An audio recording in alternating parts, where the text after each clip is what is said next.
Hello. Hello. All right, can everyone hear me? Is it on? Good? All right, we're about to get started. Thank you everyone for coming today. So welcome to the YIVO Institute for Jewish Research. My name is Julia and I am the Program Associate at YIVO. Thank you all for joining us today for A Medium for the Masses, the Yiddish Press, and the Shaping of American Jewish Culture. And thank you also to our online audience. We have a bunch of people registered online, so we have both in person and Zoom, as well as YouTube right now. So many of you already know YIVO, but for those who do not know, we are a very special place for the celebration, contemplation, and exploration of Yiddish and Eastern European Jewish culture.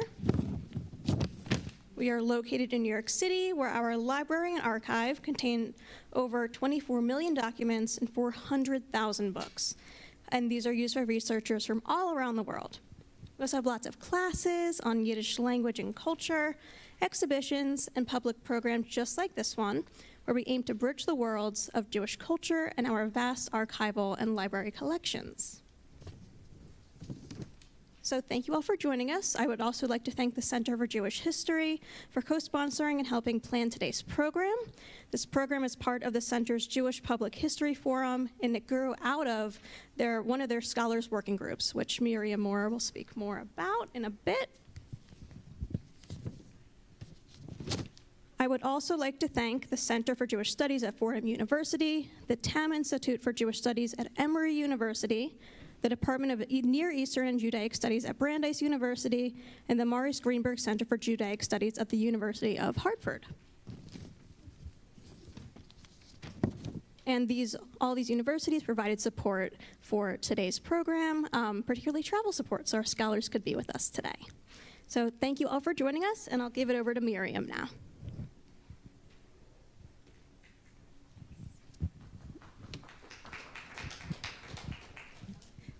Thank you, Julia. For those of you joining us for the first time, online and in person, I want to welcome you to the Center for Jewish History. I'm Dr. Miriam Mora, the Director of Academic and Public Programs here at the Center, the umbrella organization, which contains 5 different partners, including YIVO. I want to thank Julia Rothkopf, Alex Weiser, and the rest of the amazing staff at YIVO for working with our wonderful Scholars Working Group, this amazing group of scholars, to create the symposium that we're about to begin today. We at the Center for Jewish History are delighted to boast not only this one Scholars Working Group in the Yiddish Press that you'll see here today, but 4 concurrently running Scholars Working Groups on various topics. It's one of the great endeavors of the Center to bring scholars together to share and collaborate on their work, and we've seen some really terrific publications, programs, and projects grow out of these groups over the years. So thank you to all of the Yiddish Press Working Group conveners, Ayelet Brinn, Ellen Kellman, Eric Goldstein, and Daniel Sawyer, as well as all of the amazing members of the group who participate, come together, and form a collaborative, critical, and collegial atmosphere. It's a really amazing group, even to witness from the outside, as I have over the last couple of years. I also want to note that the Center for Jewish History, as I mentioned, is home to 5 partners: the American Jewish Historical Society, the American Sephardi Federation, the Leo Baeck Institute, Yeshiva University Museum, and YIVO Institute for Jewish Research. Together, these 5 collections make up the largest archive of the modern Jewish experience outside of Israel. Whether you're a scholar, researcher, student, or are simply just interested in expanding your knowledge, there is always something to do here at the Center for Jewish History that will enrich your life in a meaningful way. So we hope that you'll all take some time to visit our Lillian Goldman reading room at some point, if you haven't already, to learn about your family history at the Ackman and Ziff Family Genealogy Institute upstairs, or view one of our latest exhibitions, or participate in one of our many classes or programs like you have today. One that might be of interest to you here today is the Museum and Laboratory of the Jewish Comics Experience, which is open and on display upstairs, because it has an entire section on the history of Yiddish comics, curated by YIVO staff. So please consider visiting that space during one of the breaks today. Thank you for joining us. I want to introduce one of the conveners of the group, Eric Goldstein, to take over. I hope you enjoy today's program. Thank you.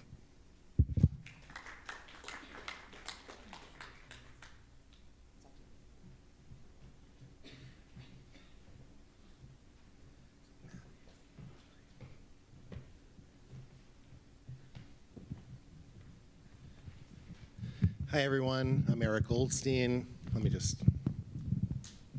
Everyone hear me okay? It's a pleasure to be here and welcome all of you, and I'd also like to welcome all the people that are viewing us virtually. This event is the culmination of a few years of hard work, and we're glad the working group on the Yiddish American press is thrilled to be able to share the fruits of some of our work with members of the public. I want to thank the folks at the Center for Jewish History, Gavriel Rosenfeld, Julie Kaplan, and Miriam Mora. They have provided our working group with a home for scholarly discussion for the last 3 years, and it's just been a wonderful opportunity, great support that's allowed our discussions and our ideas to really germinate and flourish, and really has materially helped all of us working on projects in this area, and we're so delighted to now kind of give you all a taste of what we've been up to. Also, I want to thank the folks at YIVO who are really our hosts and the organizers of this event, Julia Rothkopf, Alex Weiser, Gabriel Sanders, and Eddy Portnoy. Thanks so much for helping to put this event together. I just want to say a few words about the history of this working group, what it is, what it does, and then we'll move into our first panel. Way back during the pandemic, which thankfully seems like a while ago now, I hosted a conference at Emory University, which ended up being a virtual conference marking the 150th anniversary of the Yiddish press in America. I guess that was 2020. And out of that, a few of us decided to take the show on the road and do a panel at the Association for Jewish Studies. And the four of us, Ellie Kellman, Ayelet Brinn, Danny Sawyer, and myself, decided to apply to continue this effort through the CJH's working group program. And we invited a lot of people that we thought would be interested in the Yiddish press. We gathered a group. Sometimes it's as many as 20 or 25 people. Sometimes it's a smaller group, but people with various backgrounds and experiences, graduate students, senior scholars, some in the middle, who are working on various projects, whether they come from a literary perspective, a historical perspective, interested in political movements. And the way that it works is we meet about 6 times a year on Zoom. The center provides all of the logistics and support for us. And the sessions can be both members giving papers, giving outtakes of their works in progress. Sometimes we've read classic articles, historiography, articles maybe that were written in the 1940s about the Yiddish press and talk about them, primary sources from the Yiddish press itself. Sometimes we've invited people from other groups that have overlapping interests. So we have a variety of different formats that we followed, and so it's really become a rich set of topics that we've explored, topics ranging from reading the Yiddish press through the lens of gender, the relationship between the producers and the consumers of the Yiddish press, the relationship between the Yiddish press in the United States and other parts of the world, including Eastern Europe, South Africa, and other regions, various genres of Yiddish writing, from popular literature to debates about cultural hierarchy, the role of memoirs in the Yiddish press, the relationship between the theater and the Yiddish press. All of these topics are among those that we've discussed. So the goal of today is that we've invited several members of our group to give sort of brief outtakes, just to give you a taste of the variety of the content of the promise of what we can learn from studying the Yiddish press.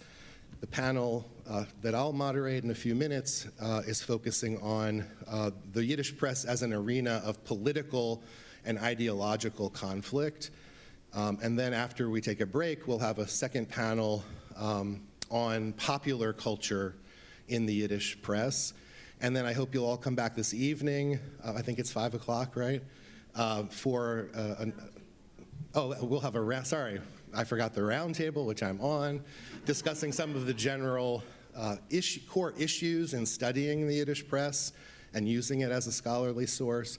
And then this evening, and this was another sort of core reason for having this gathering, is that we'll be celebrating the new book by one of our colleagues and 4 conveners, Ayelet Brinn, who's just come out with a wonderful new book on sort of reading the Yiddish press through the lens of gender, and she'll be speaking about her book in conversation with Anita Norwich, and there'll be a chance to buy books and have them signed, so I hope you all take that opportunity. So anyway, I just wanted to give you a little overview and thank you for being here. I also want to just say that we're sorry that our colleague Danny Sawyer could not be here. I'm sort of taking his place on this panel. He's been sort of a stalwart of our group and one of the key organizers, but unfortunately for health reasons, he wasn't able to be present today. So we wish him a speedy recovery and look forward to him being back in the work with us.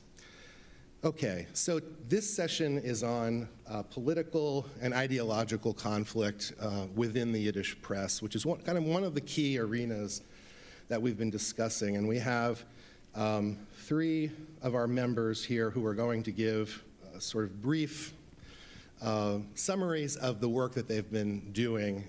The sort of general format today, instead of giving formal conference papers, we've asked our participants to give roughly 10-minute overviews of their work, describing the main ideas, the importance of the work, to give you a taste of it. Then I will ask a few introductory questions to get the discussion rolling, and then we will open it up to the audience to please ask questions.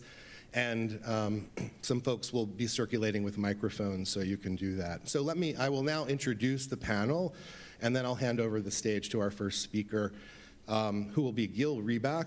He is an associate professor at the Arizona Center for Judaic Studies at the University of Arizona.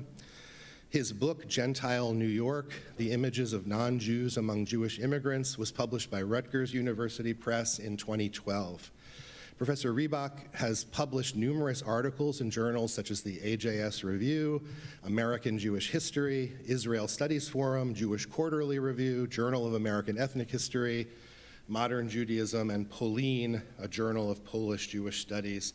And several of his articles have appeared in edited volumes. And he's currently completing a second book titled Crude Creatures, The Representation of Black People in Popular Yiddish Culture, A New History. Our second speaker will be Ree Turner. Ree Turner is a doctoral student in the Department of History at the University of Wisconsin-Madison, where she focuses on the American Yiddish press as a space for internal conversation among Ashkenazi Jewish immigrants in the early 20th century. She's currently participating in an academic exchange to Poland, where she is studying Polish language and Ladino in the Department of Jewish Studies at the University of Wrocław. She is also a Yiddish teacher and literary translator, and is currently translating a Yiddish novel, as well as an anthology of humor writing from the interwar Yiddish press in Warsaw. And our final speaker is Matthew Brittingham. I'll brag on him. He's my former PhD student at Emory University, where he earned his degree in religious studies not too long ago, and also a certificate in Jewish studies from Emory's Tam Institute for Jewish Studies.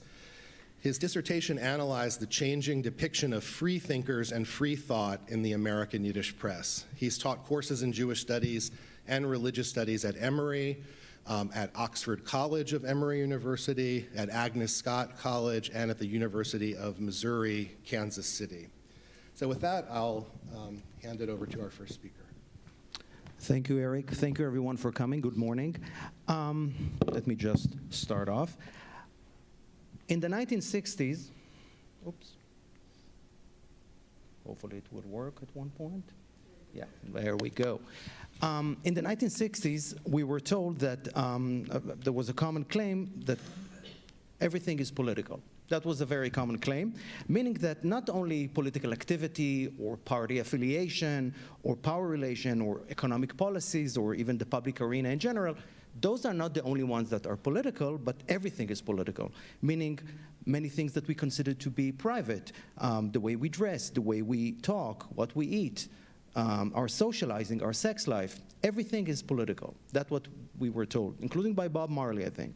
Now, even if you do not accept that argument, I think when we look at the Yiddish press, there are many conventions. There are many conventional categorizations of different Yiddish newspapers. For example, the Flourished is socialist, the Tagblatt is orthodox, something that I dispelled in a recent article, I hope. Now, those classifications are usually based either on the newspaper's editorials or sometimes on the memoirs of editors or people who worked in the editorial board. Now, once you begin to scratch under the, below the surface, there are many other sections of those newspapers that are no less important. Advertisements, jokes, cartoons, the women's page, and other sections as well. Now, often those segments provide us with very interesting materials. Now, in my comments, because my upcoming book focuses on the representation of African Americans and Black Africans in popular Yiddish culture, not just the press is one chapter, my examples are related to that topic. So, for example, if you take a look at M. Lefkowitz's secondhand clothing business, clothing store on Bayard Street in Lower Manhattan, and their ads that were published over a year in the Jüdische Gazetten, the Jewish Gazette, which was by the 1890s the weekly supplement of the Tagblatt, the conservative Tagblatt. It boasted, and that's a very interesting ad, it boasted that, quote, it has large sizes with long sleeves that would fit the largest Negro, or that the right sizes that should fit the largest Negro, end unquote. And you're wondering, to what extent do Yiddish readers in 1893 in New York understand black bodies? How do black bodies look like? And why did the advertiser over a year thought that that kind of formulation would attract buyers to that secondhand clothing store, which is, I think, opens up many, many interesting questions. What you see here on the screen, the Aunt Jemima teaser ads that appeared in the fall throughout the fall of 1919 are an example of how an editorial line sometimes clashes with other segments in the same newspaper. So, for example, the Fallwitz was consistently condemning racism, condemning lynching, called to end Jim Crow law, called to end racial discrimination. There is no question about that as an editorial line. But that was only one segment of that newspaper. And what you can see here and in many other examples is how the surrounding American popular culture affected, really engulfed the Yiddish press in ways that were not necessarily explicit. Many times they were implicit. Now, I think when we're looking at even that was true even for news items, that many times the Yiddish press were simply taking verbatim from English language newspapers, sometimes from German language newspapers, sometimes from news agencies. I'll get back to that later. Now, political affiliation was also linked to payoffs. The Wahrheit and the Tagblatt were very notorious for, supporting the highest bidder in a sense. This is a cartoon from 1909 from Der Große Kundes, The Big Stick, Auf die Gewaljes von politischen Gemeinschachts, on the waves of political muck, which shows Louis Miller, who was the longtime editor of the Wahrheit, sailing he's on a boat, and Madam Liberalism is saying, Ratevet, she's saying, help me, Miller, the goy meaning Charles Francis Murphy, the boss of Tammany Hall in those years, this is 1909, wants to throw me overboard, and Miller says, hey, look, lady, until November 2nd, we belong to him. Come back after November 2nd, we'll talk to you. And you can see in the sea there are many boxes that he threw overboard, like, socialism, nationalism, Zionism, and all sorts of ideologies that supposedly Miller adopted over the years. So there is the question of that when we're talking about the Yiddish press and political affiliation. Sometimes we're talking about payoffs. But also, it also relates to the question of how critical events, critical watersheds, complicated papers' political allegiances.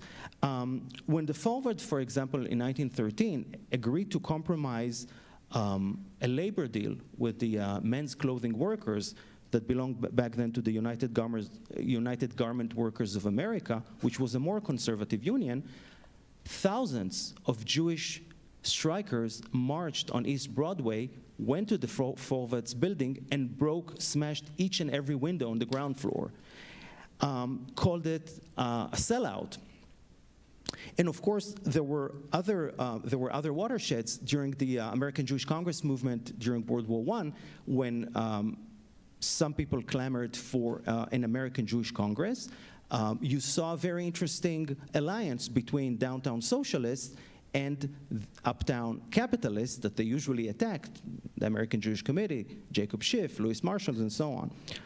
And also, when you look at the 1917 election, that usually is considered to be, of course, the triumph of socialism, and in a less recent article, I try to argue that things came across. When you look at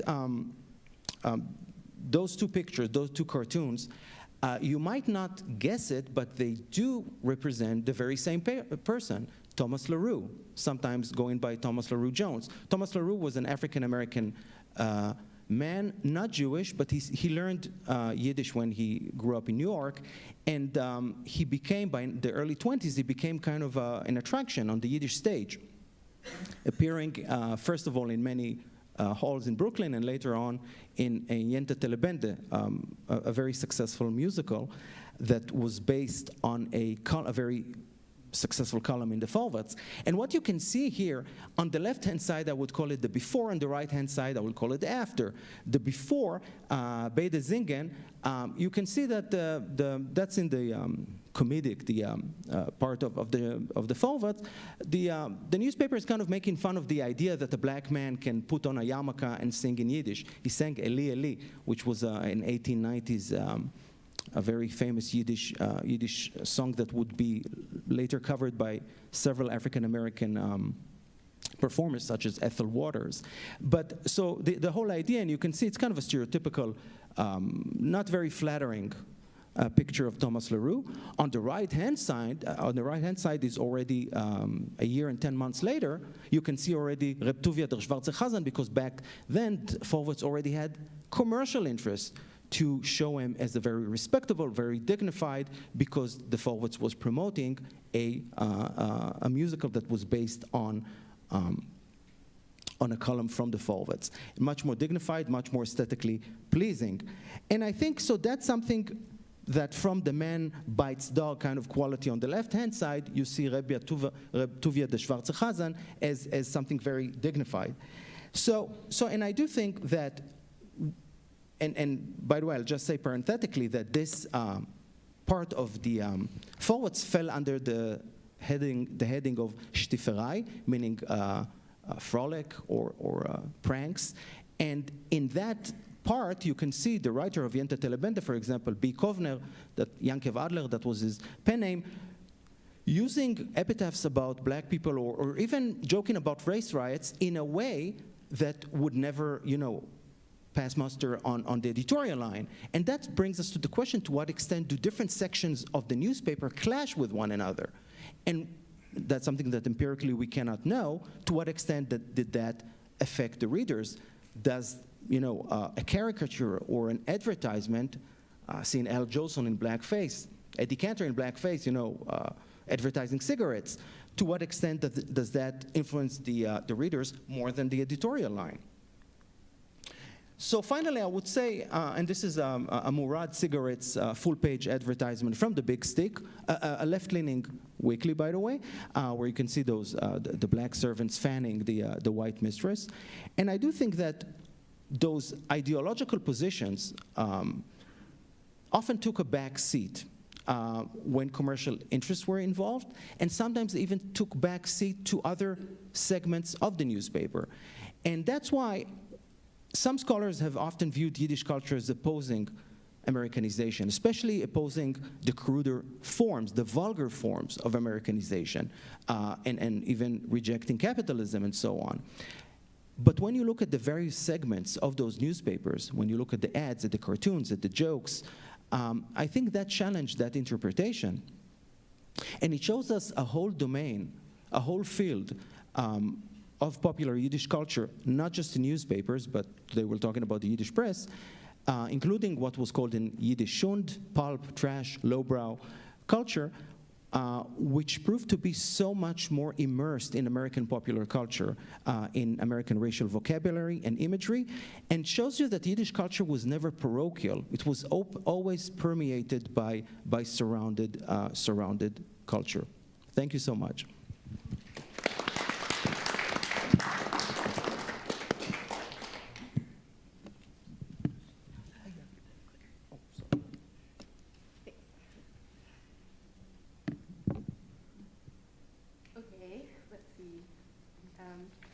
The mic's not on, I think. Audio people, can you help? Here, why don't you use You want to use mine? Yeah, okay. This one. Try this? Okay. Sounds better. Okay. Going back. That thing. Oh, yeah, okay. Great. So I will briefly introduce an ideological debate from the Yiddish press that I've been working on lately.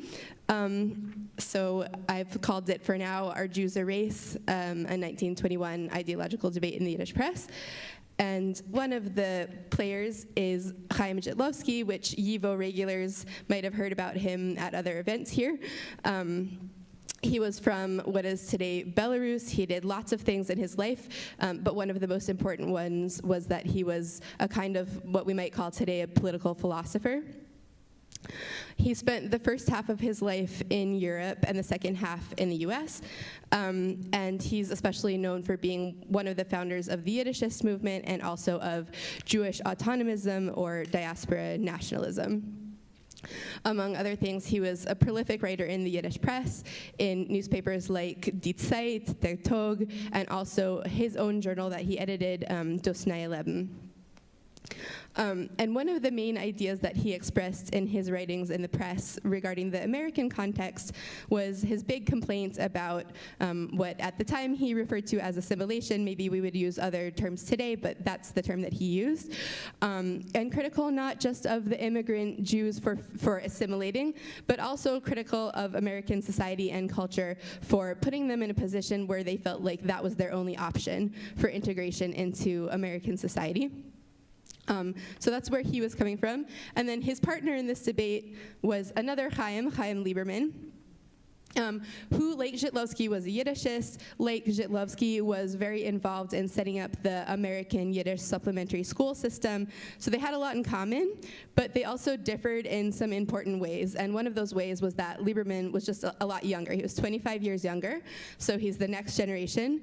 And actually, they both immigrated to the US around the same time, 1905, 1906, depending on how you count it. But Lieberman was 15 at the time, whereas Jitlovsky was 40. So that obviously put them in really different positions to evaluate the American context.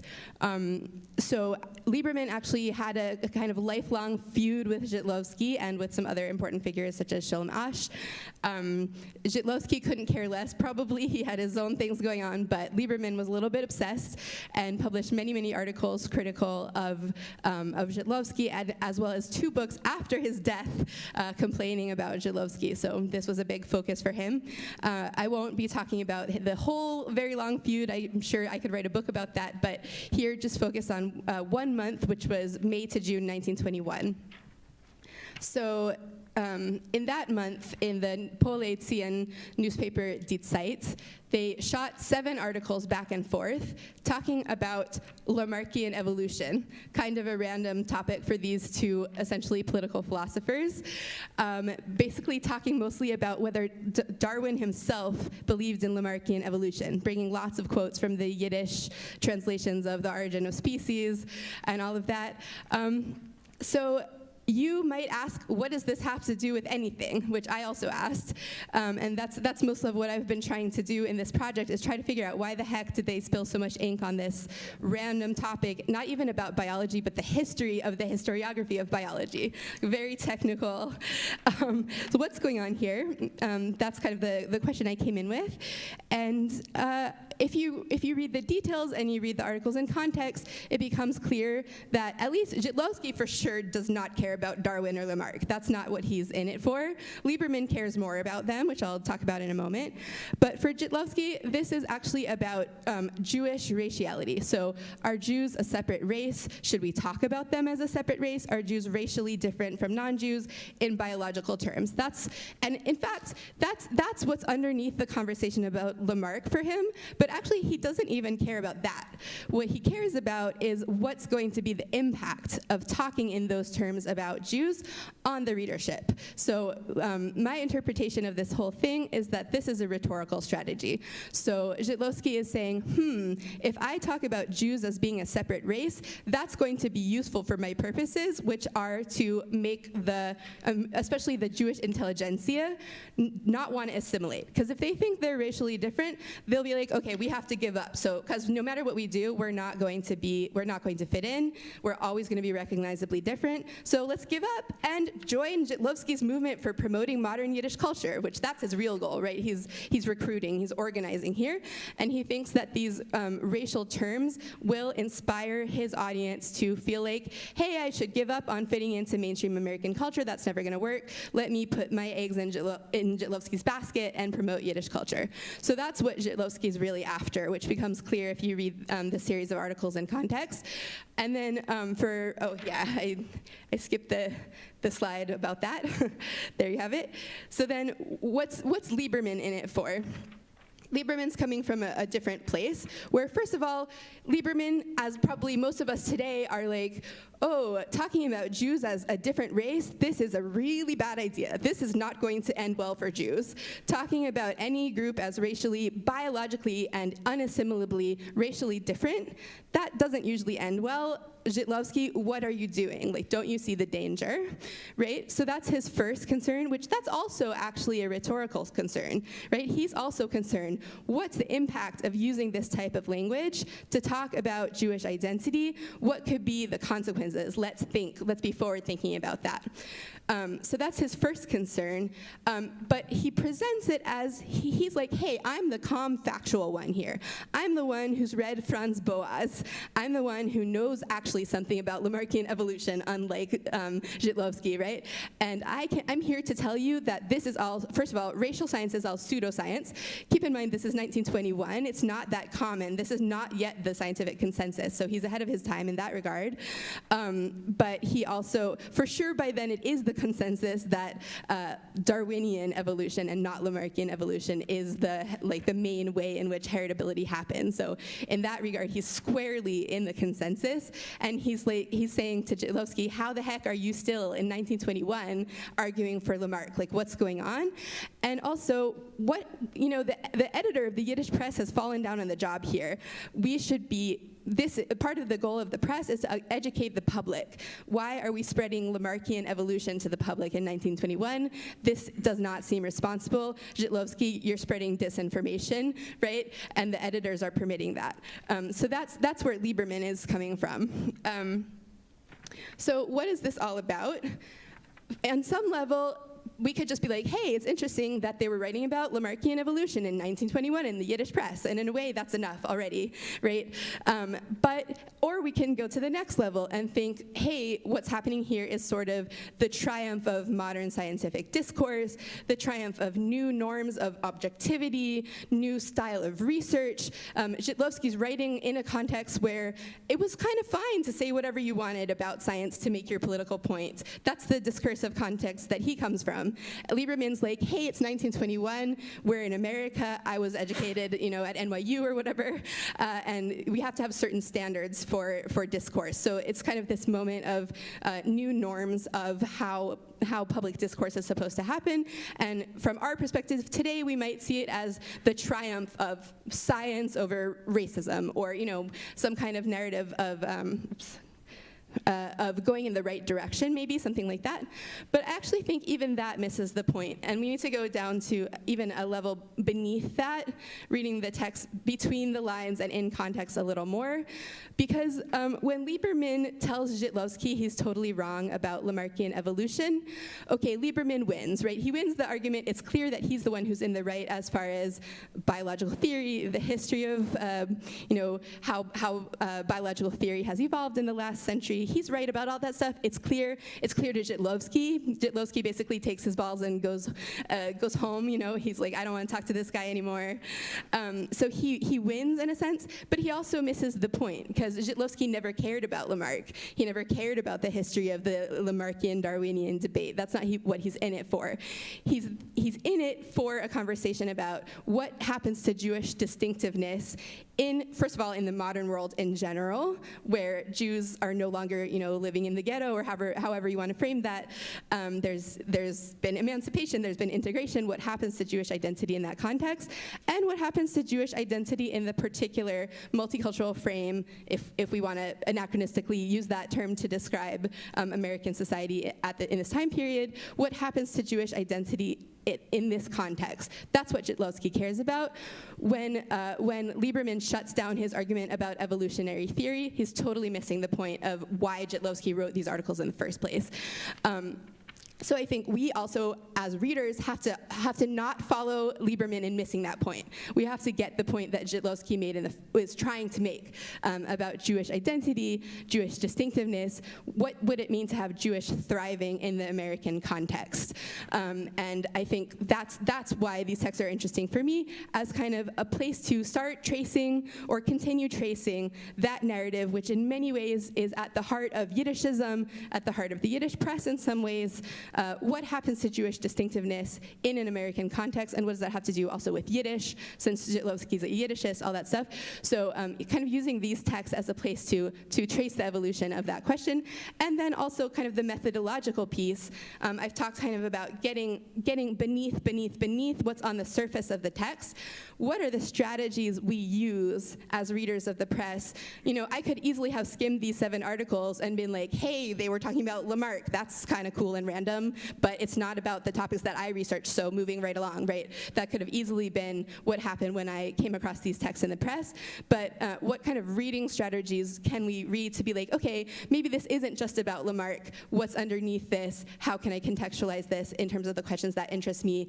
And yeah, thinking technically about what specific strategies we can use to make sure we're getting at what the writers of these texts were actually about versus what it might just seem from the surface like they're about. So I always like to end with this cartoon of Żytlowski from Der Kibitzer in 1909. We see him serving as the nursemaid there of the Jewish intelligentsia, bottle feeding them with the journal that he edited, Das Neue Leben. So that pretty much sums it up. So thanks a lot.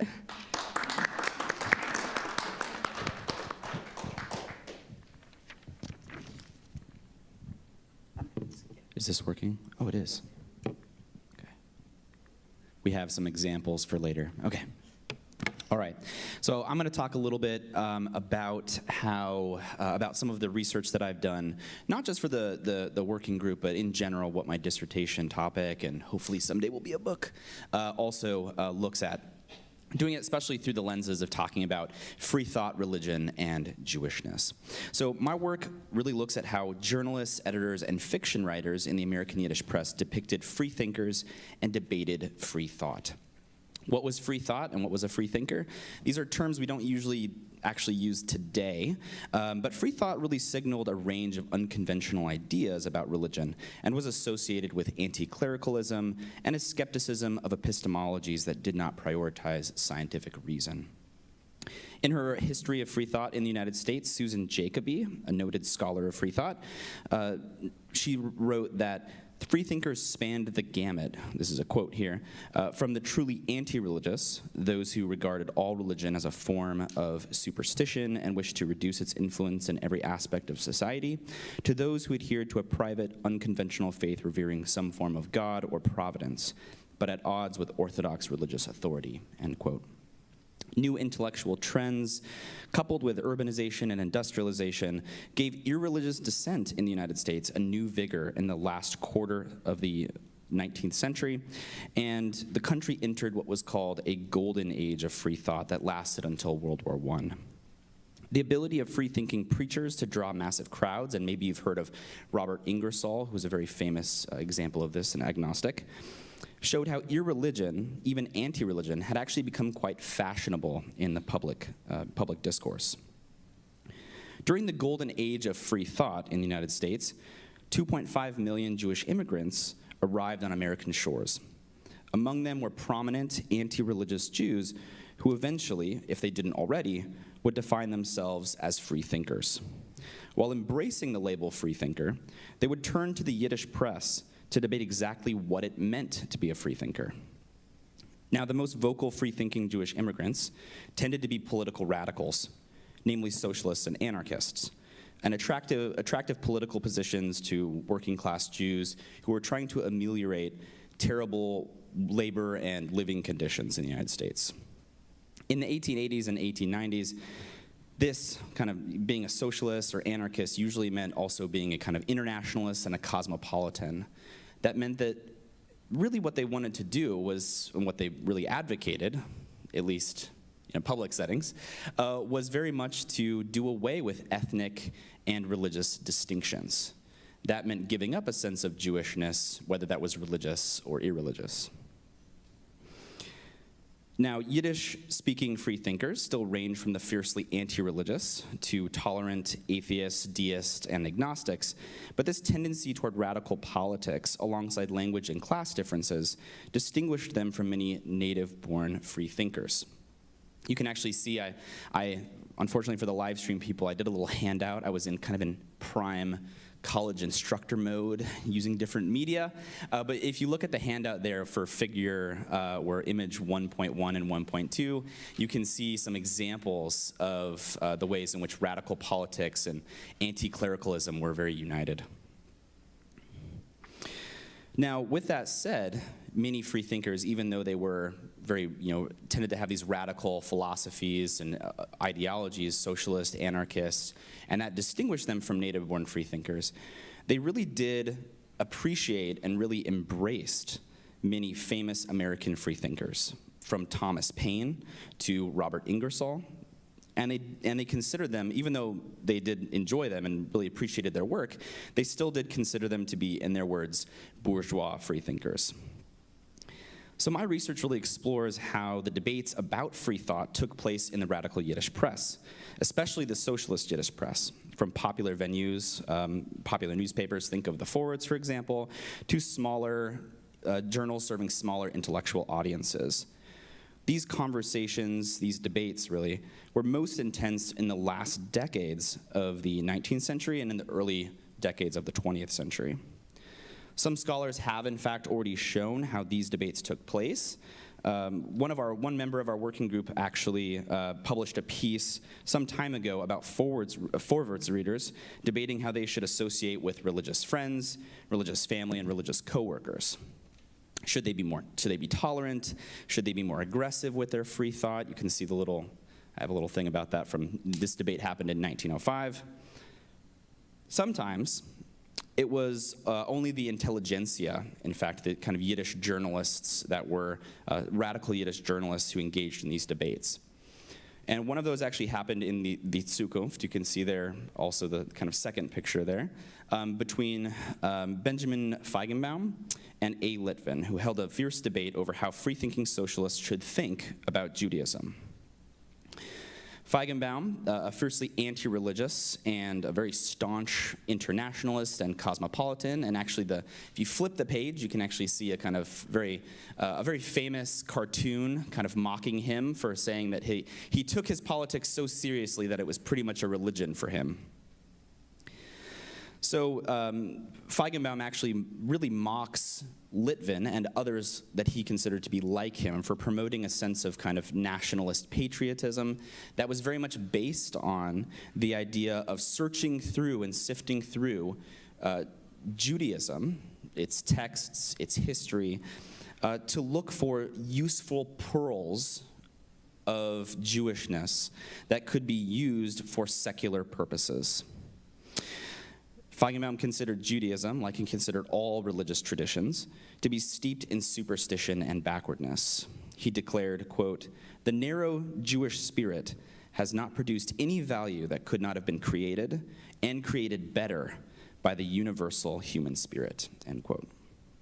As he saw it, therefore, it was unnecessary, perhaps irresponsible, for free-thinking socialists to secularize nuggets of Jewish history, especially when it came from religious texts and religious tradition.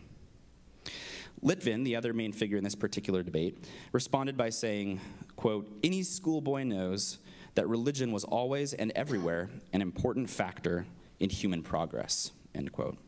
And so it was perfectly acceptable for a free thinker to turn to Jewish religious history for inspiration, to find ethical meaning out of it, to even maybe use some of its traditions in secularized form. These were just some of the debates that happened in kind of editorials and that I examined.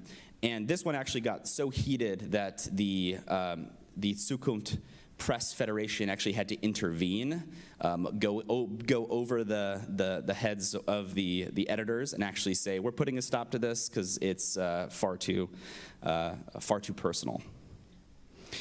Now I want to turn to fiction, actually, and talk a little bit about how fiction played a role in these debates as well, and actually could stimulate intellectual debate. This might be a little bit surprising in some ways for the audience, but in much of the 1880s as well, fiction and poetry in the radical Yiddish press did not directly undercut the reigning ideologies, or had a tendency not to. At least, that's what a lot of people said. As one scholar suggested, quote, "The Jewish radical press of those years often admitted that the beautiful literature it publishes needs to serve a certain purpose, to help destroy the capitalist society and erect a socialist society in its place," end quote.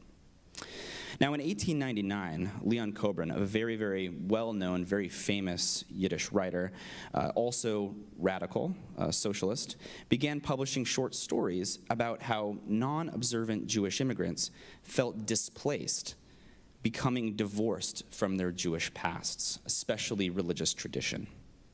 One of my favorite of these was actually a story called "What Is He?" We actually talked about it in our working group in recent weeks. And it was written as a diary entry by a socialist mother who begins questioning if she can raise her son properly as an internationalist, as somebody who has no attachment to religion especially. Though both the socialist mother and her husband feel like they are people in transition, detaching themselves from the old and moving over to the new, in practice, the surrounding reality just doesn't bear evidence of those ideals. The son of this socialist mother experiences anti-Semitism on the playground. And despite the fact that he's not circumcised, has no knowledge of Jewish holidays or of Shabbat, he is considered to be, by the surrounding non-Jewish children, to be Jewish. But it's not only the surrounding non-Jews who reject this boy. The socialist mother's observant family also called the boy a goy. Neither here nor there, the socialist mother asks, "What is he?" And that's actually how the story ends. Kobrin's story, with its open-ended questions, prompted responses from readers and became a part of this ideological debate. Some were actually published with the subtitle, "Actual Socialist Mothers," and this does raise sometimes a tension in analyzing ideological debate, which is who's actually participating. So though this said actual socialist mothers or real socialist mothers as the supposed participants, Kobrin later on in his memoirs actually maintained that he knew the author of one of these letters, and it was a very well-known socialist man writing under a pseudonym. So this will very well connect with the book talk tonight. Kobrin never unmasked the suspected author, but it was possible, certainly, that the author was male. And regardless, these actual socialist mothers, they published pieces mocking Kobrin's socialist mother who was going through these tensions and questioning whether her son could be raised in something of meaning and value outside of Jewishness and Jewish tradition. They mocked her for not finding really true satisfaction in the radical future. Coburn actually responded to this with a kind of a second story in which he really doubled down on this sense of displacement that the characters felt. So really, in summary, a lot of it was about radical politics, but it was also about this strict divorce from Jewish tradition. Was there something that was usable in Jewish tradition? Was there something in a radical future that could offer something of meaning that they felt that they had been removed and stripped away from them? In the decades that follow, this was really the key debate that would really emerge in the Yiddish press when they were discussing and depicting Jewish freethinkers. What in Judaism was useful for freethinkers and free thought?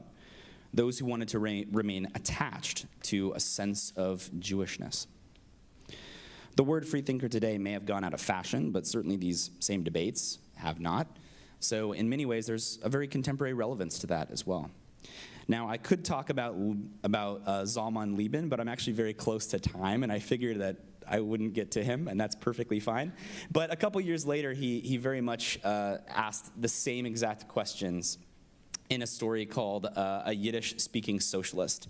And you can actually find a very good translation of this by Albert Waldinger, I think is his name, a translator and scholar of Yiddish. So, look for that. But, yeah. Thank you. Okay, I'm going to just start engaging them with a couple of questions, and then we'll very quickly move to audience feedback and questions. But I think first, what I want to ask, just to bring this a little more broadly, you've each talked about some very specific examples of political and ideological conflict. But if you could each speak a little bit more broadly about, to give us a sense of what was the range of different political and ideological issues that were sort of raging in the Yiddish press at different times. And I think Ree specifically has some slides to give us a sense of that variety. Yeah, okay. Mic is working now, that's great. Let me scroll over there. Okay, so I had the privilege, one of my pandemic activities was teaching an online class for the Paris Yiddish Center called Treasures of the Yiddish Press.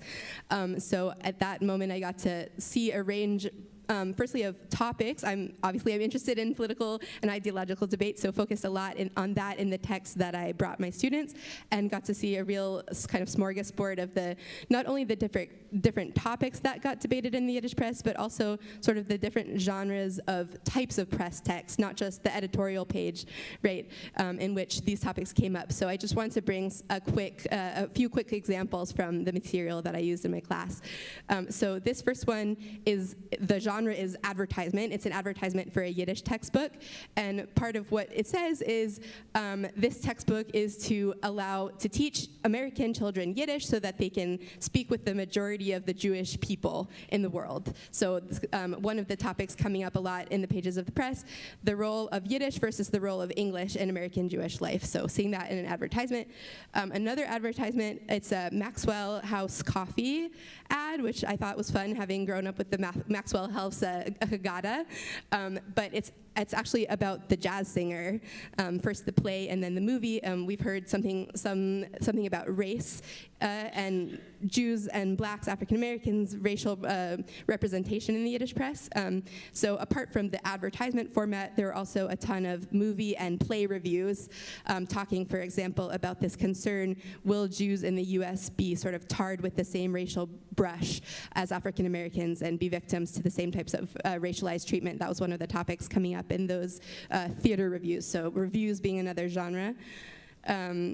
Women's issues coming up quite a lot. This is an interesting example of an article by Charlotte Perkins Gilman, actually, about, if I remember correctly, basically about the emphasis on the nuclear family and how bad that is for women. And so that gets translated and printed in the Yiddish press about 8 years after Gilman published it. Unattributed, by the way. It doesn't say that it's hers. So that's curious. So translations also as being a genre of text in the Yiddish press.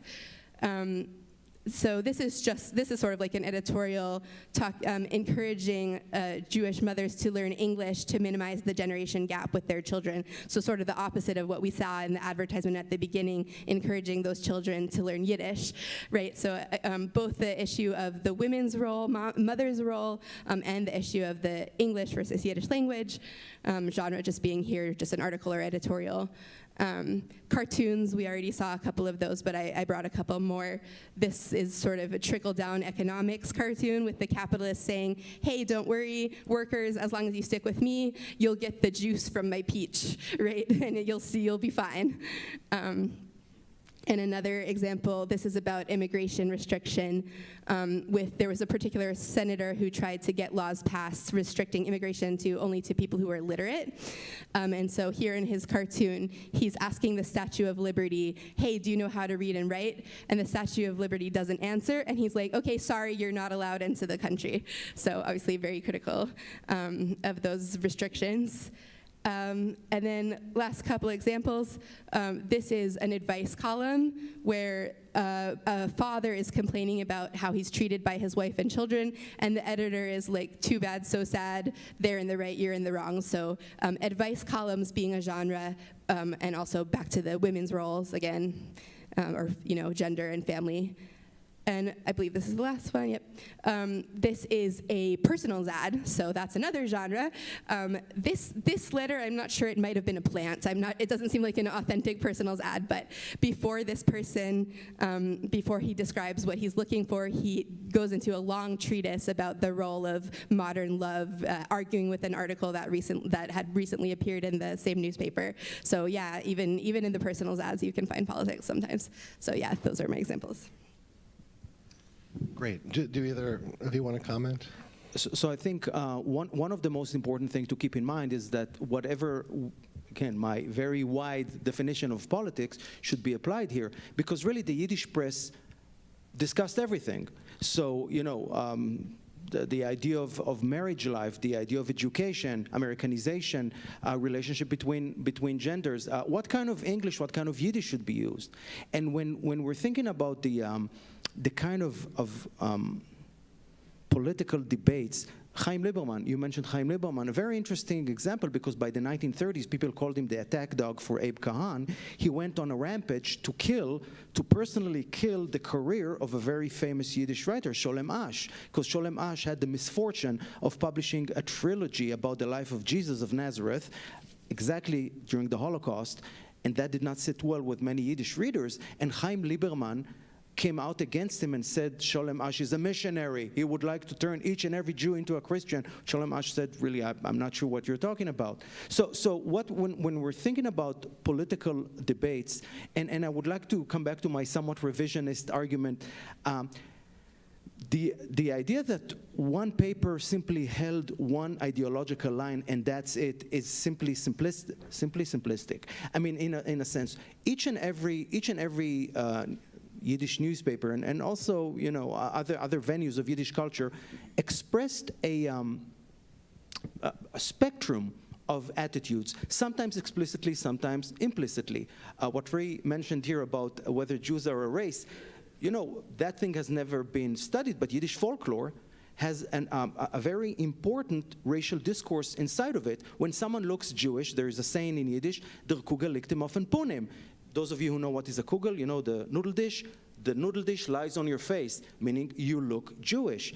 That is kind of a pre-modern racial dimension within modern Yiddish culture. Or, for example, if you lose all your money, ist geblieben mit der Nose.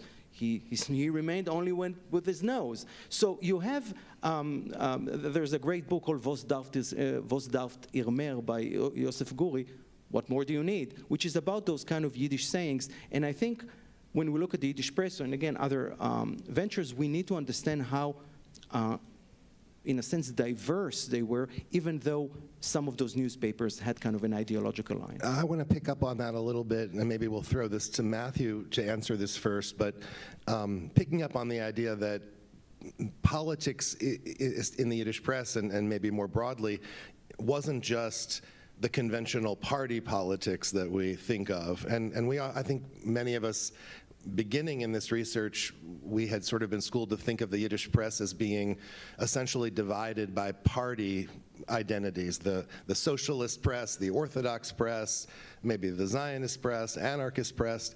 But as much of the research that people have been doing here have shown, it's much more complicated than that.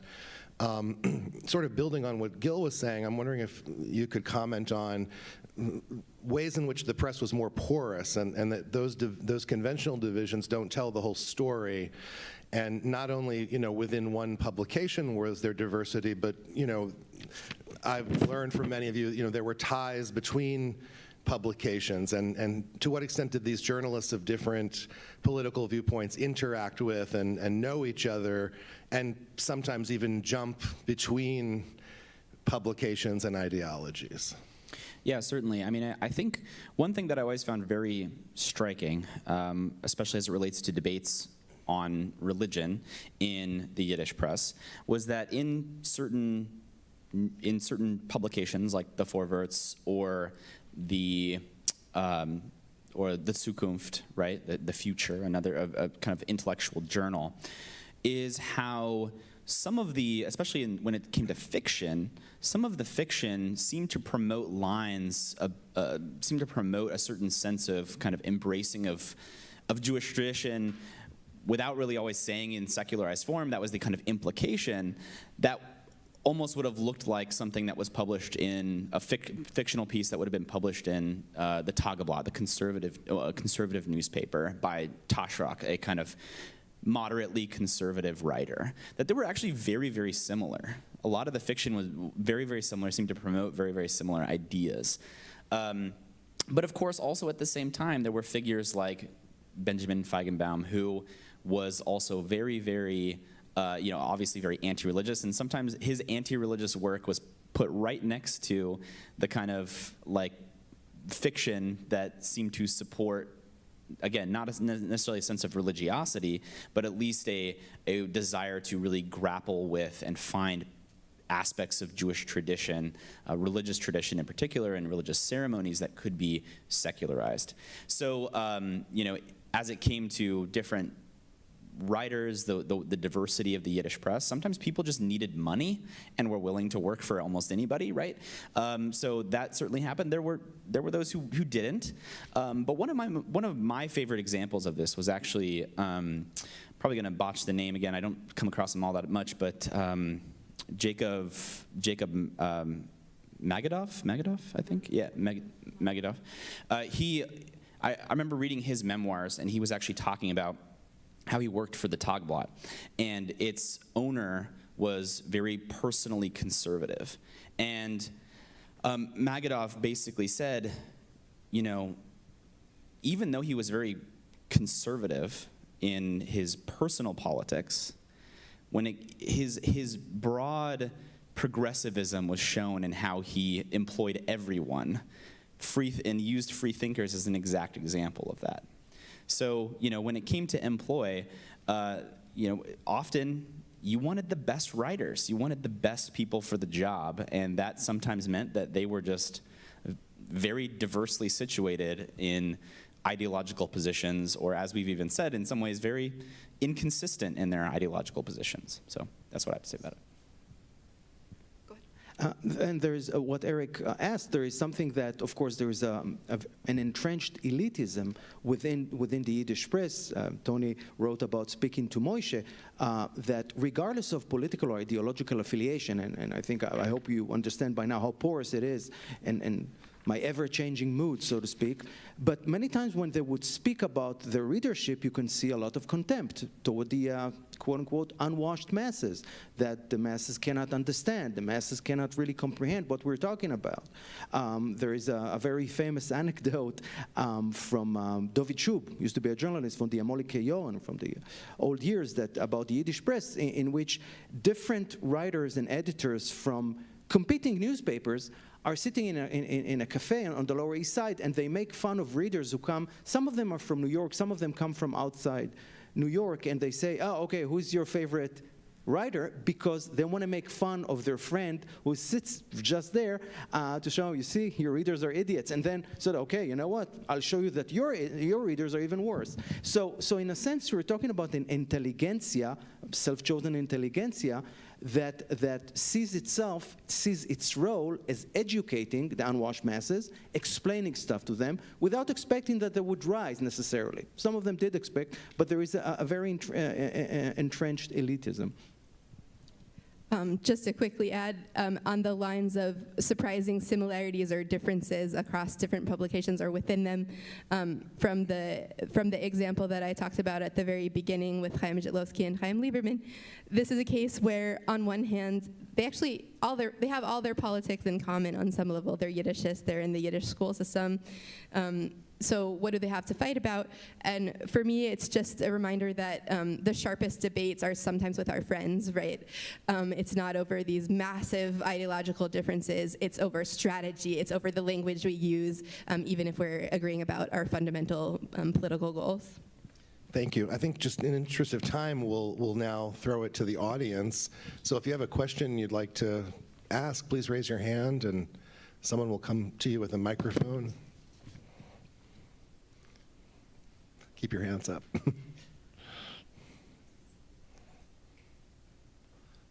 Is it working? Yes. I would like to know how much of the Yiddish press took its cues from the American press, because I imagine in terms of certain ideologies, the Yiddish press would have liked to have its say. And also, you mentioned something about the advertising, and to some degree how racist, if you could say it was, because I think Yiddish press and American press, they worked within the confines and context of that time. And you'll find across the board, very likely, that American advertisements were every bit as racist, if not even more so.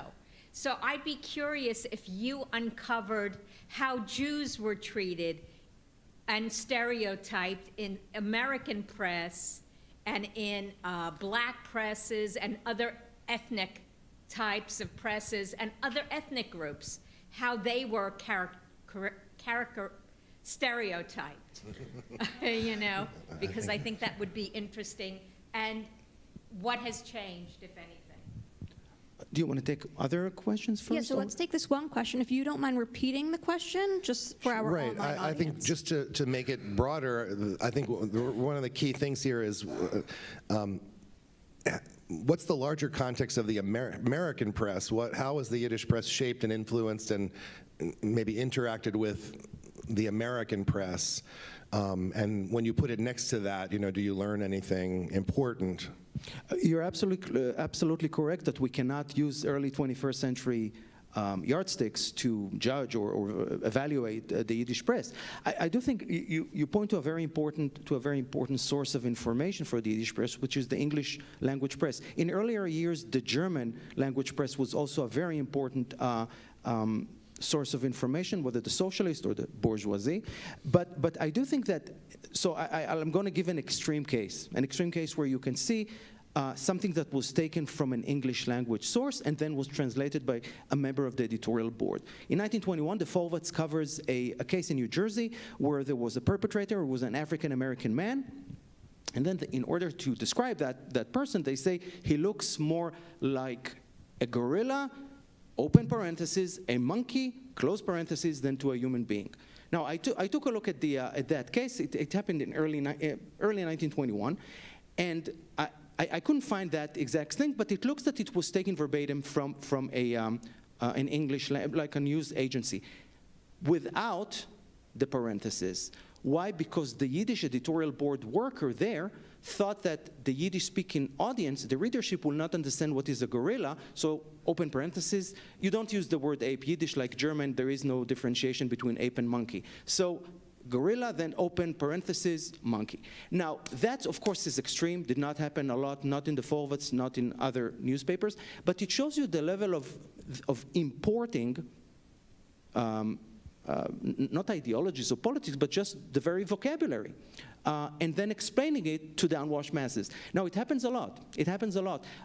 Anything scientific, and as Ray said, racial thought was considered to be very legitimate in those years, and it was considered to be very legitimate for Jews to think of themselves as a different racial group. Eric worked on that, other scholars worked on that, and I think you're absolutely right that they are importing that, but many times also adding kind of a Yiddish interpretation. When Abe Kahan would like to explain what is socialism, he, in the 1890s, is the proletarian maggid, the proletarian preacher. That's kind of a category in traditional Jewish life. Want to say anything? Yeah, I think, well, so especially as it relates to like debates about, and I unfortunately, you know, for sake of time, can't always get to everything, but in debates about religion, for example, and specifically as free thinkers debating religion, what I found very striking, part of the reason why I look at it and kind of, you know, isolate free thought in some ways is to say that like they were actually very much, even though they were very different from native-born free thinkers, you know, those whose native language was often English, they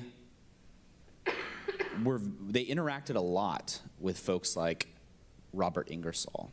And in many ways, some of those debates were extremely influenced, again, without much really kind of detailing the influences, to say that the debates that they were having about their relationship to Jewish tradition, for example, particularly the religious tradition, were similar things that free thinkers, American free thinkers, were having about how much they should mirror Christianity.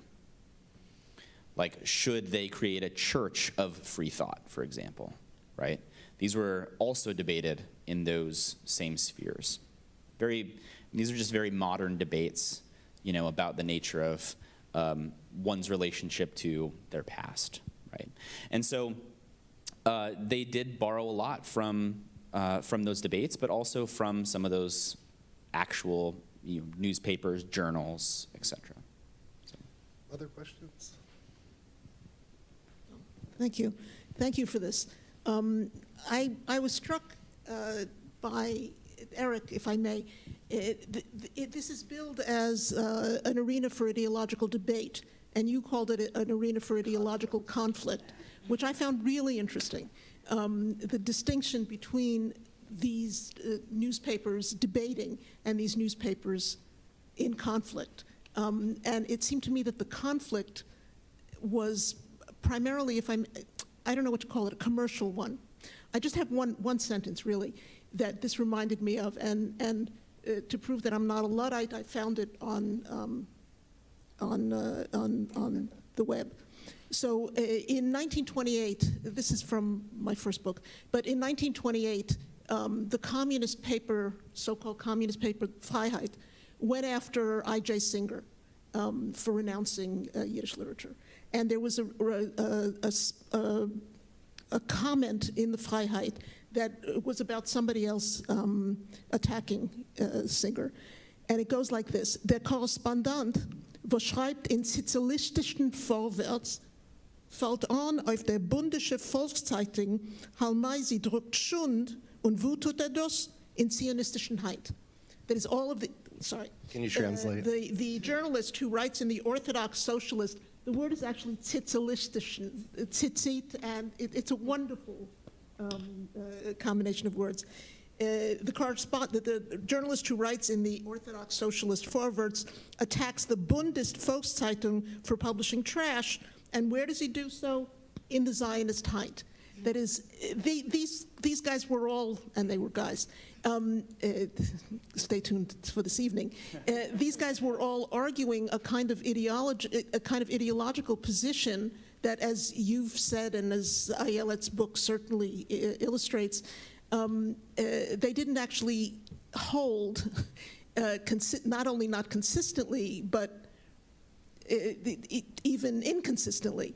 And I'm wondering about this tension between them debating one another and them in conflict. Debate seems more ideological to me.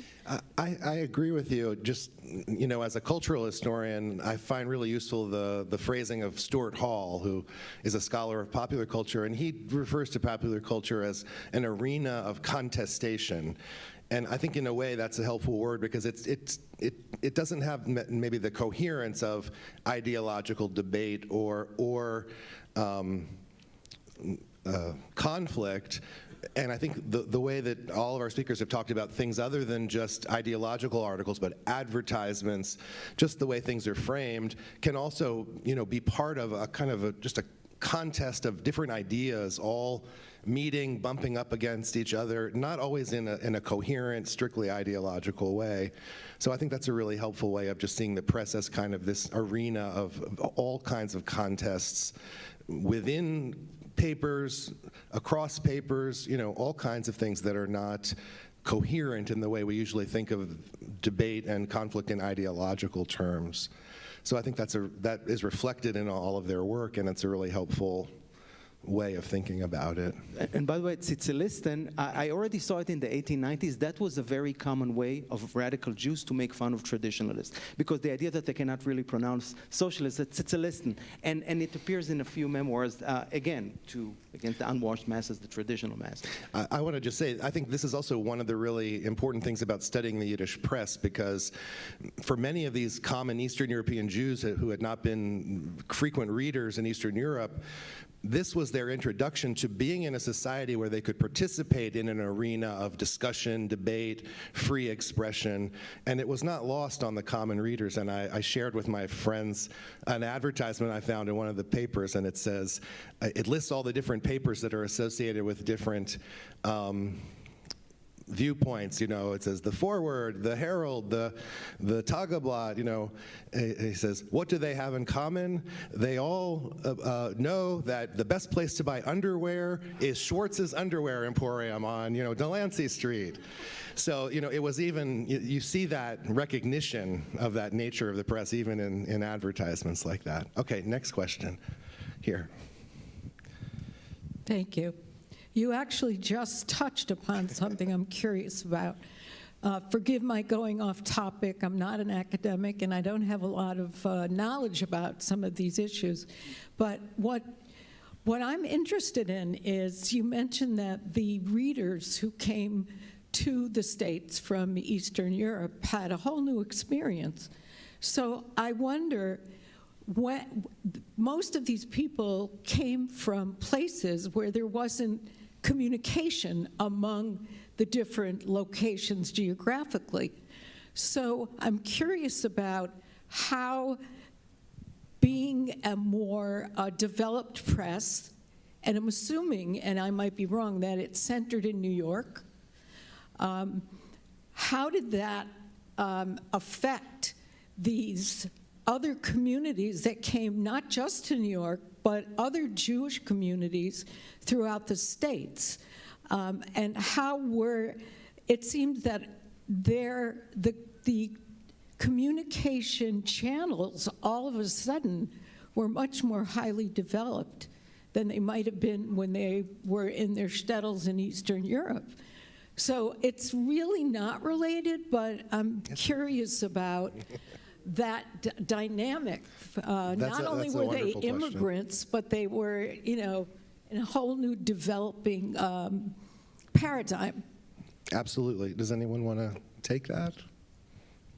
Well, let's keep in mind, some of them did not come from shtetl. Some of them moved to larger cities before they moved to the United States. We're talking about a fairly diverse group of immigrants. Some of them had more urban experience, some of them had less. Those of you who know Sholem Aleichem, he makes fun exactly what you're talking about the lack of information when he writes, he has a short story about the Dreyfus affair in Paris where a Jewish captain was framed for treason, and then he was exonerated, and everyone waits for the weekly Hamelitz, the Advocate, this Hebrew weekly, which then turned into daily, and they're waiting for it, and then someone is reading out loud in Hebrew, and explaining, and then of course they get tired of that, they go to his home, then they go to the post office. So it's a great question, because many Yiddish newspapers, even though they were based in New York, would have coverage of what's going on in the out there in the field. So they'll have stuff about Philadelphia, Chicago, the West Coast, and so on. And that shows you a lot of the importation, because many of them, of course, don't have money. I mean, the Forvets will have people in a Chicago office, a Philadelphia office. Most of them don't have money to send someone to the West Coast or so forth. So they would buy from news agencies whatever is going on, including, for example, in the South. So, for example, when there is a case of a Jewish guy that sold himself as a soothsayer or as kind of a miracle wonders in Virginia to a largely African-American crowd, they didn't have anyone to cover that. They, relied on Virginia and Kentucky newspapers. So that's part of, it shows you how porous it is, because it really takes a lot from the English language newspaper. I want to say there was Yiddish press they call it the provinces, the provincial papers. There was a press certainly in Chicago, which had a daily Yiddish paper, but there were, newspapers in Pittsburgh and Boston and Philadelphia, Baltimore, even Atlanta, where I teach, had two very short-lived Yiddish newspapers. So there were other outlets, and sometimes people who, for one reason or another, were between jobs or were fired by a newspaper, would go to Philadelphia. They would start a newspaper. It might actually be very successful. And then someone would notice their talent and pluck them back to New York. So there was a kind of interchange between the provinces and the center. But the Vorwärts, the developing in the Russian Empire. So that is a really big difference in the immigration experience. Okay, I think we have time for maybe one or two more questions. All right, let's do one more and then Okay. go to our snack. Okay. This may or may not be on a tangent. However, since Sephardic Jews were the first Jews to touch the American soil, was there a counterpart to the Yiddish press? I mean, you don't hear about the intelligentsia among the Sephardim and Ladino newspapers and things like that. Is there anything available, even though I'm a Yekka myself? Nobody's perfect. Does anybody want to? Yeah, Mark Engel wrote about La America, which was the New York-based Ladino newspaper. Keep in mind, the Sephardim that you're talking about, who came from Recife, from Brazil, were soon overwhelmed by Ashkenazim. Already by the 18th century, Ashkenazim are the majority in New York. But once you have, from the Ottoman Empire, especially in the early 20th century, you have a small wave of migration.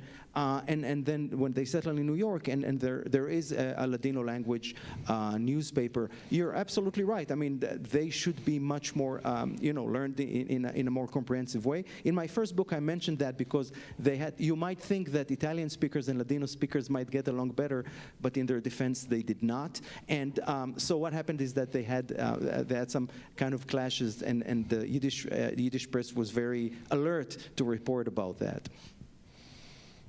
Okay. All right, I think we have to wrap it up just to keep on our time schedule, but certainly if you want to come up to any of us afterward and ask questions, we're happy to talk. Thank you.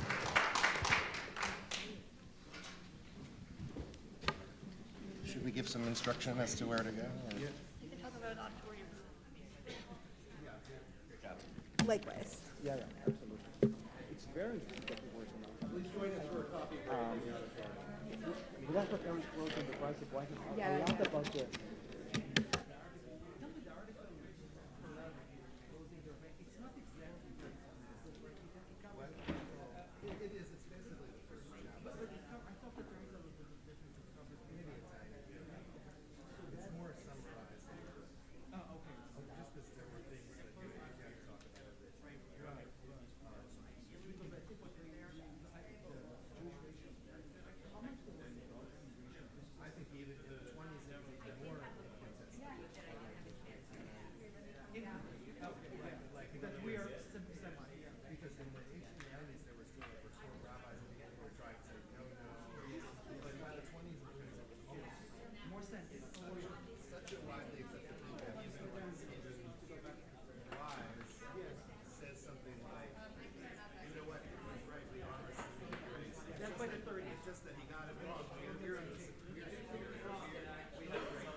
What happened? We just lost it on the NBI thing. I'm supposed to go to the NBI tools and scan it, right? And the slideshow. Well, the slideshow should be.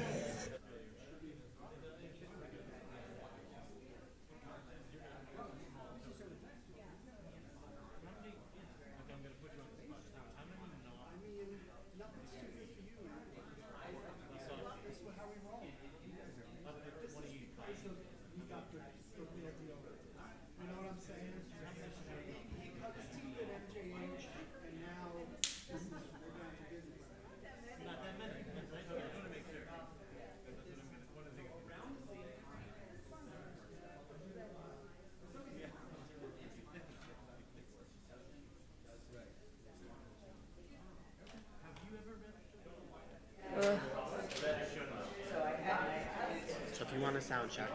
Is it on? Oh, hello.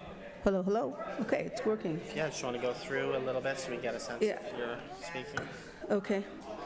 Scholarship of the American Yiddish press necessarily concerns itself with popular culture. Beginning in the 1880s, the primary audience for the Yiddish press was made up of recent immigrants. Okay? Yeah, I mean, Is it possible to get any better light here? I will see if we can get a little better light. Yeah. As much as you can to project will help too, but Yeah, I mean, my okay? problem is, to tell you the honest truth, I have a vision problem. Yeah. So that's what, it's like, it's not so much the speaking. Yeah, I mean, there's another option of like, we could put a music stand. I don't know if that would be helpful. No, I mean, I just need light on this podium. That's a little better. That's a little better. Let's see what. Can we send a note? Can I get this so that Eddie hears me? Or, hey, Mike? Eddie, you can hear me? Can we get more light on podium?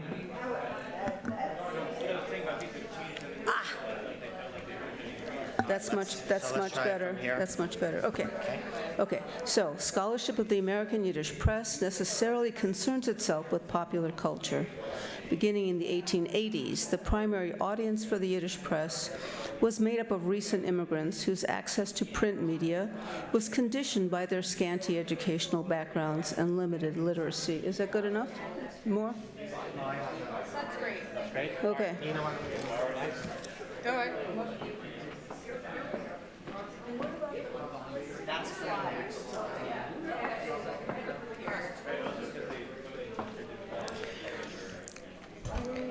So my presentation is, I think this is good enough, right? Yes.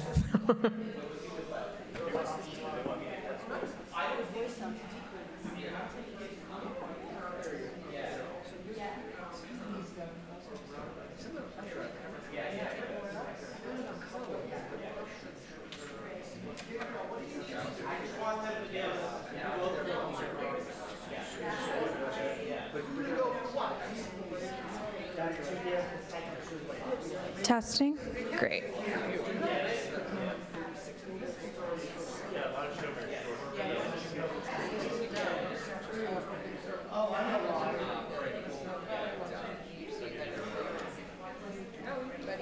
It's because we have the holding slide up. Because we have the holding slide up there. Right? For live stream. Yeah, we have the So holding because slide of up. that, you can't. Well, I mean, we could. Hey, Jason, can you put the slide deck in the screen and the confidence monitor now? Yeah, there we go. That's good. Okay. When you're on, can you? Can we? Oh, that's nice. Can we move the monitor so that we can see it from the podium? We can move it a little. Okay. No, this is actually.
Don't drink your water?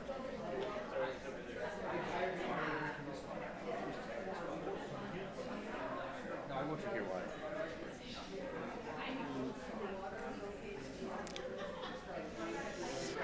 Hello. Good, how are you? What?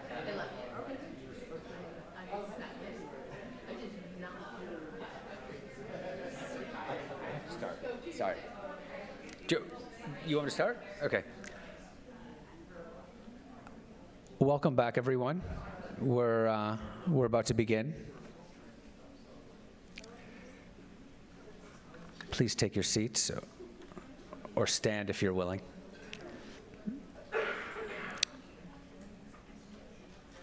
Welcome back. This next panel is on pop culture and the Yiddish press. Allow me to introduce three of my esteemed colleagues. In the middle, Ellie Kellman researches and writes about modern Yiddish literature and literary history, specializing in the history of the Yiddish periodical press and the publishing industry. Her monograph in progress is entitled Reading the New Country, Abraham Kahan and the Americanization of the Yiddish Press.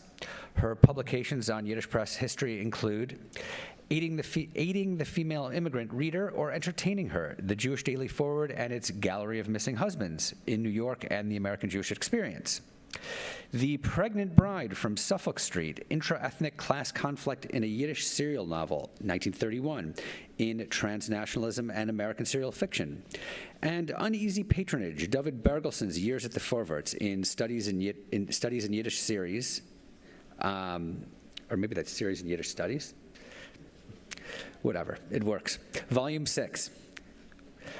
Ellie is Associate Professor of Yiddish at Brandeis University, where she teaches Yiddish language and literature and modern Jewish literature.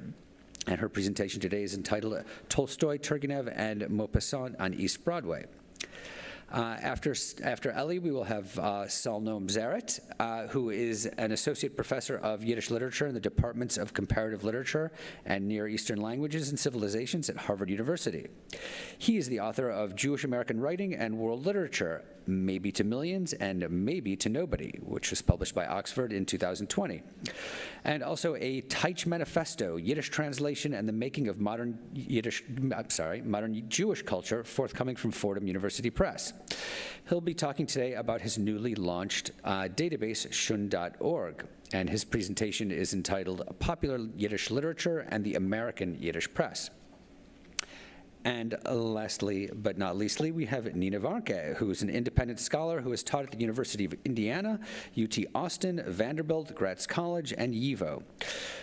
Her research centers on Yiddish performance culture around the turn of the 20th century with a specific focus on the intersection of immigrant Yiddish theater and the cultural politics of the press, women, and the role of gender, both off and on the stage, as well as actors' memoirs. Her most recent article, Tomaszewski, Kalish, and Adler, Female Self-Enactment and Memoirs, appeared last year in Women on the Yiddish Stage, the first scholarly collection devoted entirely to women in the Yiddish theater.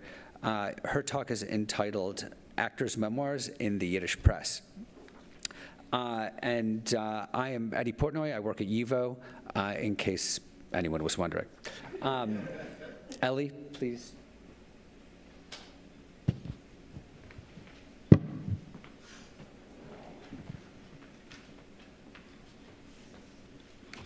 Good morning, everyone. It's truly a pleasure to be here and to share with you a little bit of my work.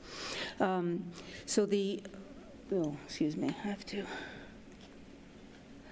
title is Tolstoy, Turgenev, and Maupassant on East Broadway, and I'm actually going to let you watch a slide while I talk, and I'll talk about the slide later.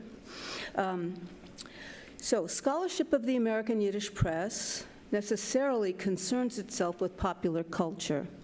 Beginning in the 1880s, the primary audience for the Yiddish press was made up of recent immigrants whose access to print media was conditioned by their scanty educational backgrounds and limited literacy.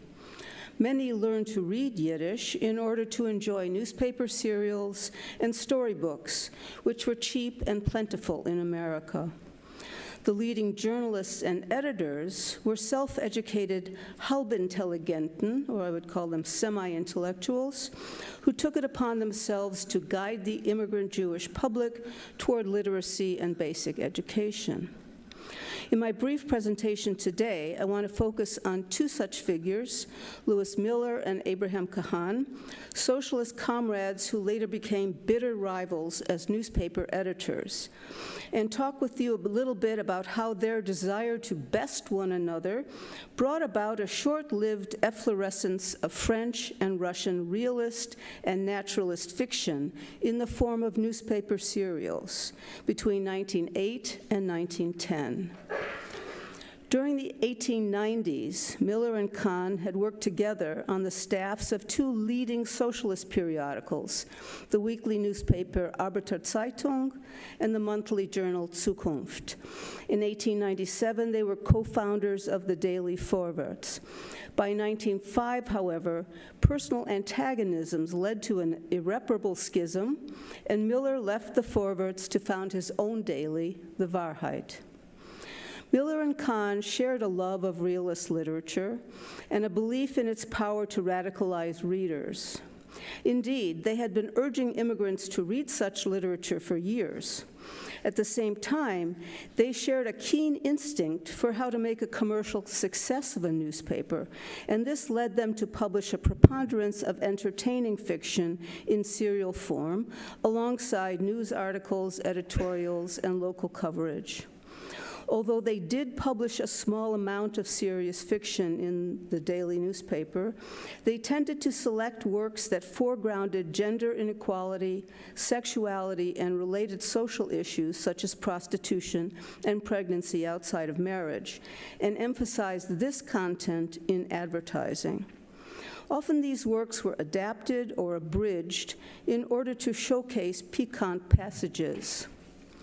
Between 1908 and 1910, their rivalry accelerated, with the result that a string of novels by respected European writers appeared in the Vorwärts and Wahrheit. But the following year, Kahn abandoned the competition, probably because the novels of Tolstoy and Turgenev that he had serialized did not sell well, while formulaic romances by the Vorwärts staffer Leon Gottlieb were selling like hotcakes. To contextualize this short-lived competition, I want to take a brief look at the practice of publishing serious fiction in the radical Yiddish press. During the 1890s, the radical press lauded works by European writers, especially those of contemporary French and Russian realists. For instance, in 1895, Kahn serialized his own translation of Tolstoy's novel, The Kreutzer Sonata, in Die Zukunft, that was the monthly socialist journal, and Miller published a two-part critique of the novel there. Then, in 1897, Alexander Harkavy, a leading scholar and lexicographer, published a Yiddish translation of Miguel Cervantes' Don Quixote in pamphlet form as Die Geschichte von Don Quixote. These were both faithful translations in the sense that the translators endeavored to render the text into Yiddish without Baudelarizing or abridging them. However, such works as these make up a tiny fraction of the fiction published in Yiddish in the United States during the 1890s, which was the heyday of the Heften, which was popular fiction published in part issue in pamphlet form. Yiddish periodicals of all sorts also offered serialized fiction, eventually undercutting the market for the more expensive Heften. After taking a leading role in the founding of the Vorwärts in 1897, Kahn was only sporadically involved with the paper during the first 6 years of its existence, and Miller functioned as the de facto editor. During this period, he chose to expose readers to quite a few abridged and adapted versions of works of serious literature. Just a few of them were Les Misérables by Victor Hugo, Trias Amesim, or Resurrection by Leo Tolstoy, and Die Dame in Weißen, The Woman in White by Wilkie Collins. So these were all abridged, Bowdlerized versions of these novels. But after Kahn returned as editor-in-chief of the Vorwärts in 1903, he serialized only a small number of serious novels in the paper, privileging faithful translations over simplified adaptations. During his first 5 years at the helm, daily serializations consisted mostly of works by lesser-known authors, or were pirated from other sources. These usually carried subtitles such as Höchst spannender Roman, or highly exciting novel, or included the word Geheimnisse, secrets, in their titles as a signal to readers that they contained titillating material. This early period of Kahn's editorship was a time of rapid growth, during which he introduced new features in order to build the Vorwärts audience. Jettisoning belles lettres in favor of spannende Romanen was part of his plan to attract readers. In 1906, he introduced the Bintelbrief advice feature, and in 1908, the Gallery of Missing Husbands, both of which accelerated the growth of a loyal readership hungry to take part in the new cultural milieu in which they were living. By 1908, when the Kahn-Miller Belles Lettres contest began in earnest, Kahn had been the permanent editor of the Vorwärts for 5 years. Miller's Wahrheit was 3 years old, and the two ostensibly radical dailies were in a cutthroat competition for readers. I'm sorry, I have to...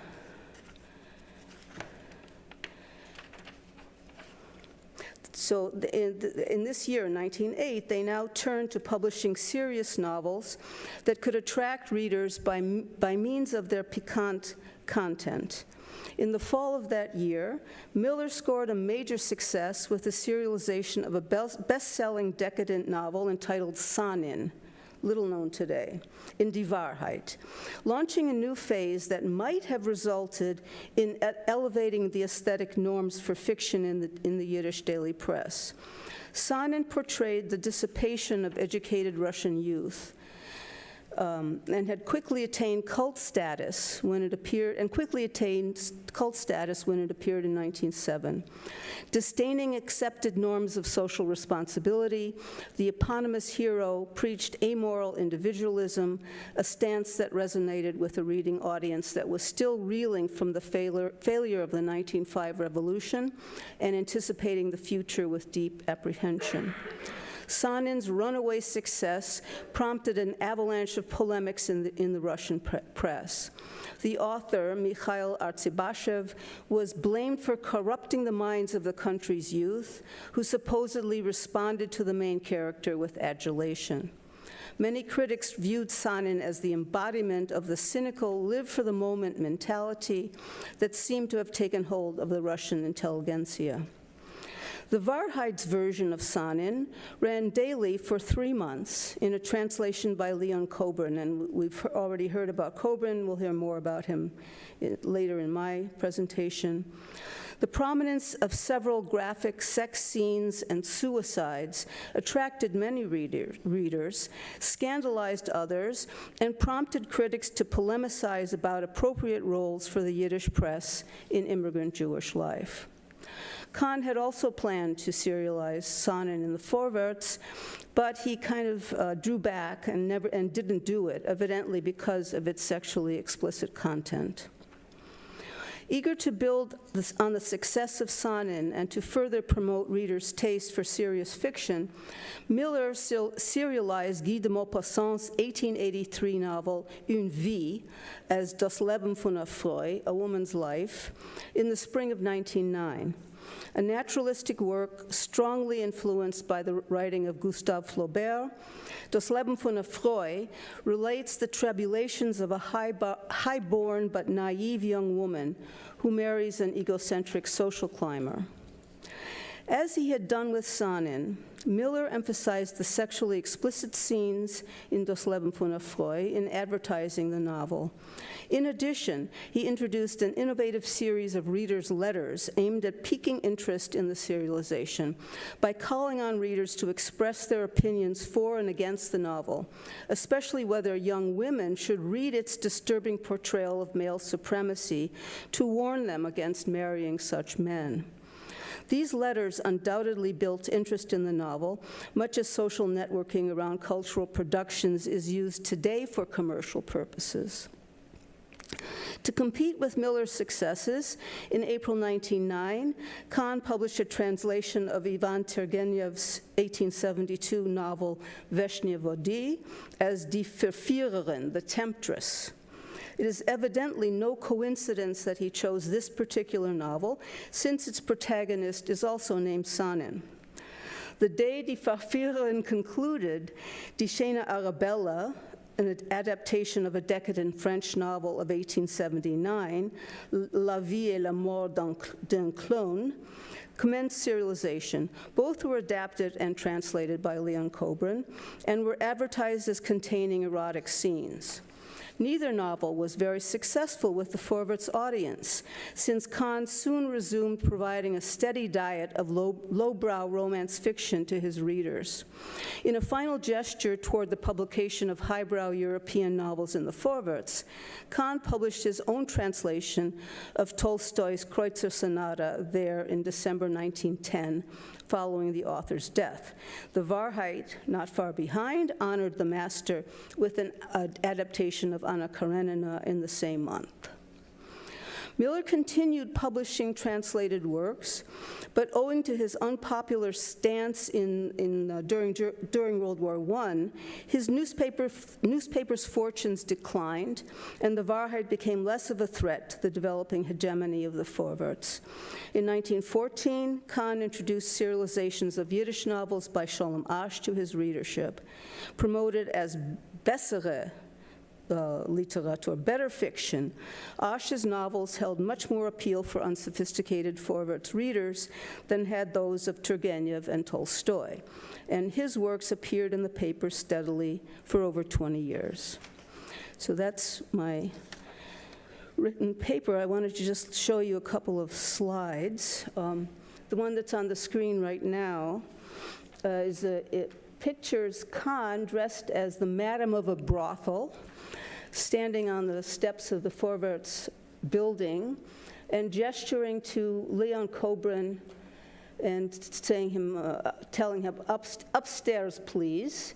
And he has under his arm the manuscript of Die Verführerin.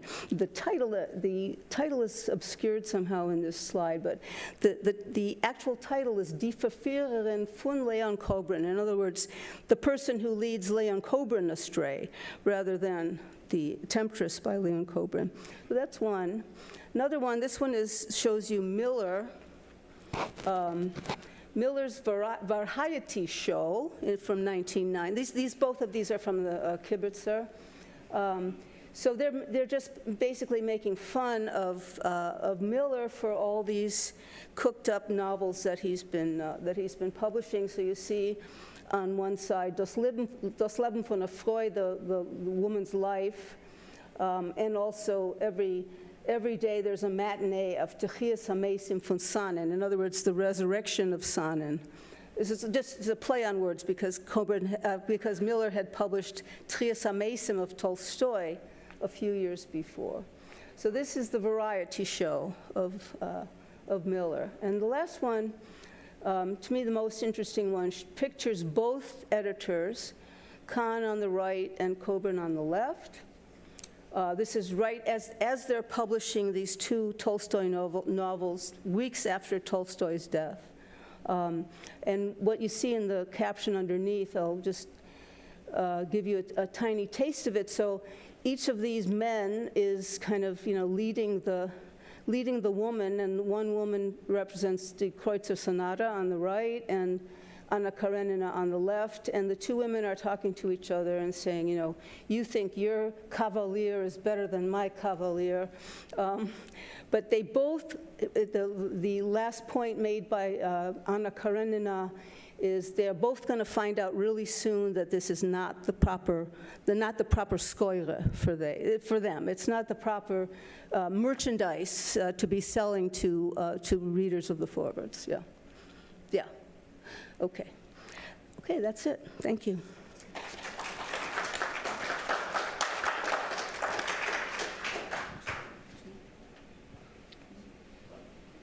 Hi, everyone.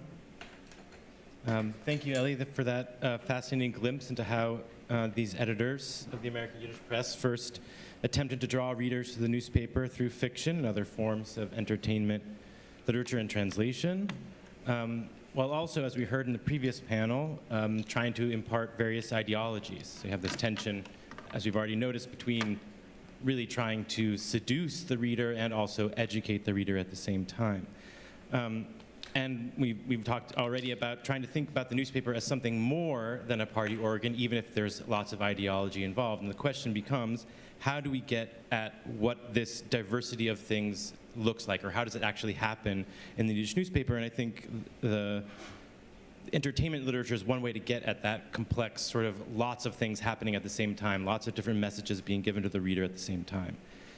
And one of the things I think we've been trying to do today, and as a working group throughout these 3 years, and probably for all of our careers, is trying to unlock what exactly is the Yiddish press. So if you say the Yiddish press, the American Yiddish press, is many things at once, that's a very important critical statement, but it also gives us a lot of work to try to figure out what exactly that map is, or how to map those different kinds of things all happening simultaneously. And it requires measuring different material circumstances. It requires thinking about these big personalities that Ellie was talking about and their various editorial enterprises.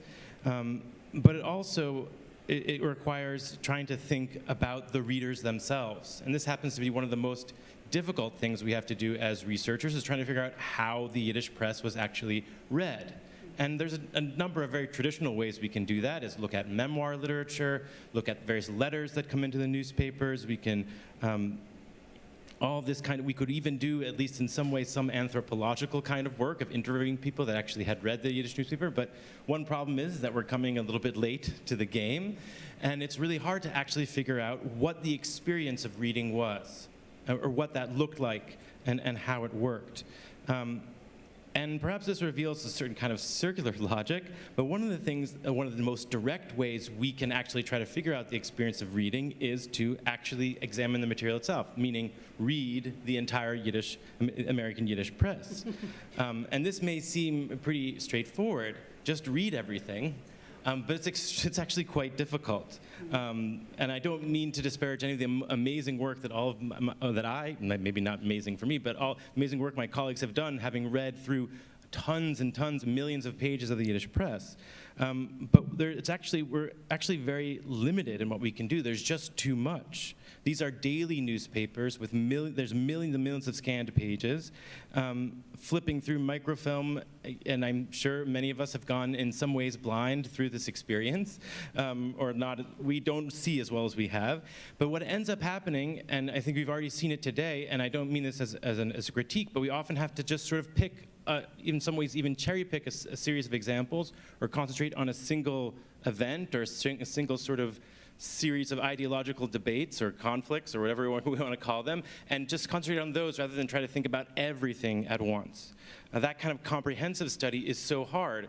Just see something like Eddy Portnoy's book, Bad Rabbi, isn't a comprehensive study. It's a bunch of cool things that you thought you wanted to publish, more or less, and wanted to show everyone that were really cool from the Yiddish press. Or one of the reasons we're celebrating Ayelet Brinn's book tonight is it does, in some small way, something more comprehensive than we're used to.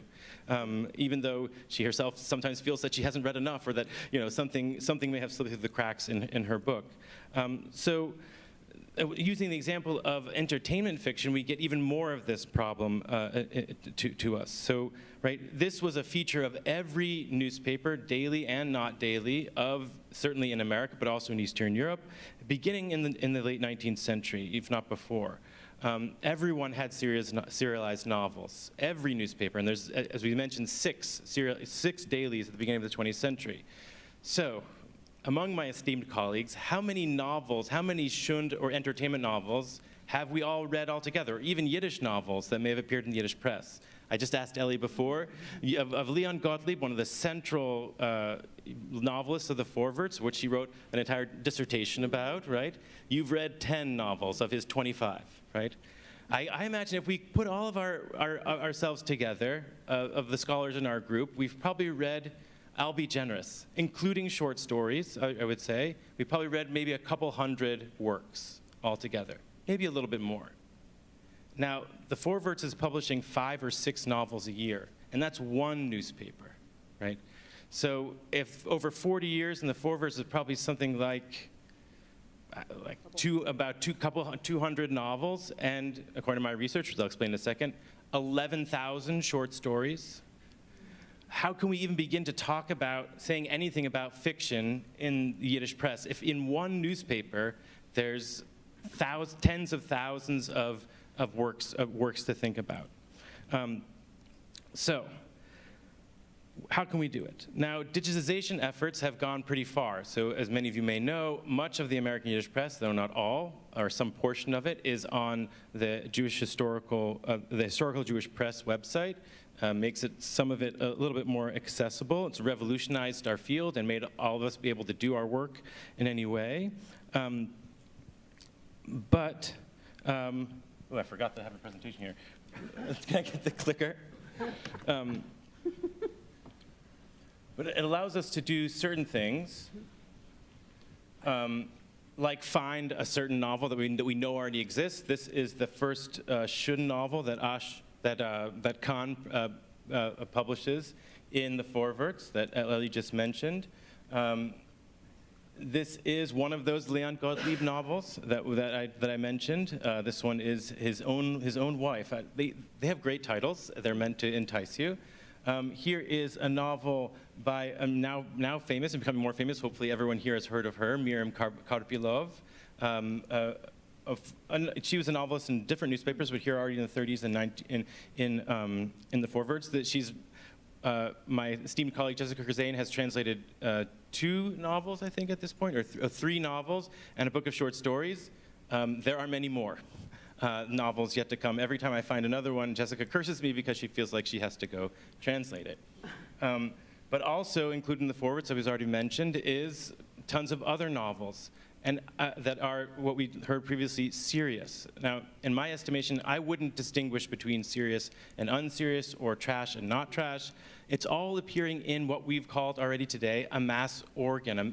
It's for the masses, even if it's meant to be serious in some way. So this is Isaac Bashevis's first American novel, famously, that no one or very few people have read, Der Sinnige Mashiach, his novel about Jacob Frank. Here we have Sholem Asch. We know he became an important novelist for the Vorwärts in 1914, but actually he published his famous play in 12 installments in the Vorwärts in 1907 already, Gott findet komme, God of Vengeance. Here's a short story, a famous short story, modernist short story by Judith Zinger, who we've also already heard about today, published in the Vorwärts in 1923. But it's not just the Vorwärts, there's other newspapers and other writers. So this is Yosef Apatoshu, one of the central writers of fiction in America. And he had a regular short story in Der Tog. Anyone who studies Apatoshu is in trouble because he's written probably thousands of short stories. This is how he made a living. I was writing weekly or daily short stories for Der Tog. And then this is my writer that I'm working on, probably one of the most important and famed writers of the 1920s and 30s that anyone who's heard of Sarah Smith has probably heard it through me, probably. And this is this is just a random sampling of her over 20 novels that she published that were very popular in Der Tog as well, that we know almost nothing about. I have read 3 of her novels, which makes me, of course, a Sarah Smith fanatic, of anything, and a world expert. So how do we go about thinking about these things if we don't have JPress? So here we are. I'm going to switch over to the computer. I'm telling the people upstairs. And one of the things that I'm trying to do is take all this information from JPress and give it more metadata that's already in. The JPress allows you to do lots of great browsing and has a very limited word search. So we can't, it's difficult to ask somehow some of the most basic questions about sort of bibliography. Like how many novels did a particular writer write in the Yiddish press? JPress's search function doesn't allow us to do that. So I created this database, a database of Yiddish popular fiction called shund.org. Shund, as we've already heard, is the word for trash or trashy literature. That appeared and was critiqued heavily by that intellectual elite, but also was, in fact, as we've already heard, their bread and butter for making money and selling newspapers. So what I've done so far with shund.org, it's meant to be a database for all popular Yiddish fiction, so that includes books and pamphlets that would have appeared as serialized outside of the newspaper, but also trying to collect all fiction that has appeared in Yiddish newspapers. And what I've done is we're beta testing this database just on the forwards, and so that's how I get that number. I know exactly that there are 200 novels and 11,000 short stories because we've gone from 1902 to 1940 and cataloged most of all the fiction that has appeared, me and my research assistants, that's appeared in the forwards during that time. And so you'll get everything is in this database. So we have Leon Gottlieb's daily novels. We heard already about Gottlieb, about Stifarei, all the humoresque sketches by B. Kovner. They're all cataloged in this database, along with, we already met, I think, in Matt's presentation, also Zalman Lieben. He's also a daily short story writer, not daily, but at least 2 or 3 a week when he was employed by the forwards. But also tons of other names that we don't ever hear about. Zvulun Levin, Moishe Yankiv Aderschlager, Jenta Serdatsky, which we haven't, I'll talk more about later, Julius Rack, Avram Reisen, writers that were producing fiction regularly in prodigious amounts that were actually when you asked a Yiddish reader what they imagined fiction to be, it was, of course, big names like Sholem Asch, Shalom Aleichem, but more importantly, these were the writers that really taught them how to think about fiction on a daily and weekly basis. So, I'll give an example of Jenta Serdatsky as a way also, no, so the next thing I can ask is there anything you want to search right now in the database which I can do for you? Does anything, like I can, just so we can see what we could have done here. Does anyone want to hold this for a second?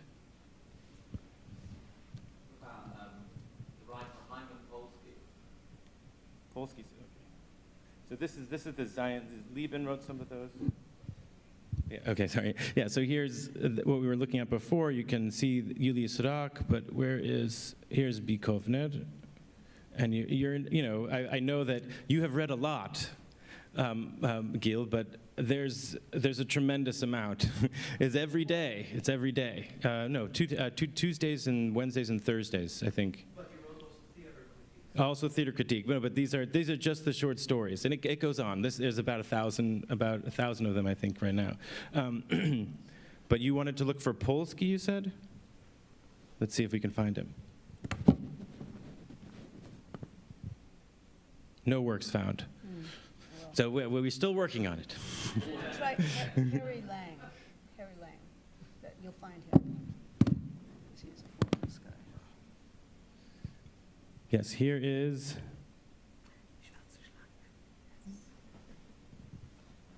No, see, the problem is I don't have a Hebrew keyboard on here, but it's okay.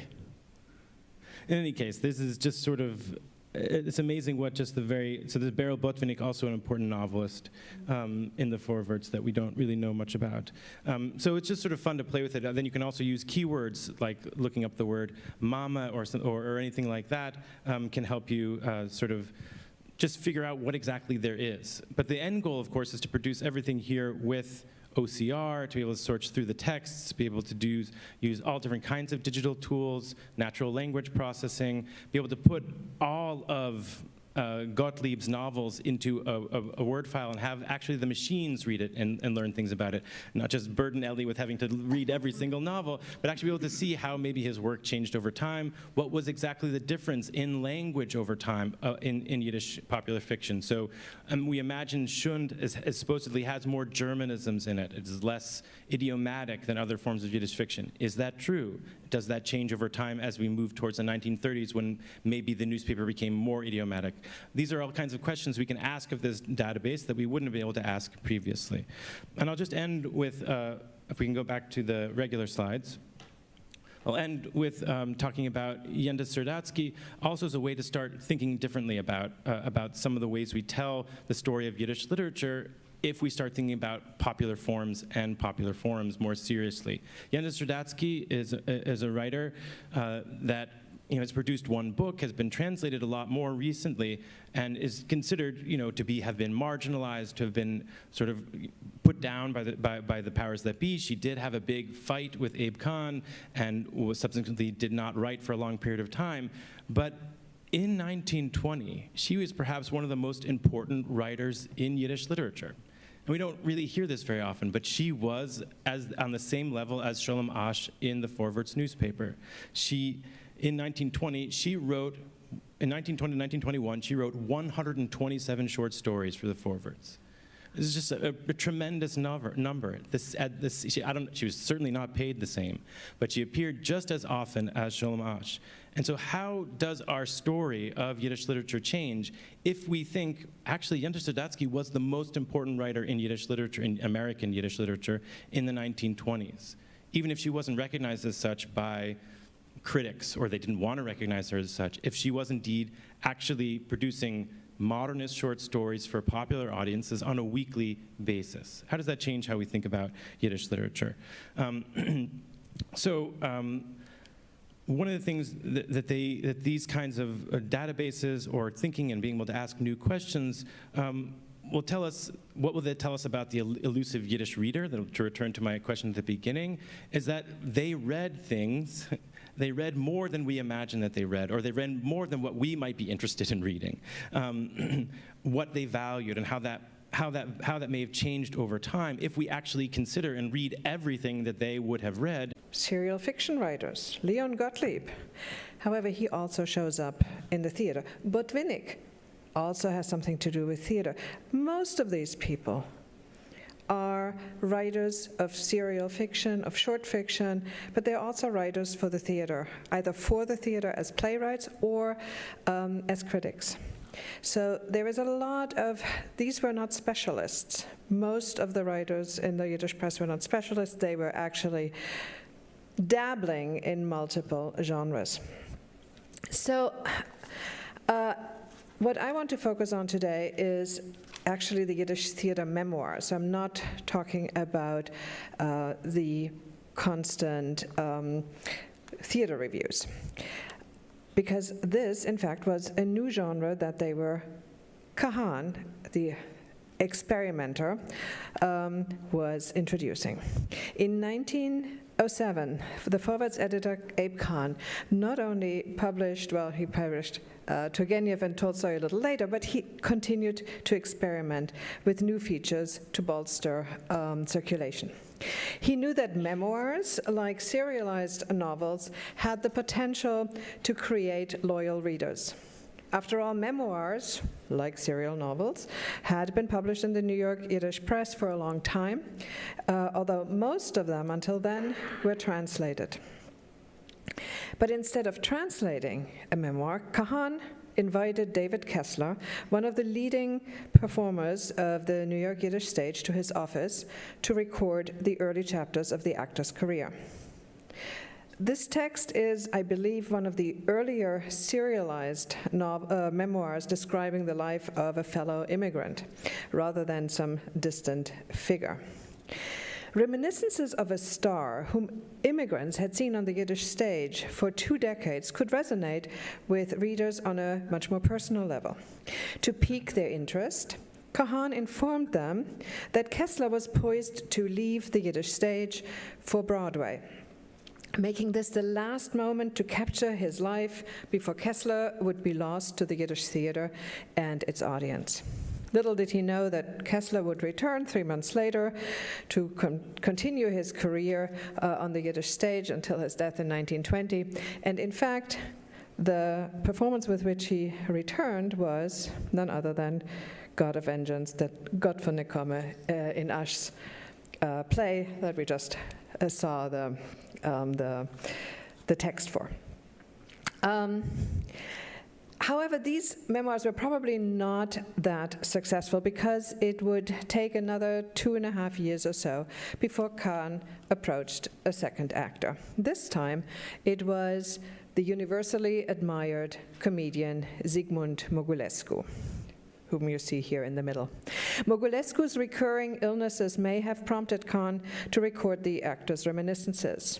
The brief series came to an end when Mogulescu was hospitalized in 1910, and he would only pick up the story again in late 1913. This time, he assigned Leon Gottlieb to visit the ailing Mogulescu and to record additional chapters. The choice of Gottlieb as anonymous scribe and writer was probably no coincidence, since he, after all, had already begun his long-standing career as a serialized novelist. His flair for sensational and melodramatic writing would be evident in Mogulescu's memoirs, and even more so in Gottlieb's later collaborations, first with a star and matinee idol Boris Tomaszewski, who published memoirs off and on for 3 decades, and then with star actress Sarah Adler in the late 1930s. Gottlieb was not the only professional writer, of course, to collaborate with actors on their memoirs. Most, in fact, or at least all, or at least most, were edited by a ghostwriter or an acknowledged collaborator who was instrumental in shaping much of the style of the narrative. The Vorwärts announced the start date of Mogulescu's memoirs for January 8th, 1914, but kept postponing it until the day of the actor's death. Despite his admiration for Mogulescu, Kahn apparently waited for the opportunity to capitalize on the reader's spiked interest once the beloved actor had passed. Gottlieb's frequent sentimental descriptions, offering glimpses into Mogulescu's state of mind in his final weeks, probably contributed to the immense popularity of the memoirs. Kahn built on this success by next signing on Boris Tomaszewski to send travel impressions from his tour in Central Europe and Russia back to the States. Tomaszewski then continued to publish incidental reminiscences from time to time. In 1915, the Wahrheit, competitive as ever with the Vorwärts, offered the memoirs of none other than Boris's estranged wife, Bessie Tomaszewski. In fact, her memoirs are remarkable for a number of reasons. She was the first woman in the Yiddish press to publish memoirs, and among actors' memoirs, hers were the first that captured her entire life, not just several chapters of a career.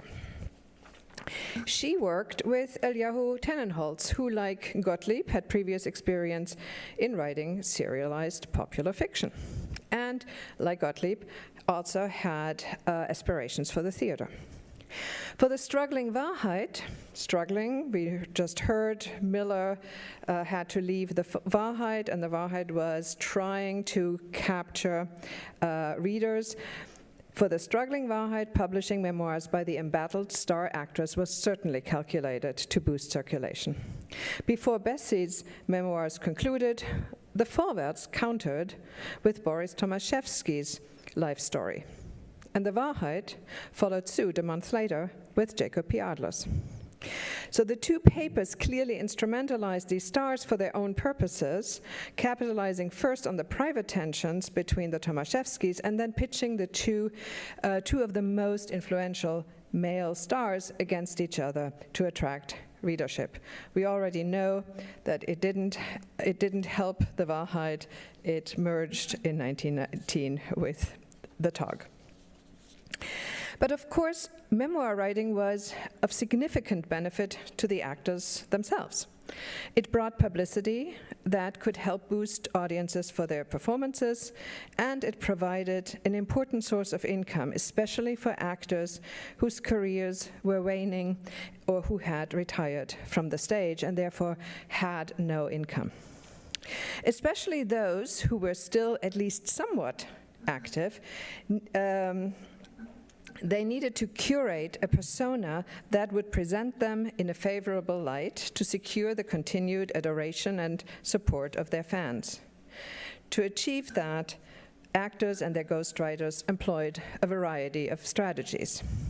Bessie Tomaszewski, the youngest of all the actors' memoirists, at age 43 or so, was trying to rebuild her career as a solo star after her separation from her husband.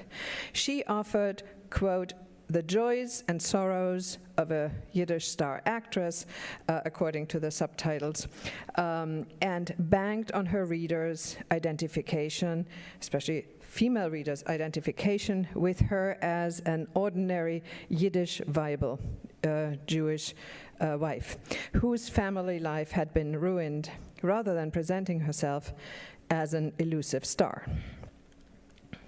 At age 65, Jacob P. Adler, on the other hand, who came right after hers, was nearing the end of his career. He was regularly already talked about as the old Adler.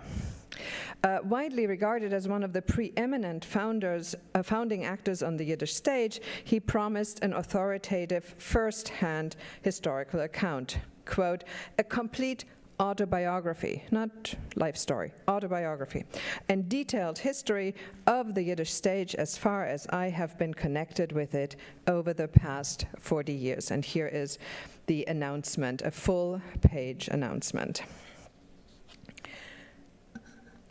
Bertha Kalish, who was still actively performing at the time of the publication of her memoirs in 1925, albeit primarily in special guest performances and no longer through season engagements, presented herself as a regal diva, as we can see on this picture as well, who was wedded to the theater and who had helped lift the stage through her single-minded dedication. In the late 1930s, the long-retired 80-year-old Sarah Adler set an entirely different tone, titillating her readers with descriptions of her and her husband's many romantic entanglements and their marital tensions. In fact, all the memoirs by the Adlers and the Tomaszewskis, and we need to remember each of them published, almost all of them published more than one set of memoirs, they all shared a good amount of their private lives, especially as it related to their love lives, even if as they employed rather different ways to present it. After all, their affairs had long been part of their public persona, and they had to bring that in to attract their audience. Among the 24 is what I have found so far, and as we talk about trying to figure out what these text novels, short stories, where they are, in fact, the Kessler memoirs of 1907, I actually found only last summer. It takes a long time to find all of these texts, even with the internet. So in any case, about 24 or so serialized memoirs is what I have found, published between 1907 and 1960. There were also several by supporting actors, including Bina Abramovich, Leon Blanc, Sam Kasten, less known names, of course, whose narratives have a very different tone. Part of the reason is that their careers were not associated with scandalous love lives, and moreover, these were not ghostwritten by writers of serial popular fiction, as almost all the ones by the Tomaszewskis and Adlers were. They were authored by Mendel Oshorowicz, a longtime staff member of the Vorwärts, who wrote biographical novels of historical figures, translated a good number of memoirs, and, given his special interest in Yiddish theater, published reviews, but also various shorter and longer biographies of Yiddish actors, including a lengthy study on David Kessler and one on Mooney Weissenfreund, better known as Paul Mooney. His contributions to the memoirs varied from publicly authored, as in with Bina Abramovich, where he essentially just quotes her, to ghostwritten, as in the case with Sam Keston, but all were imbued with his considerable knowledge of the theater world. So they read very differently. So to conclude, and this is really sort of the tip of the iceberg here, but to conclude, I just want to leave you with the appreciation that memoirs, especially if they're used for scholarship, need to be read within the professional and personal context in which they were written, keeping in mind the actors' stated and unstated goals, and the public persona they wanted to curate.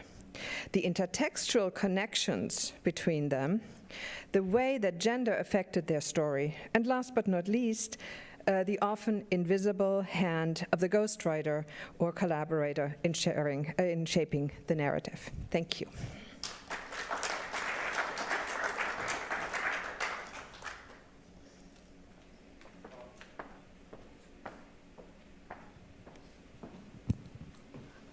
Hello? Okay, sorry. Thanks to all of you for three really fascinating presentations.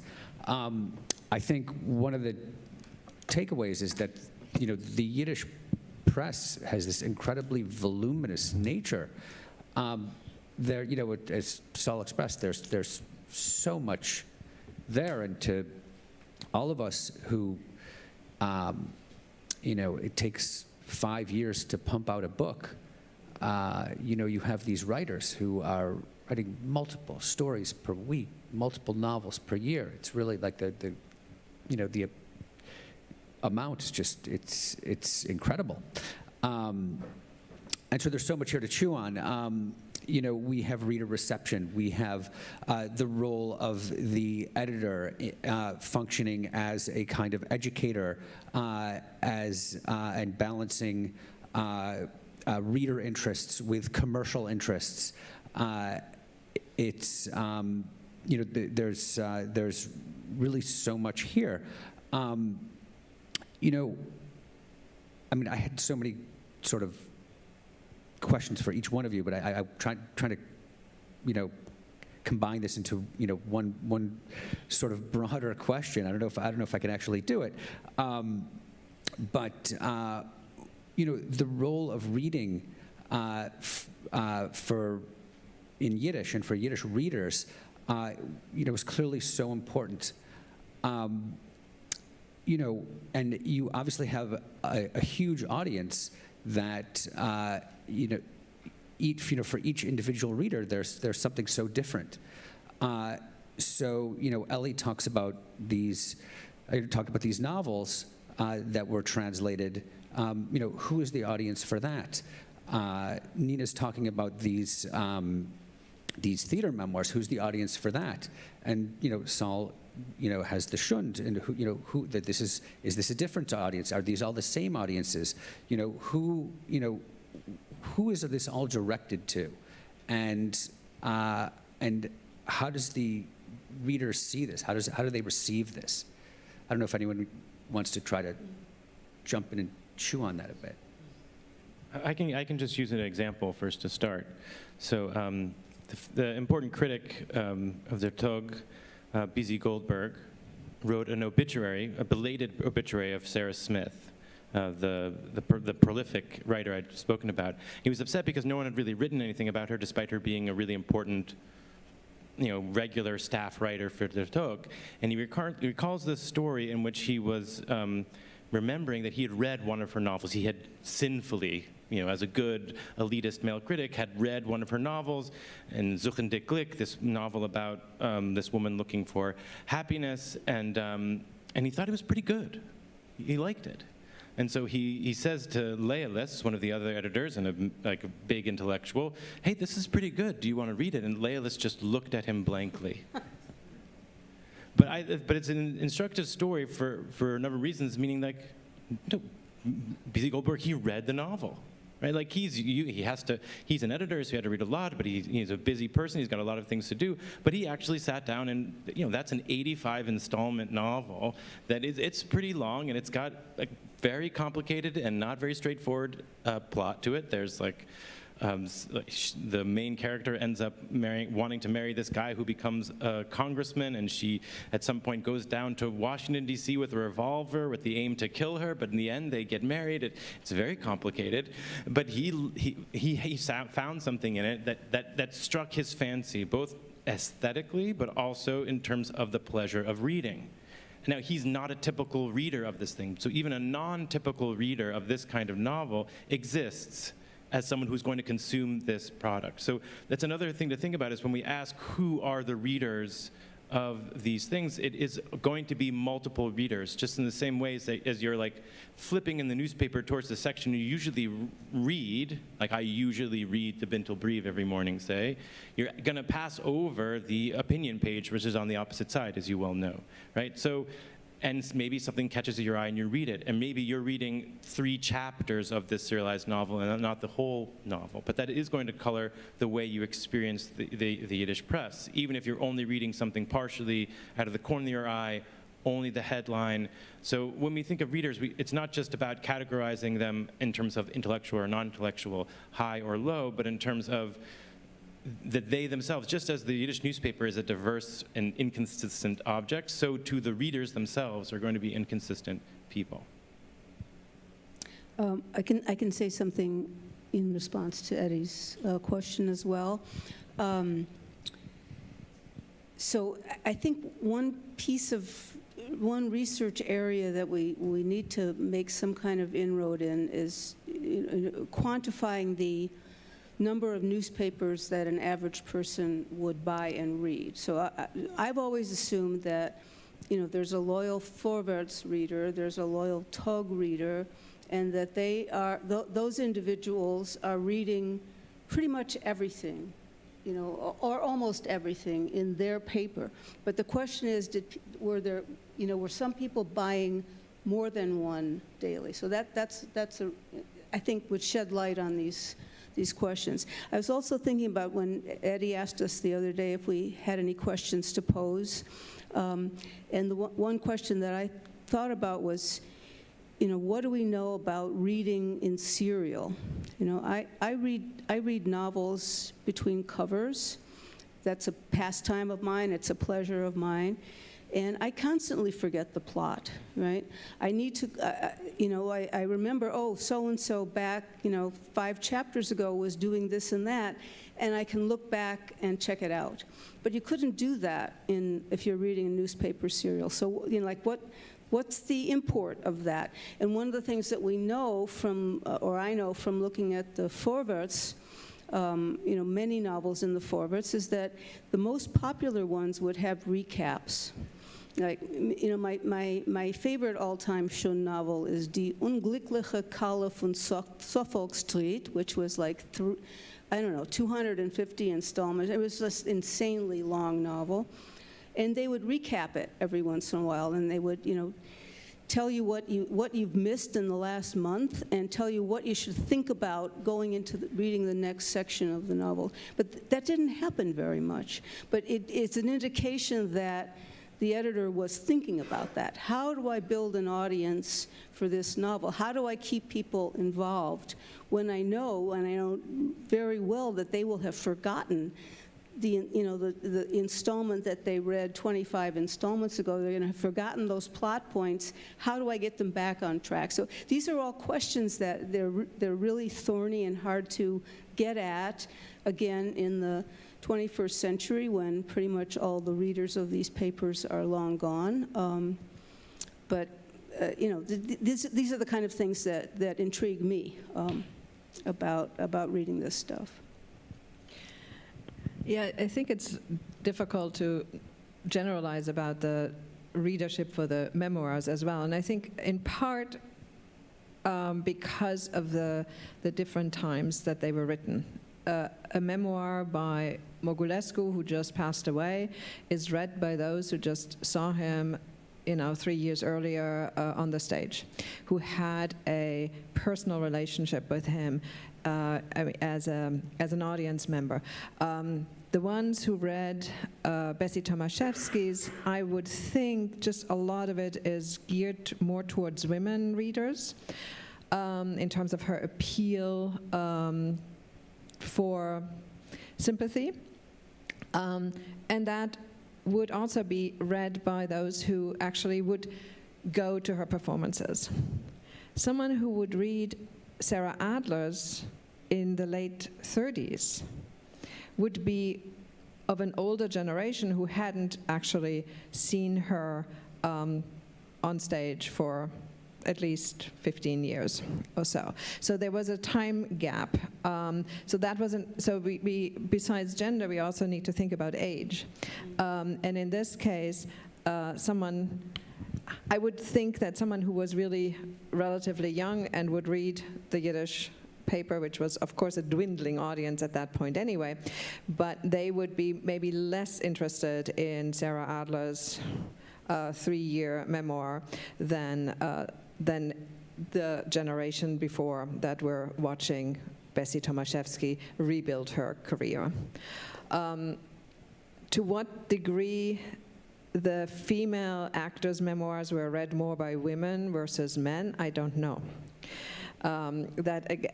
Again, in some cases, I think the tone of the memoirs might give a sense of that, but I don't know if Bina Abramovich's or Regina Prager's memoirs would have been read primarily by women or not. Again, all of these were mediated by male ghostwriters or authors, public authors. So trying to tease these things out, as we all know, is a really hard question. The one thing I would add also is that we have to keep in mind that experimentation or adaptation is going to be the rule more than being able to find any consistency, right? So that's the other thing that I've learned from the database is that there's just so many more short stories than there are novels. A novel is a risk. That's 85, 250 installments that you're invested in as an editor. Short stories, maybe it's 2 or 3 installments, maybe it's just one off, and the readers seem to like that short story. You hire that writer, he does 2 or 3 more short stories, but you can cut him off real quick and don't have to worry about finishing the novel or finding someone else to finish the novel. So that another way to think about that also in terms of age, which Nina, you mentioned was really important, is say as immigration changes, say in the mid-20s, and readers' interests, or they're not that they're older, it's not that they're older or younger, but there are newer immigrants arriving, or there are newer immigrants arriving, means you can change the tone or change what the interests of the particular readers might be. And that's going to change over these different waves, right? So the short stories that are written during World War I are going to be very different than the short stories that are appearing, early 1920s, say, in the midst of pogroms taking place in Eastern Europe. So this is it's not just age, but also timing. So we've got both nostalgia and a sense of contemporary realia to consider in these what seem to us sort of arbitrary editorial decisions, but that are also always trying to push the right buttons in the sort of experimental mode in order to keep as many readers in the newspaper as possible. All right, people are eager to ask questions. I guess, wow. All right, I will refrain from speaking. I guess we'll start with Eric. A mic will be brought to you. Wait for the mic, though.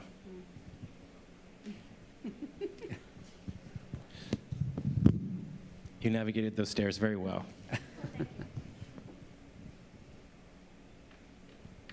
Thank you all for really great presentations. I'm particularly curious about in newspapers, kind of the composite of what you're all saying is there was this constant experimentation with different features, different genres, high, low, combination.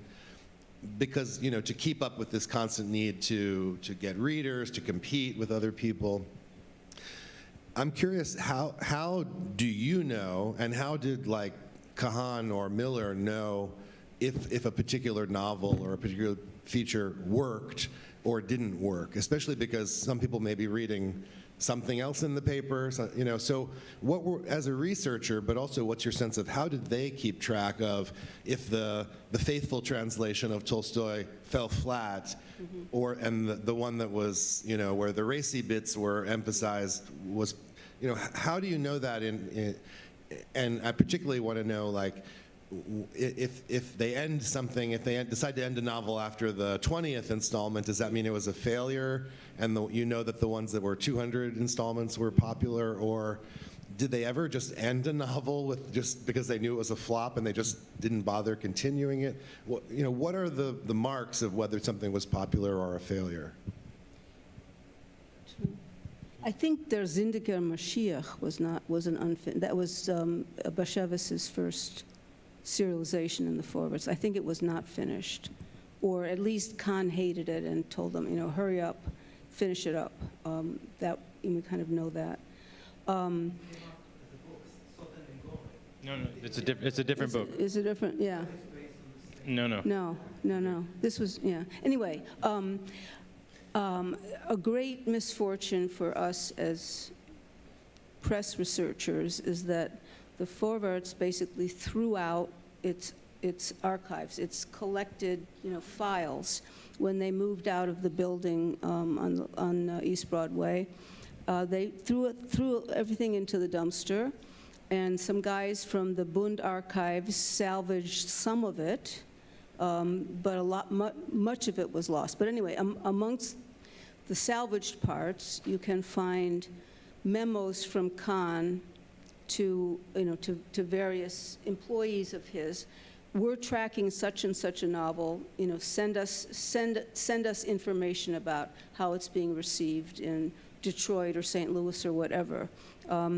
So this just leads me to think that they at least tried to understand reception in terms of whether to, you know, how much money to put behind these publications. But the evidence is so spotty that it's really hard to answer those questions. But yeah, I think we can assume that they were trying to figure out who was reading what. You know, a lot of the assumptions that I make, like the point that I made in my paper today about Kahn giving up on the contest for publishing serious fiction, is just that, you know, suddenly there was none. And it was a steady diet of Leon Gottlieb, who was, you know, had just started writing Schundroman. And so for the next few years, you saw nothing of serious fiction in any form, you know, and then suddenly Ash starts to publish there. So we just don't have good records for the Forward, and probably for most other papers, of how these editors were, you know, trying to shape the offerings that they were giving. I mean, you did mention that Miller requested information from readers about just this very thing. Right. Oh, yes. With Das Leben von der Freude. Yes, that's a fascinating chapter, and he got hundreds of letters from people about this one novel, and it became a thing that, you know, you got to write in and give your opinion of Das Leben von der Freude. Anyway. Yeah, one way is from absence, the other way is from continued presence. So Sarah Smith starts off as a court reporter. She's doing divorce court and writing scandalous stories about the divorce court. People must have liked it, and the editor said, "Can you write a novel?" She says, "Of course I want to. You're going to pay me more for it." And and then it snowballs. The question is, does she then just become sort of institutionalized in the newspaper and become someone who just has to write a novel, or does she continue to be popular? And so that's where the difficult question is. Just because someone continues to write doesn't mean they're still important. How many people are reading Asch's complicated novels in the early 1930s? He's got a novel, Der Tilamid, And it's not an easy, it has melodramatic parts, but it's got like long sections about this, Shabtai Tzvi following Chassid. It's just sort of like it has weird parts to it that are not very entertaining, and yet like that continues to be. How much did people read Ash as much as they wanted to just see Ash's name in the newspaper? So, basing it on presence or continued presence also doesn't necessarily tell us as much as we would want it to. Absent these kinds of letters or memoirs or archival materials. Will? Oh, sorry. Oh, thank you. I just wanted to ask you, Saul, some questions about your kind of own theoretical musings on what you're doing. It has in some of its ambition to me a bit like the encyclopedia or a kind of 18th century Enlightenment project, that by putting all these Shunt excerpts together, you recreate Shunt as it was. But obviously what you're actually doing is creating something radically new that was completely different to Shunt, because by reconstructing everything into this new way, Shunt, which is thematically maybe Shunt, trash, rubbish, but is also literally Shunt it's in a newspaper that you consume and then throw away, you add a digital permanency to something that was defined by an analog transience. So what I want to ask you is, I'm thinking a lot here about Jason Lustig's amazing work recently on archives, and thinking about, say, example for YIVO as well, when it builds this bridge to reconnect archives, it's actually building something new. You could also say in your project, you take something that maybe is lowbrow, but then you're transforming it into a kind of, it takes on a different form as a kind of scientific proof of the attention of various people, their access to media. So I'm kind of excited about how you theorize this. Is this like a kind of quintessentially new piece of history because the digital allows a new construction? I'm wondering also about the fact that you could, of course, compare what is in Shunt in your database with what was then selected and canonized, printed, and became literature in a more conventional canon. So I'm kind of interested in your digital perspective on it. That's a really important corrective, actually. That it is, even if I disavow certain kinds of canonizing projects, it does, in fact, create an archive that was not there previously or not accessible in the same way previously. I do think, though, that it still retains a good amount of its ephemeralness, in the sense that, indeed, no one is going to read all of the things that are inside this database already, right? It's already inaccessible in some way to human reading. In that way, it retains a certain kind of, it's as ephemeral as a search is. At the same time, what happens when you do certain forms of computer or machine reading of all these texts? What happens then? What canon has come into being, or what instance of reading has taken place in that is an important question. And people talk about these kinds of virtual readings as forms of ghosts, or forms of producing ghosts, or producing various forms of virtual literatures, as opposed to, in some way, we're not reproducing the literature. In fact, we're actually creating, as you seem to suggest, a different kind of phantom of that literature. So that's one way to approach it, I think, is to be very conscious of the ghostliness of the project. At the same time, I do think it is concretely very important to access these kinds of texts, even in their ephemerality, as we try to tell different stories about Yiddish culture.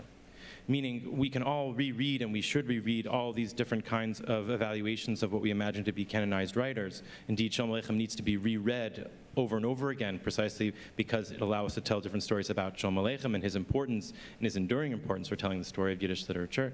But I don't mean by sort of reaching out for something that's been marginalized, because one of the, I think, the ideas behind the project is to reach out for something that precisely was not marginal. In fact, it was the most central experience of Yiddish reading in the early 20th century. So in order to tell a different story, not necessarily a better one, because I don't know if that's necessarily the way to approach it. We don't need to tell competing histories of Yiddish literature, but indeed to tell one that gives us a very different understanding of what the conditions of Yiddish are, and how that may reinform how we might tell the same stories we've been telling previously. So if, for instance, Shund is that important to the story of Yiddish culture as being informed by something ephemeral, by being informed by pleasure, by being deeply conditioned by capital, that allows us to say very different things about Shalom Aleichem too. So that's what I mean by sort of by allowing ourselves to think differently about what even is the object that we call Yiddish literature. It's not a book. it's not even a pamphlet, it's a page on a newspaper, if that's the dominant form of Yiddish literature, then that forces us to tell very different stories about what we imagine Yiddish reading to be, or what Yiddish consumption is, or what even is a Yiddish cultural event. Just to follow up with a much more concrete question about the database, I see there's already a huge amount of data in there, and I'm just wondering how it got there. Like, how much did a robot do that? How much did a person do that, and how? It's all people. I have 3 very dedicated research assistants, and they're just reading through the forverts and entering data in. So it's very human, and so it also needs to be corrected. But yeah, that's the whole thing. Thanks so much for these papers. I think they make a really strong case for how really anyone who is studying Yiddish literature needs to care about the press, even if that's not their specific research focus. And I'm thinking about also the larger question of how to read popular literature. I think that's something that scholars of literary studies often, and American literature, don't really have the foundation for. That's not how we're taught to read. And so I was curious, especially Nina is really, really interested in this kind of memoir form, and curious about how these memoirs read, what kinds of literary strategies are they using, or are they aspiring to a kind of literariness? Is there some a literary tradition, autobiographical tradition they're drawing on? And if you could talk a little bit about how you approach them as literary objects. Thanks. Yeah, I think when we look at theater memoirs or actors' memoirs, a lot of the basic formula is a formula of popular novels. And so when we read the ones that were ghostwritten by Leon Kobrin, it's a formula that you find to a certain degree in British and French memoirs that were proliferating at the same time. It was the time when the memoir was used by actors to position themselves. And I think in the Yiddish, actors sort of started to pick up on that, at least some of them. You know, the early ones, like where Kahan goes to Kessler and Mogulescu, have a different tone, because they are really, they're driven much more by the editor than by the actor. And at a later point, certainly with the Tomaszewskis, also with Kalisz, it's, even though they have writers who write with them or for them, because most of it is oral history, they are much more, on some level, in charge. They want to tell their story. It's not Kahan who goes to Mogulescu and says, okay, you need to tell me your story. No.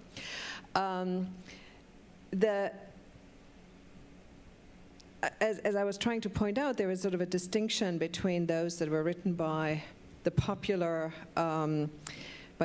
writers, and very much the tropes are similar to what the Yiddish press, the novels were, or the melodramas on the stage. So a lot of it was really picked up from there. There were no literary aspirations, certainly not there. But you know, I said that Sarah Adler's memoirs were written by Gottlieb. I don't have proof of that, except that everything about the style and her, the fictional aspects were very much what Gottlieb was writing about, right? The underworld. And so she had these parts of the story that were her life, and then there was what is pretty, I'm certain, is fiction. To add to the titillation of the stories and the readers. So there is a wide variety. And what I haven't done as much on the memoirs that were written by Osherovich and others to sort of really go deep into his style and what he was trying to do. But I think looking at the ghostwriters, becomes really important. It's not always clear who they are. Can I add something about memoirs in the press? So first of all, to respond to your question about popularity of memoirs, they became a really important, item in newspapers as the 20th century unfolded. So lots of different people published memoirs in the press. But I found a very interesting piece that intrigues me to look for more similar things. I found what I would call a pseudo-memoir that was published in both the Vorwärts and the Wahrheit at the exact same time in 1907. And the Vorwärts version was translated by Coburn, I believe, from German. This was a German publication that later, that presented itself as a memoir, but was later identified as a novel. And it was the story of a middle-class girl who becomes a prostitute. So it's a gender story. It's really on the cusp between Schund and memoir writing. And I had to cut this from my paper because my paper was too long, but on the exact same day that this serialization commenced in the Vorwärts, which I'm assuming is kind of a faithful translation, or more or less a faithful translation of the German original, Miller got hold of it and probably found out that the Forward was about to publish it, and published his own kind of, I think he called it frei bearbeitet or something, freely adapted version, which he wrote of the exact same story.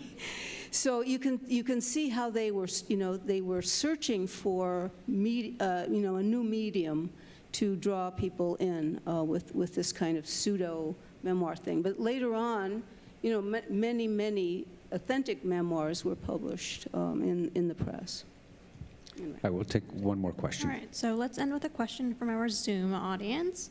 One for Ellie. Do you see an interplay or boost with Asha's newspaper popularity when you have his work appear later in film, like in Uncle Moses? Okay, I couldn't quite hear. I couldn't see. Say it again, please. Yes. So this is from our Zoom audience. Yes. Do you see an interplay or boost with Asha's newspaper popularity when you have his work appear later in film? Newspaper boost. A boost in his newspaper popularity. When the film was right. When does Uncle Moses? Uncle Moses is the film is a talkie, so it's the 30s. Yeah. Late 30s. Yeah. Right. I'm not sure how to answer that question. I think that by the time the Uncle Moses film was made, Ash was already on his way out of the Vorwärts. If it's 32, then he was still. It was 32? Okay. I don't know. If it wouldn't have been a boost. He's already uber famous. In 1932, he's like translated across the whole world. So the thing is with Ash, he only made money from the Yiddish press. He was super famous, like across the world, got translated everywhere, but in terms of copyright law around that time, he's always complaining that he doesn't make enough money from his books. He's the tons of letters to that he doesn't get paid enough. Then that was really his only income, not only, but his major income in order to fund his villa in Nice, where he was living, was from the Yiddish press. So, and if that time the Yiddish press is actually declining in terms of its numbers already by the early 1930s, I don't see the film as helping him that much. Although he liked to be famous, so it helped him in terms of his ego, I'd say. Do we have time for one more? We're out of time. Out of time? Sorry. We're going to break for lunch, I think, and then we'll be back at, I want to say 2:30 maybe? 2:30 for the next panel. Thanks to everyone, and thanks to this panel.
Sunday?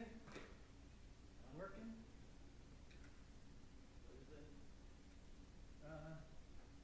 Trabajo en domingo? No, I like to work Sunday.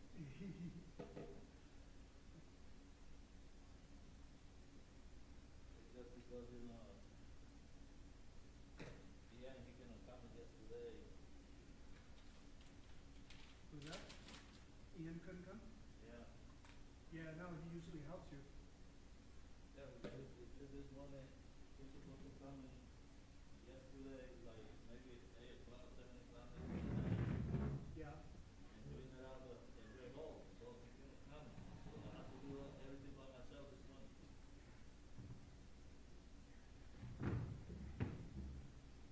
It can be a crazy place, this place, man.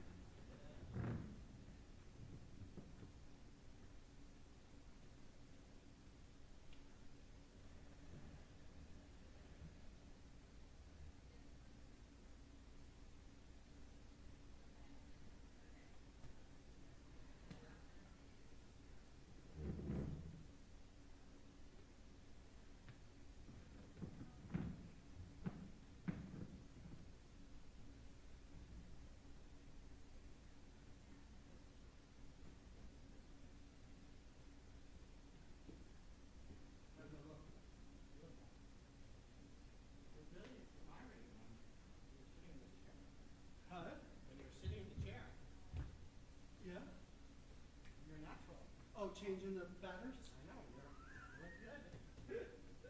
Take that panel. You know I will do that. I wanted to do like an 80 TED Talk series. Because,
them and find out they'll be doing something with it.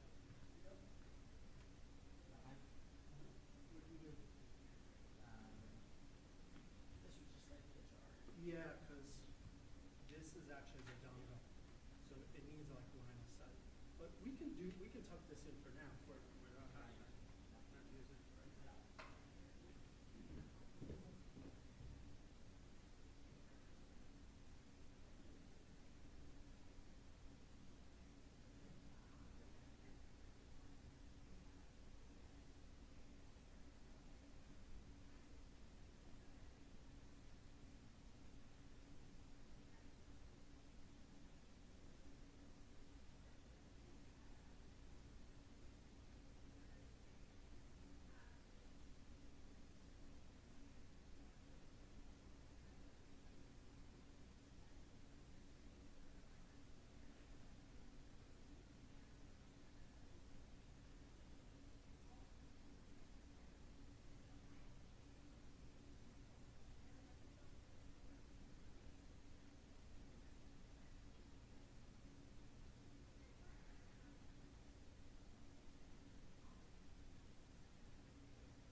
they're all using mics. Yeah, all using mics. Here is best, here is fine. Down here, we're probably not going to hear it. Got it. Or like this, also not great. Like, at least have it take off. And then I have them like on and off here basically, so until they're ready to go, they won't be on. But so like don't worry about talking around them. You'll be fine. Right around. Great. Anything else I should know? It's also very straightforward. No, I will just. But if you have any questions, here I'll be around. This has been like such a smooth experience. I'm so glad.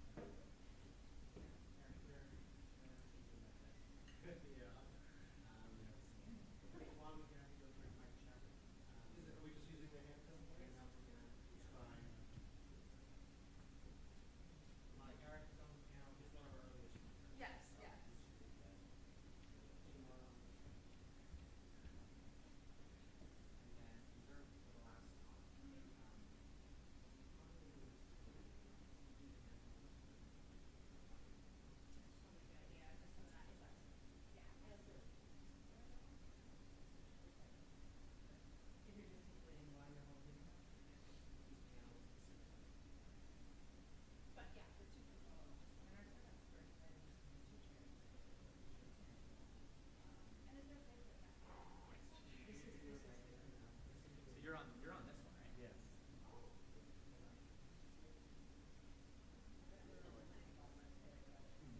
It's a good picture. I've actually used that before. It's one of the ones that comes up when you type in like American Yiddish. But it's like, I wish more of pictures of early people who aren't early. Yes, yeah. Somewhere, I don't know where it is.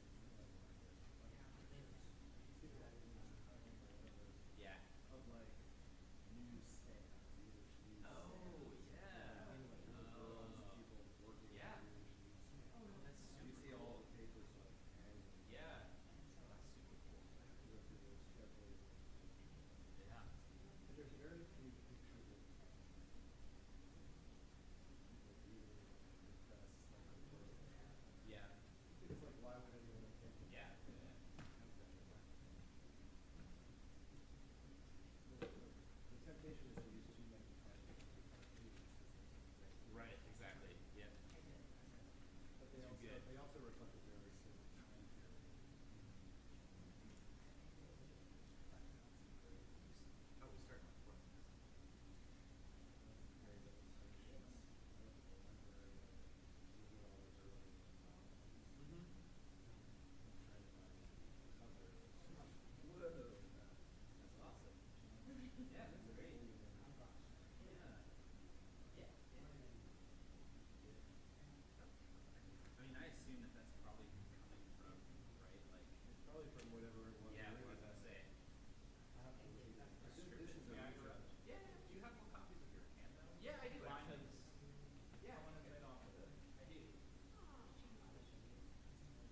so sorry. Yes, yeah. I'm a associate professor of history and Jewish studies. Yeah. Yeah, it's a where I directed the Jewish program. Totally falls out of use. And then I'm the author of Rice and Whiteness. It's like Eddy also I co-authored another book called On Middle Ground, A History of the Jews of Baltimore. But it was a very helpful Johns Hopkins Press. Co-authored with Wagner. A variety of different. And my current project is on religion or persuasion. The history of religious and other the history of Jewish reading culture without the period of mass migration. Obviously, I've had to do a lot of work outside of the actual theology, but when I read my own I'm sorry. History of Jewish reading culture In the period of mass migration from Jewish migration. Started writing stuff. It's tricky because I don't. There's just like Yiddish, and I don't just look at the enough to write. What about your time poet from American Yiddish history? I think we could throw that on there. Yeah. You can leave that out. Where shall I sit? Shall I sit at the end?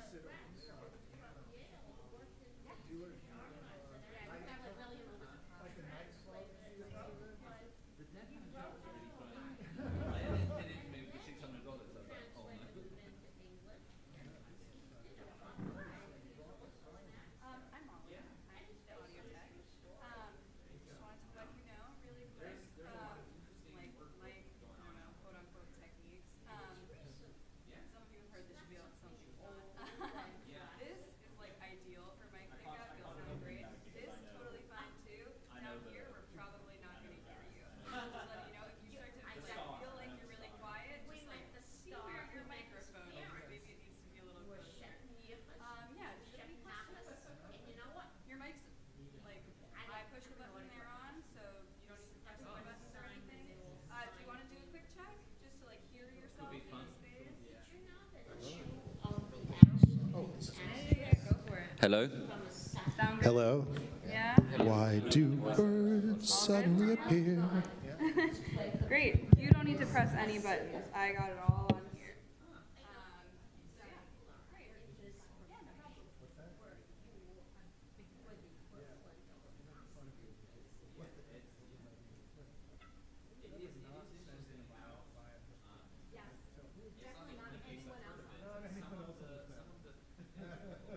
I didn't like this again. When did you think you put? I didn't send. And while we're in this, apparently, while we're in this mode, I want to embarrass you really. It's fascinating. I understand your What did you say? The popcorn is too friendly. No, but well, actually, both are partners. Yes. Well, yours isn't here yet. He's coming. Not coming for your chairing. Give him an acknowledgement. Ladies and gentlemen. I don't. I think I'm going to, ladies and gentlemen, it's a pleasure to invite now to Evo Board of Wellington.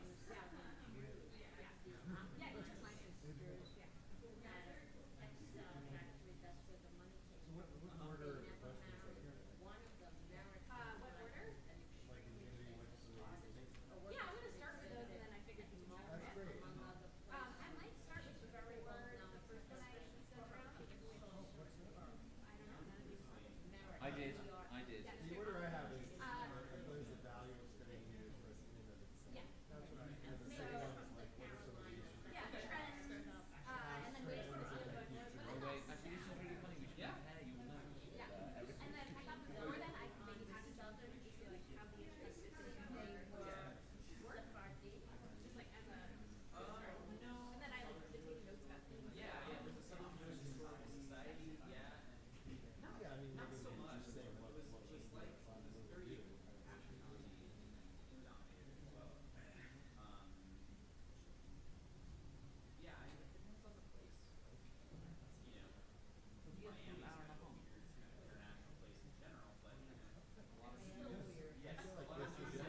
You'll find his name if you look for it. Association with Columbus. About like my research. They were the family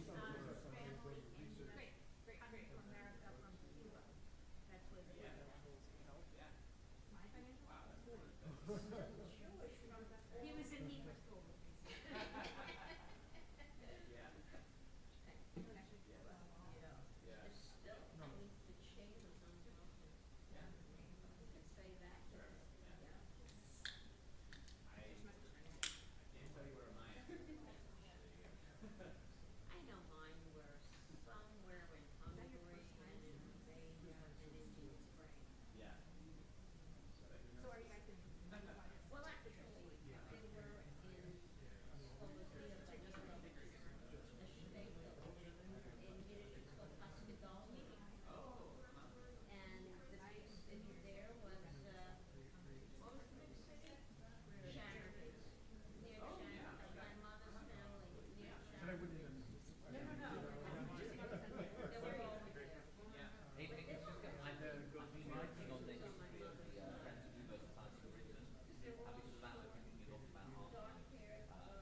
Hi, welcome everybody.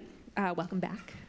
So I'm Ayelet Brinn. I'm one of the conveners of this working group, and I'm very happy to be in conversation today as part of this roundtable, which is going to sort of bring together a lot of the themes we've been talking about today, and then also explore them further. So I'll start by introducing the panelists, then I'll ask some questions, and then we'll be sort of in conversation from there. So Eric Goldstein is an associate professor in history and Jewish studies at Emory University in Atlanta, Georgia, where he specializes in American and modern Jewish history. He was, until recently, the director of the TAM Institute.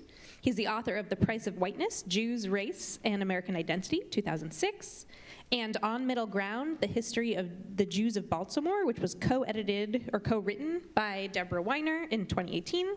His current research explores the history of Jewish reading culture in the period of mass migration to the United States.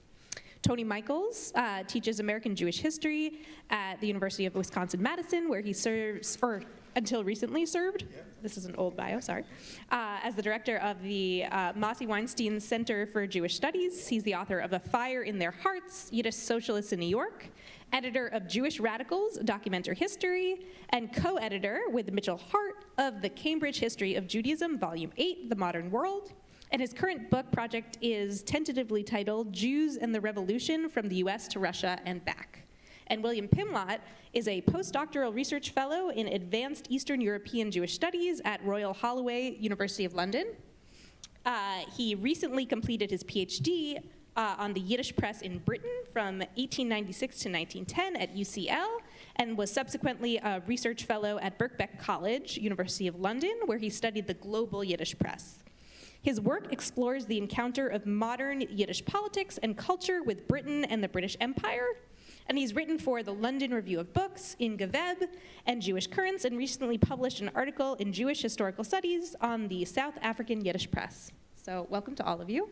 So I thought the first question that I would ask is pretty general, which is basically to tell us a little bit about how the Yiddish press fits into your work and your research so far. So I don't know, maybe you want to go down the line and each say a little bit about that? Okay, thank you. My work right now is all about the Yiddish press. I'm doing a project which is the history of Jewish reading culture in the United States from approximately 1870 through the interwar period. And it's primarily focused on Yiddish print culture, the reading culture of Yiddish-speaking immigrants to the United States, but there's also some comparative dimensions. I'm really thinking a lot about how this culture was very different from the Jewish reading culture of Eastern Europe, so it takes in Eastern Europe as well to some extent. And then I'm also looking, after World War I at the transition, even before then, but especially after World War I, at the transition to English, meaning, how Jewish immigrants gradually transitioned from being primarily Yiddish readers to primarily English readers. So it's not exclusively American, it's not exclusively Yiddish, but in any event, the Yiddish press is probably the most central, not only the most central source, but it's really the subject of a lot of what I'm talking about. I'm looking at the origins of the Yiddish press in the 1870s and 80s, how the Yiddish press became a mass phenomenon for the first time anywhere in the world in the 1890s in the United States with the successful blossoming of the first daily Yiddish press. I'm looking at the emergence of the Yiddish book industry.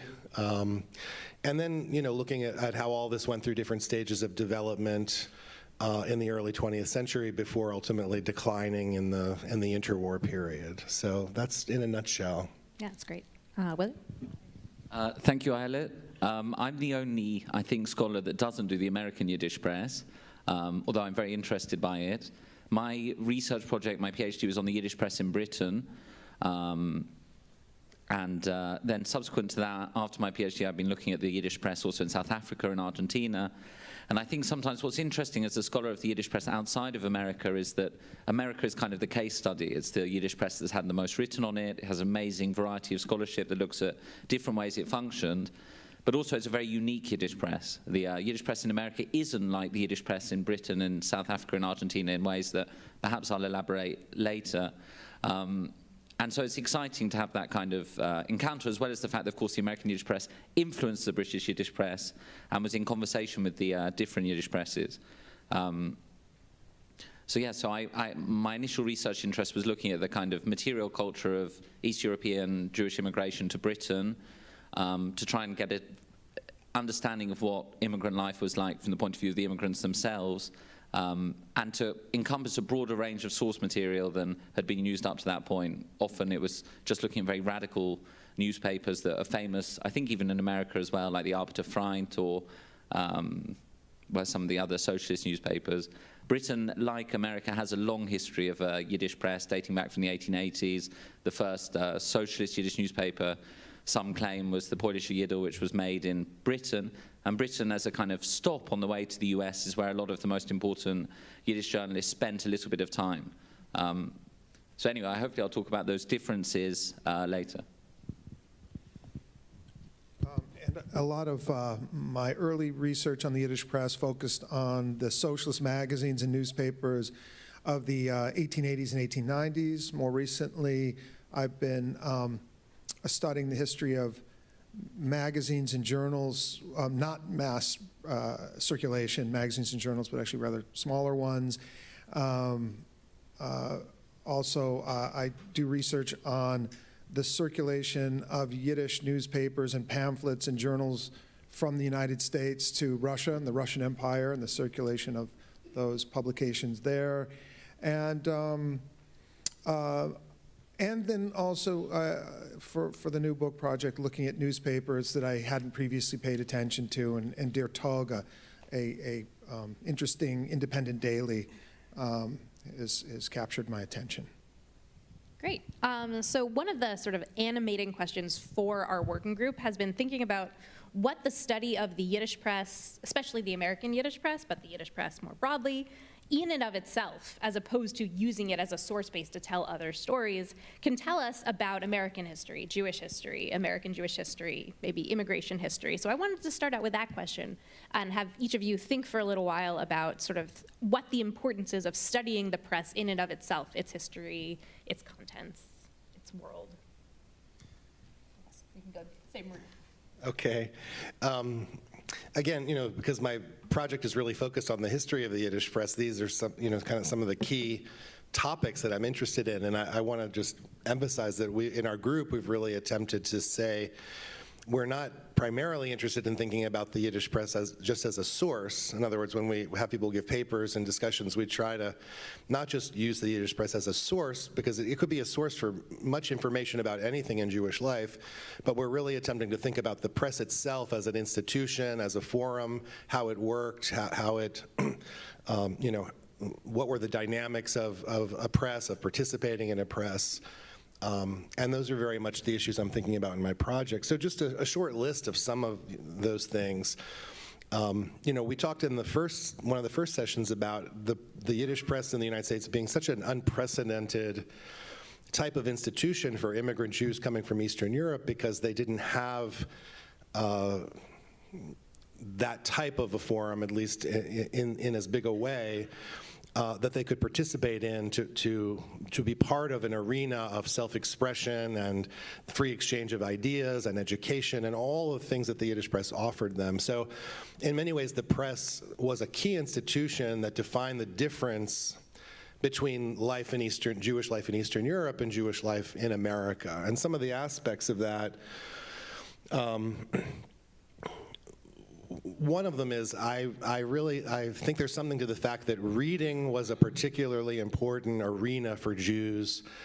Not that it probably was for all immigrant groups to some extent, but I think for Jews in particular, reading held a cultural significance.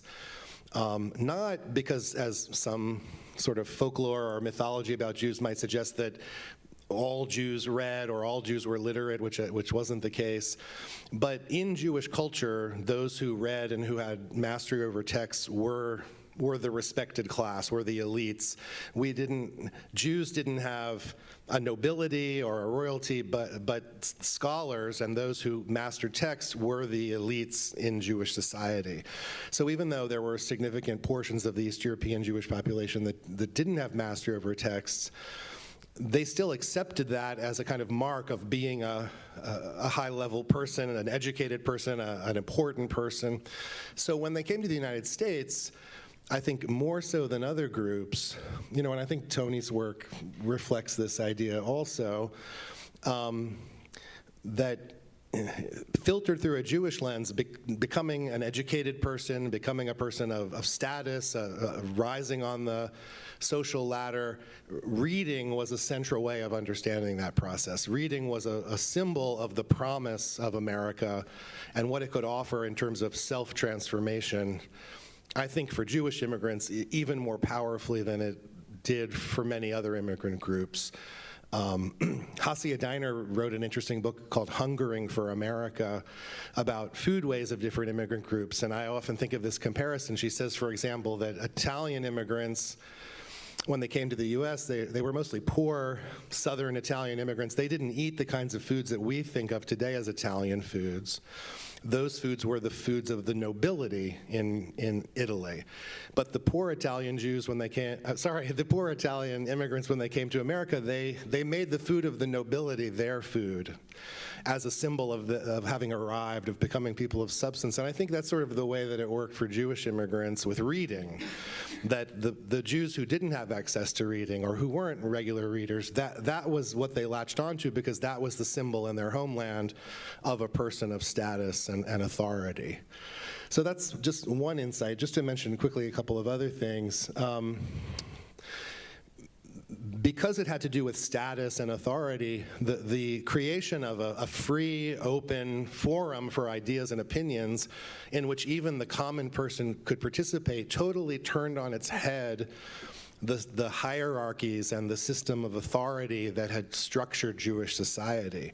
So it's really a laboratory in which we can think about what it meant for Jews and Judaism to live in a free democratic society where the traditional power structure no longer existed and was in fact turned on its head. And in many cases, the readership, who all of these intellectuals that we've been talking about, and we were talking about Schund, and these intellectuals criticized the uneducated masses.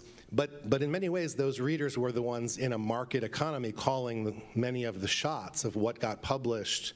So it was no longer the elites and intellectuals who were really steering unimpeded the direction of Jewish culture and the priorities of Jewish cultural life, but the common people as consumers in a mass society were having a much more powerful role in determining the shape of Jewish culture. And that is just an incredible turning point in modern Jewish culture in general, and the Yiddish press is kind of one of the core places where that is happening. So I think that's a really good reason to study the Yiddish press.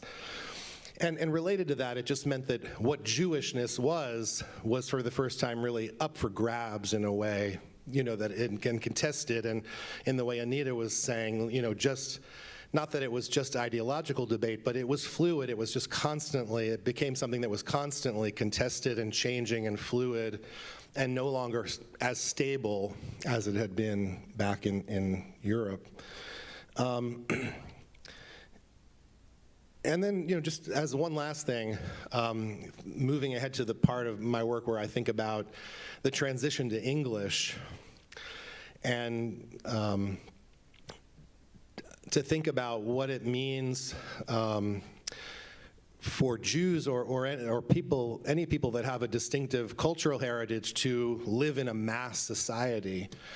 And in some ways, that could propel, it could provide a vehicle for them to express themselves, to express their distinctiveness, to reinvent their culture in new and interesting ways. But I've thought a lot about the story of Jews and other, especially European immigrants, and the way in which, while that flourished for a while, ultimately the story in the 1920s and 30s was one of decline and cultural assimilation into the English-speaking world. And to this extent, I link it to my earlier work on whiteness.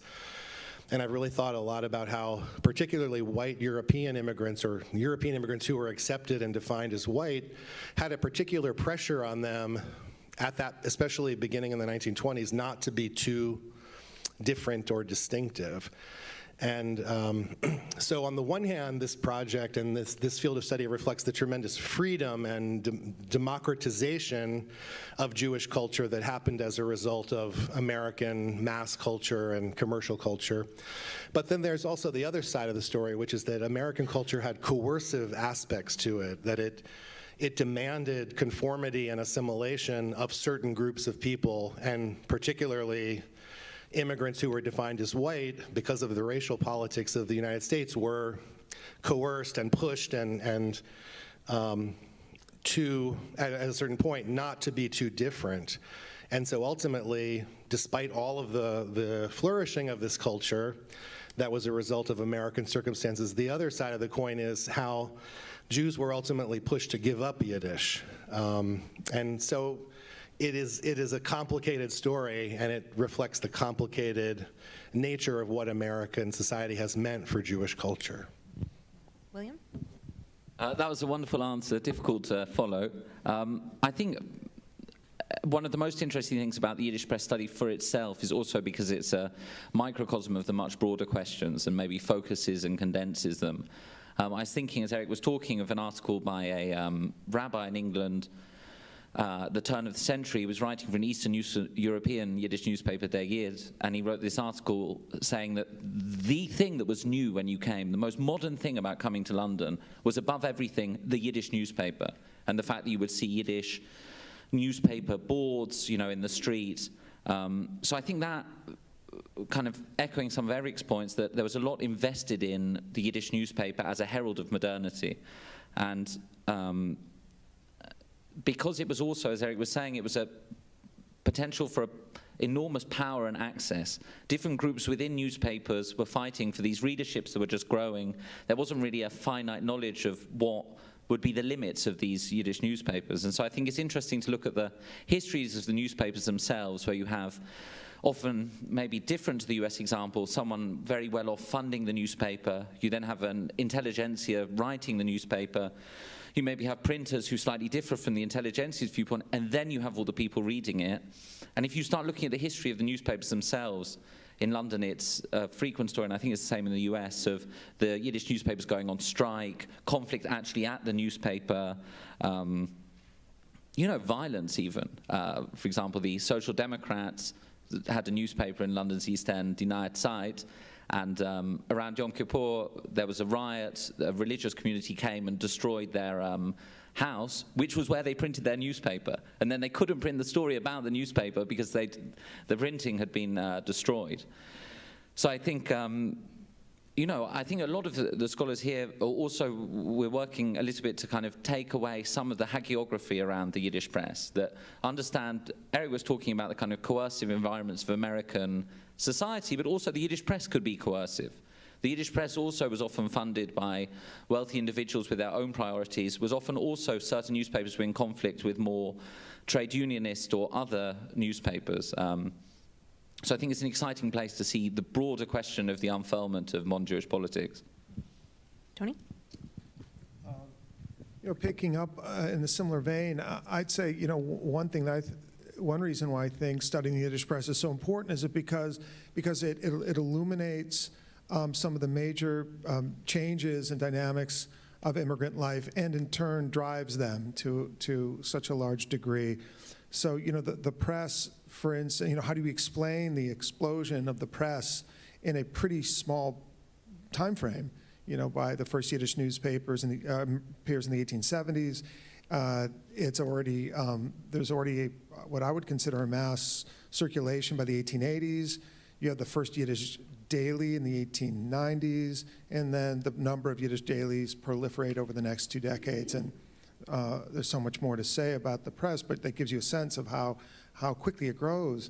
And so why does it grow that quickly? Well, there are a lot of reasons, but one is that I see the Yiddish press as a confluence between the commercial market, it's their business opportunities in publishing, and at the same time, people publish newspapers for often political purposes, broadly conceived. So the desire to use the press as an instrument of change that exists, though, in a commercial marketplace, and sort of that's a core dynamic, I think, always shaping the Yiddish press is a political agenda within a market, within a commercial market, and they often these papers are quite profitable. And this market is pretty unfettered, at least until World War I, when censorship becomes a factor. I gestured to Ayelet because she has a lot to say about that. So those are two developments, and then from there, I see the Yiddish press as often a story of intersections, a series of intersections, transformations. So one thing the press shows is the formation of a new leadership, newspaper writers, editors, intellectuals, people who were able to fill a leadership void that was left due to can a void be created? The void was created from the disruptions of the immigrant experience. Rabbis are fairly unimportant in the immigrant period. Family structures are in disarray. People, sort of articulate voices, writers, intellectuals, and so forth, fill that void. For a host of reasons. I work on socialism, and the socialist activists, intellectuals, labor leaders, and so forth often fill that void. So this is so that's one transformation, the emergence of new leaders and spokesmen who in the old country were not leaders of the Jewish community, to say the least. They were marginal, they were oppositional, and in the United States fairly quickly they become leaders, not the only leaders, not the only spokesmen, but very important ones. And many of them, and here's transformation number 2, is that a good number of them either didn't know Yiddish well enough to write in the language before they came to the United States or didn't want to. I mean, there's story after story, case after case of writers and intellectuals who would much rather write in Russian or maybe Hebrew or maybe German even. But for the Russian writers, there's no market. There's the market again. There's no market for it. There are not enough Russian readers in the United States. So they pick up Yiddish, or they learn Yiddish, or they dust off Yiddish, whatever the case may be. There's another transformation in immigrant life that the press reflects and helps drive at the same time. And then you have a readership, a mass readership for newspapers. It's already been mentioned. Especially before 1905, a lot of the immigrants hadn't read newspapers, hadn't seen newspapers, depending on when they left Eastern Europe and where they were coming from in Eastern Europe.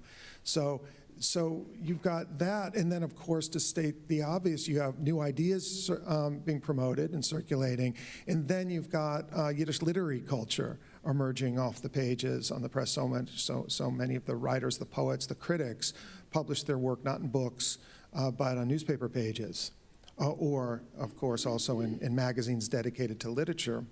So all this is happening, and I think the big picture for me, and this goes back to something Eric said a few moments ago, and that is that with the press, you see a public sphere in creation.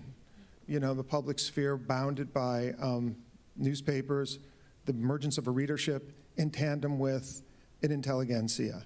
All of these components emerging at the same time, interacting with each other, and creating something new on multiple levels: cultural practices, language use, the formation of new elites, the emergence of new actors in Jewish life, simple people, the workers, the common people, women, and on and on. So there's all that the press, again, just the final point here, is that all of these multiple changes coalesce pretty quickly into a public sphere. To me, the public sphere, the Yiddish public sphere, is the I don't want to go so far as to say this is the immigrant experience, but you can't understand, I think, the entirety of the immigrant experience without this structural change and this emergence of something that didn't exist before, what I call the Yiddish public sphere. Yeah, I want to build on that, and also something Ree Turner said earlier about the sort of different levels you have to read these sources on. So without a doubt, the Yiddish press is one of the central sources we have to tell this period in American Jewish history, but not understanding what is going on in this sphere means you may not be understanding why people are writing what they're writing about events as they're unfolding. So for my friends who are historians, when they're looking at these sources, they're taking at face value that people are writing things either because they believe them or because that's what actually happened. And so if you don't understand sort of the conversations they're in, the ideology they're coming from, the commercial pressures on them, the other things happening on the pages of the same newspaper, you might be sort of misreading the context in which this stuff is produced and therefore not understanding sort of the full complexity of this history.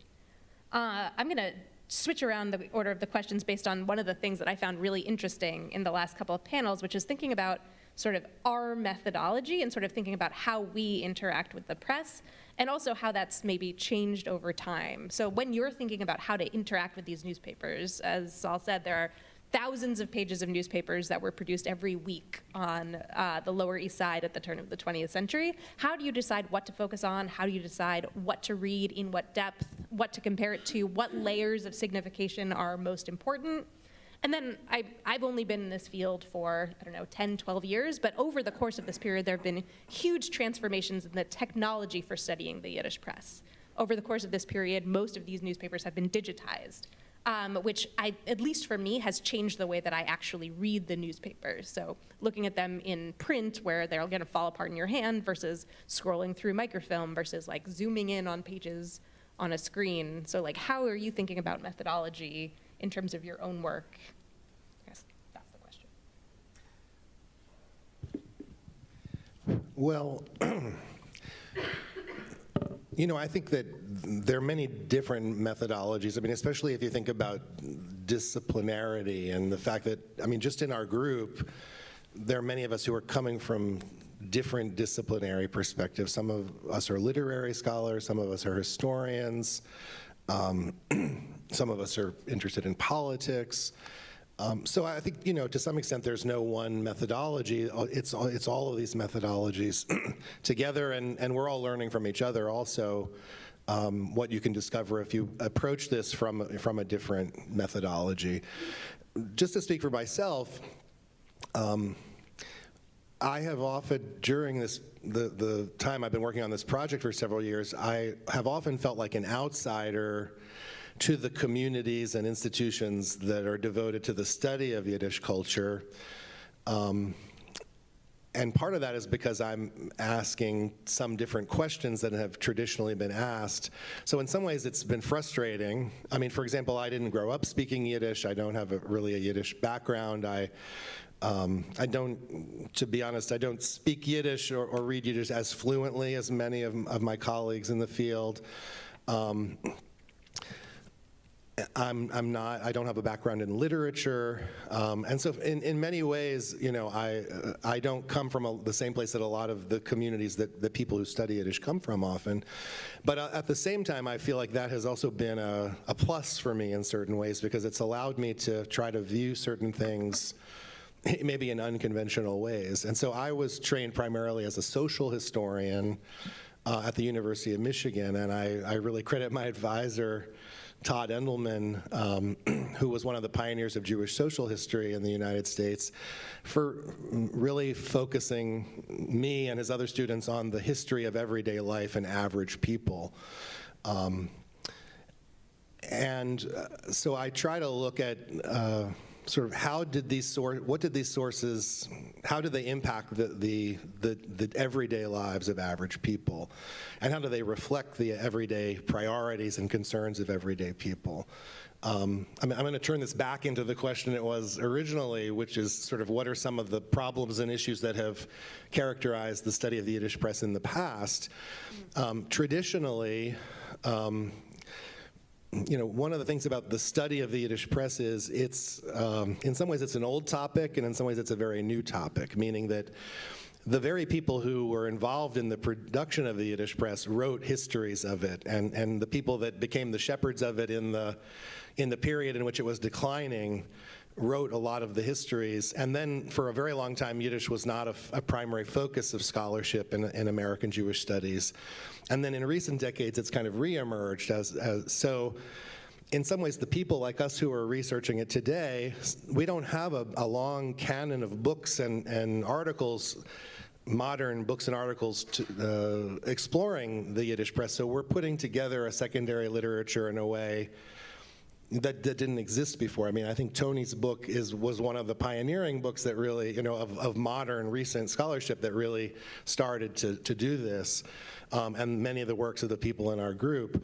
But when we want to find out about the history of a publication or an organization, we're often going back to an article written in Yiddish in 1942, in a Yivo Blätter or in a By someone who wrote for that publication. by and someone who was enemies part of the within history, field that they're right? trying to. So there's a blurring between primary sources and secondary sources. So what that means is a lot of the things that we think we know, the received knowledge that we have, is very biased in a way, and it makes certain assumptions that I think contemporary scholars might not usually make about a topic that they're studying if they had a richer literature of secondary sources. So just in my experience, some of the things I'm trying to, that I recognize, there's an ideological nature to that literature, which, for example, privileges a devotion to Yiddishism and to the celebration of Yiddish as a distinctive, vibrant culture, which sometimes downplays certain types of sources, more popular sources, for example. There's a bias toward paying attention to high literature, a kind of canon of Yiddish literature, and downgrading and marginalizing popular Yiddish literature because it wasn't seen as expressing the finest sentiments of the Jewish people, for example.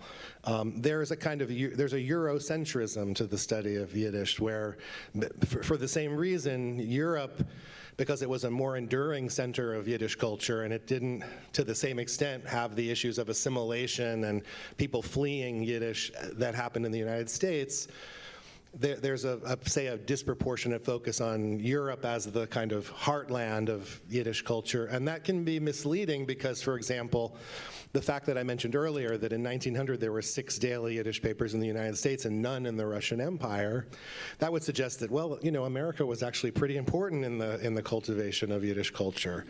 But in the official histories, famous critics of Yiddish literature say things like Warsaw was the center and New York was just a colony of Yiddish land.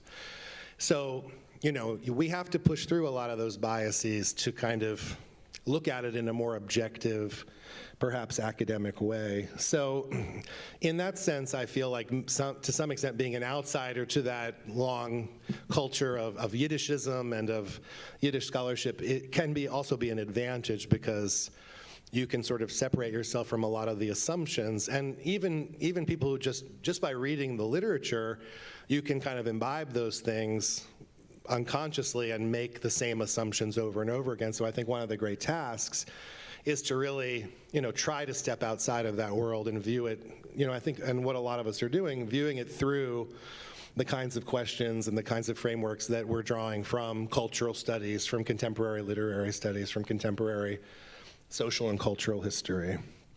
Yeah, so William, I'm curious if you have any thoughts about any of this. Also the sort of very international, global aspects of your work, I think, have interesting lights to shed on these questions. Yes, well, I'm lucky to be sitting on this panel because along with Haggett Cohen, both Eric and Tony authored in a very similar time period, I think within a few years of each other, 2 important articles that talked about how actually American Jewish culture exported back to Eastern Europe important elements of what we then constitute or view as constituting modern Yiddish culture. And for me, that was like a great light bulb going on.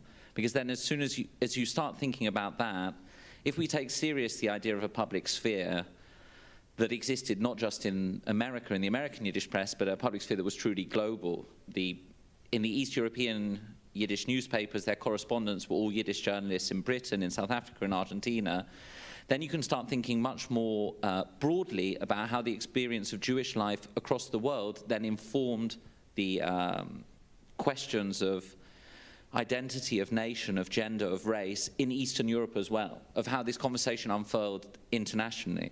And so for me, I think that takes a lot of inspiration from scholars like Tara Zara, a lot of post-colonial scholars who've shown that life in colonies then life in colonies then affected life in the metropole. Well, then we can start taking seriously what does the Yiddish press and what it says about life in Argentina, the unique elements of Jewish life in Argentina, then tell us about how norms around gender and sex, for example, in Eastern Europe were formed. And I found that kind of very exciting. I think that is unlocking a whole new way, methodological way of investigating how life outside of the major settlements in the US and Eastern Europe then came to affect other areas. I think in particular, when it comes to the methodological question, there's this problem of, you could of course use, and that's what we're steering away from in this discussion, use it as, oh, look at these major events, let's see what the Yiddish press had to say about them, oh, let's see how the Yiddish press reacted to it. But actually, as a scholar of the Yiddish press, you're constantly confronted with brand new stories that haven't been told. So I was confronted by stories of Jews in London dying in the workhouse, which, when I look in the Jewish Chronicle, which is the English language Jewish newspaper, you can't find anywhere. But in fact, it's a sensation in the Yiddish newspapers. They're talking about it week after week after week. In South Africa, when I was studying the Yiddish press there, I came across this story that was a fixation in the Yiddish newspaper about a libel trial between the South African Jewish Chronicle, that was English language, and the Yiddish newspaper in South Africa, the Yiddish Phone. I wouldn't have discovered that if I'd simply gone off, well, what are the important events in South African Jewry, then gone and seen what had happened, because it was only one footnote I could see that referenced this whole debacle anywhere. And yet the people involved in this, thought it was the most important thing in the South African Jewish public sphere up to that moment. Or at least, of course, that's the boastfulness of the journalists that we're critiquing. So I think it's the exhilaration of thinking really globally about this, and globally in the time of also Jewish nationalism. You know, a lot of time we think of Yiddish and Zionism as two kind of separate things, but actually my experience of studying the British Yiddish press was to see how important Zionism was. There was one of the main newspapers I studied, the first big commercial newspaper in Britain, the Eddy Express.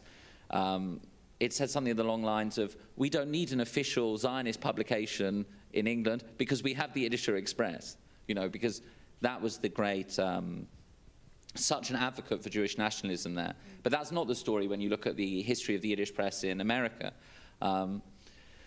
So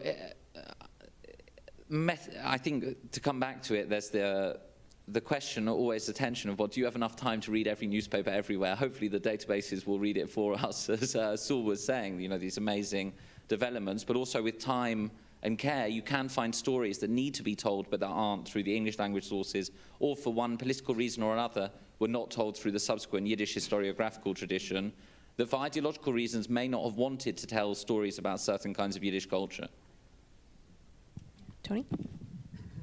Well, I think there have been two main approaches to the history of the Yiddish press, and then, of course, many variations within those, that go back to the beginning of historical writing about the Yiddish press, which actually goes back to the early 1900s. Already in the early 20th century, the Yiddish press is writing its own history, and it's wonderful for a researcher to have those early works. And and I'll say a little bit more about that second.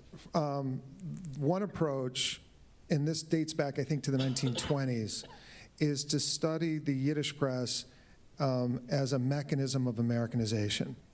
Americanization here is typically understood at the very sort of the baseline level as facilitating the acquisition or the desire to acquire the English language, but also coming to identify with the American nation and feel a sense of pride and patriotism. The decade of the 1920s is not incidental here. In other words, in the decade in which a decade of rising anti-Semitism and xenophobia, you could see why scholars might want to point out that the Yiddish press is not foreign, it's not alien, it actually serves a very important integrative function of the Jews. So it's both a defense of the Yiddish press, but in terms that were acceptable in a xenophobic period of time. And there was some very important research done on that, you know, really good quantitative work in which scholars counted the number of articles on certain kinds of subjects, and it's very useful. Circulation figures were collected, also very, very useful. Then there's another approach, it's not my favorite approach to the Yiddish press. Although that emerged in the 1920s, that continued for many decades. To the extent people studied the Yiddish press, I mean, we shouldn't exaggerate this. We're not talking about this huge booming field. I mean, it was a fairly small number of people who studied the Yiddish press, especially in the English language, throughout the 20th century. So that was one, you could say, tradition or one approach of somehow looking at the Yiddish press as a mechanism or agent of Americanization, however Americanization is understood. And then the larger tradition, larger in the sense that it's produced the greatest amount of writing on the history of the Yiddish press, was done by Yiddish journalists or Yiddish scholars at places like the YIVO Institute for Jewish Research. People who in some way, either whether they were trained historians, like some of the YIVO scholars were, with advanced degrees in the writing of history from Eastern European, or from European universities, or, excuse me, very intelligent and informed writers who might not have advanced degrees or any degrees, but were again, highly qualified to write about the press. And the way they wrote about the press was often to take a publication and tell its story. Again, very, very important research was done here. You know, you could read the whole history of a newspaper that existed for 2 or 3 years, but played some sort of pivotal role. So that's one approach. And this material is all in Yiddish, I have to stress. So you know, the history of the Zukunft, you've seen it on the screen. Many histories of that magazine or journal has been written in Yiddish, for instance. There was a lot of work done on the early Yiddish press. A lot of the scholarship focused on the 1880s and 1890s. And then finally, the outlook of many of these writers was to tell the story of the publication, simply to promote the publication, to honor it, to try and ensure that its history wouldn't be lost. Also, there was a second motivating factor, and that is to tell the story. They viewed the writers viewed the Yiddish publications as crucial components of an emerging modern Yiddish culture. So you could say this is exactly the opposite purpose of the English writers. On the other hand, you could say that the Yiddish writers were talking about Americanization, but they understood Americanization to be something very, very different. For them, Americanization was the production of a new Yiddish culture. That was Americanization, because the culture in these publications didn't exist in Europe, or at least not at the time they left that country. So you could say both are writing about Americanization, but they understand it differently. One sees it in assimilationist terms, the other sees it in a Yiddish cultural building approach.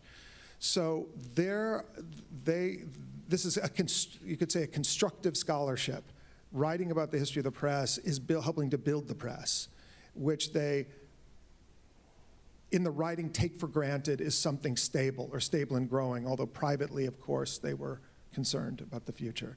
And so at some point, I assume some of these writers were worried that if they didn't tell the story, there was going to be no one to tell the story in the future. I don't know how many people said that in the articles. I don't recall ever seeing that stated, but maybe, surely someone did somewhere. So I think those are the two basic approaches. Now, the person that I think is the link, the crossover from the Yiddish work into the English is Irving Howe in his best-selling history, or elegy, really, to the immigrant experience, A World of Our Fathers.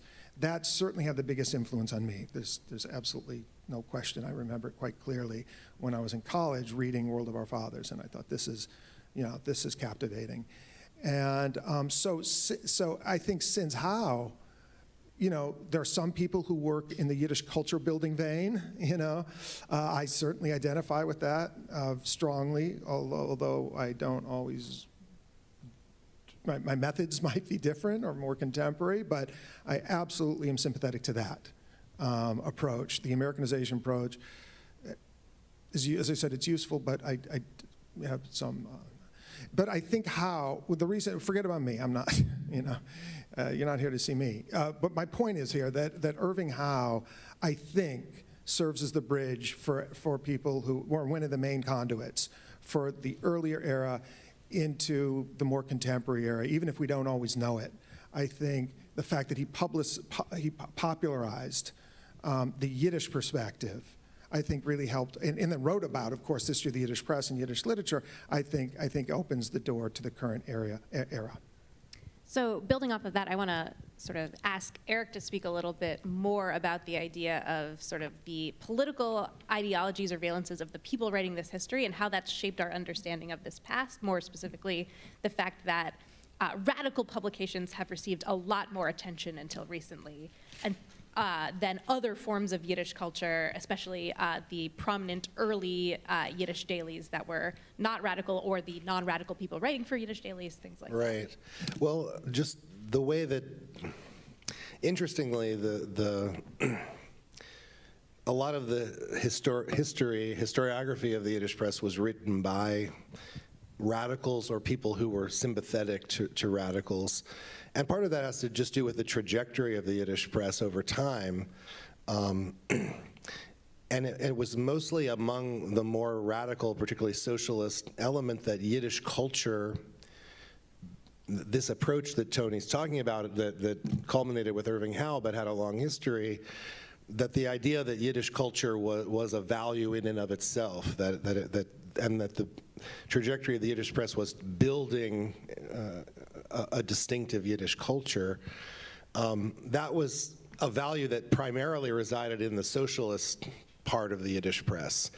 And the more conservative parts of the Yiddish press and Yiddish culture, perhaps because they leaned more toward Orthodox Judaism and they had other transcendent values that they were focused on, and although they were very pro-Yiddish, they weren't as concerned with the idea of Yiddish itself as kind of the basis of a distinctive, ongoing secular culture. They ultimately, over time, they were more open to an assimilationist model of acculturating into English language culture.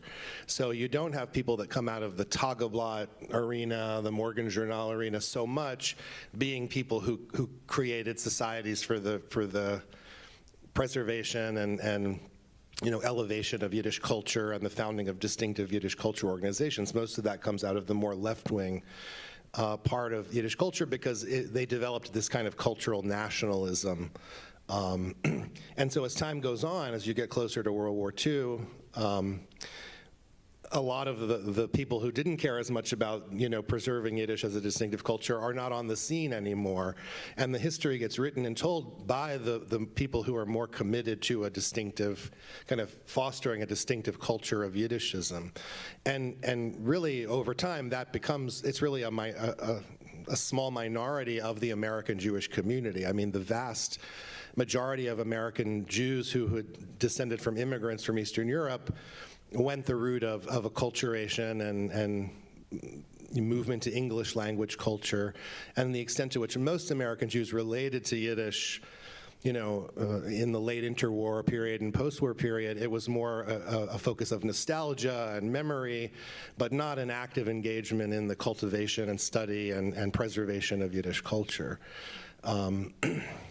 So, the trick is to tell, at least my goal is to think about telling the whole story, not just the story that those sort of who were left standing in the Yiddish realm told from their very particular, position and set of interests, but to also think about, like, what did Yiddish mean to all the people who ended up leaving Yiddish? And that one of the reasons why some of the earlier things and the more popular types of literature are ignored is because they didn't necessarily serve the purpose of creating a distinctive Yiddish culture. If you look at popular literature that was written in Yiddish in the 1890s, for example, and the many, many books that were published, the vast majority of them are not today what we would consider like original works of Yiddish culture, that express some kind of distinctive Jewish or Yiddish outlook. Many of them, as we saw, they were translations of Tolstoy. They were books about popular science. They were, the story of George Washington in Yiddish. They were, how to play the game of baseball. They were all kinds of things like that. And then those people moved on. So but those things are also important. They tell us a tremendous amount about all the things I was talking about earlier, the potential of average people to participate in a free exchange of ideas and opinions and expression. So from my perspective, I'm less coming from the perspective of the Yiddish culture the mode of the importance of the press as role as in building Yiddish culture. I mean, I think that's a definite part of the Yiddish press, and that part of the Yiddish press has to be studied and recognized, but it was always in conversation with other goals and other perspectives. Just like those who favored high culture were always in conversation with the readers who favored more popular things. So going back to methodology, I mean, I think the value, what I try to do, and I think really many of us are doing, I mean, you saw this in all the papers of Saul and Ellie and Nina, they're telling stories of, and this goes back to Anita's comment again, that there is this arena of interaction, of different interests bumping up against one another, that you can't understand, from the perspective I'm articulating, there is a history of high culture and of the building of Yiddish culture, but you can't understand it unless you understand that it was created in response to and in conjunction with a different type of Yiddish culture that didn't have those concerns. They were created together. They're two sides of one coin. It was a revulsion. There was a revulsion against the popular Yiddish literature that was seen as meaningless and lowbrow and corrupt, and against that, a higher, a set of Yiddish cultural values that was thought to be higher was created. So in this kind of function, you see all of these papers are talking not only about the producers of Yiddish culture, but even though we don't always have the direct voices of readers, we don't have always have the luxury of having letters that people wrote to Lewis Miller saying what they thought about a play. But I think in many of our scholarship, the readers are there. We're trying to get at what the readers thought through different means that now through contemporary methodologies of cultural studies, there are ways of getting to the ideas of readers just by looking at how the writers responded. I was asking about how did they know if a novel wasn't successful, but there are ways in which you can read the voice of the readers, you can read the interest of the readers, even though they're not always articulate. So anyway, I know I'm kind of wandering, but yeah, this is really interesting. That's just a kind of way of situating that. Instead of just centering that the history of the Yiddish press is a history of the building of Yiddish culture over time, to just understand that as like one perspective that emerged among a particular camp of Yiddish journalists, but that there were many other perspectives of journalists, of readers, and they all are intertwined. They all were produced, out of processes of interaction with one another. Mm-hmm. Yeah, I want to leave a lot of time for question and answer, so I'm just going to ask one more sort of constellation of questions to all of you, and then we'll open it up. So one thing that really struck me as I was listening to everyone's papers today, and also over the last couple of years when we've all been in conversation so fully, is this idea of the porousness of these sources, the idea of categories being completely sort of ruptured even while they're being sort of created within these newspapers. So for example, memoirs being half fiction, or fiction being based on current events, or translation being not necessarily accurate or being very accurate, or readers being told that they are supposed to be reading it in a certain way but actually reading it in another way, or someone publishing letters from readers but actually they're fake letters from readers. So the idea that all of these categories are being constantly reshaped, and there's so much sort of movement going on, and there's something really dynamic about that, and I'm finding that to be one central theme, and I'm curious if any of you have thought about that theme in your own work, and I'm also curious if there have been any other new insights as members of the working group that have come from being in conversation with one another over the last couple of years. Anything sort of notable? Go in anywhere. I think in response to the first question about porousness, I do think there's a habit sometimes for the Yiddish press to come and become unnecessarily apart from everything else. As if, yes, it's a public sphere, but as if that public sphere didn't overlap or intersect with other public spheres. I'm thinking about, as a result of the success of the Yiddish press in Britain, by 1906, the two major English language newspapers had to have a Yiddish column. They had Yiddish pages. And so you had these remarkable crowing from the Yiddish press, which said, "Oh, at last, look where the Anglicization has got them. We've got a Yiddish page in the Jewish Chronicle. You know, look." And it's such a testimony to the confidence of the Yiddish press in that period. And I think looking at it, not just to understand that obviously the Yiddish press, Yiddish journalists were working also for English language newspapers, maybe even writing Yiddish journalism for them, but also these other zones where the Yiddish press is in the public sphere, not just in the Yiddish language public sphere, but in the broader public sphere. I think particularly of the courtroom. Again and again, the Yiddish press is in the courts. In England, it's in the courts because of libel, because of abducting people to do typesetting, all sorts of naughty things. In South Africa, it's again to do with libel. Intercommunal disputes are settled in the courts, which is amazing when you think of the, possible anti-Semitism and other things that you wouldn't necessarily want to settle these kind of affairs publicly. Right. So I think that porousness is also a challenge to make sure that Yiddish press history is also a history that escapes beyond the Yiddish language public sphere. Yeah, I just found a letter in the archives to Woodrow Wilson from the head of the Committee on Public Information, the propaganda wing of the government during World War I, saying that the #1 home front danger for the United States during World War I is the Jewish Daily Forward. So Wow. it And gives a sense that you can't just look at this from an internal perspective. Thinking also of the military and the war, I couldn't believe it when years and years into studying the British Yiddish press, I discovered that one of the two big commercial Yiddish newspapers was founded by this maverick who made a lot of money selling radios in Eastern Europe, who then delivered 90 fighter planes for the British government in World War I. So we finally have a Yiddish press baron who is also an arms manufacturer, which we haven't had before. Not least to also say that the first successful commercial Yiddish newspaper in Britain was founded by a non-Jew, a Druid maverick called Gavazi King. But there are the picaresque details, and then there are the broader. I found an interview in the Jewish Chronicle by an editor called Dolidansky, who later moved and worked in the Tagesblatt in America, and I think actually also Gill has written about. And Dolidansky paints his portrait of himself in his Yiddish editor's office, aloof from the fray, kind of delivering the definitive account of life in the Jewish East End. But I have more sympathy for the fights, the battles, the courtroom drama, not just a kind of aloofness or apartness.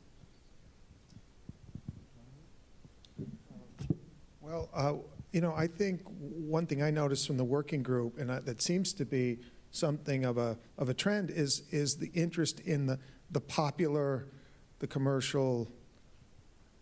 This I think is really important. When I was in grad school in the 90s, I think I can only think of a few people who took an interest in this, and actually they're here. And Eddy Portnoy, who was looking at the underbelly of immigrant life. Ellie looking at Schund, which no one was doing.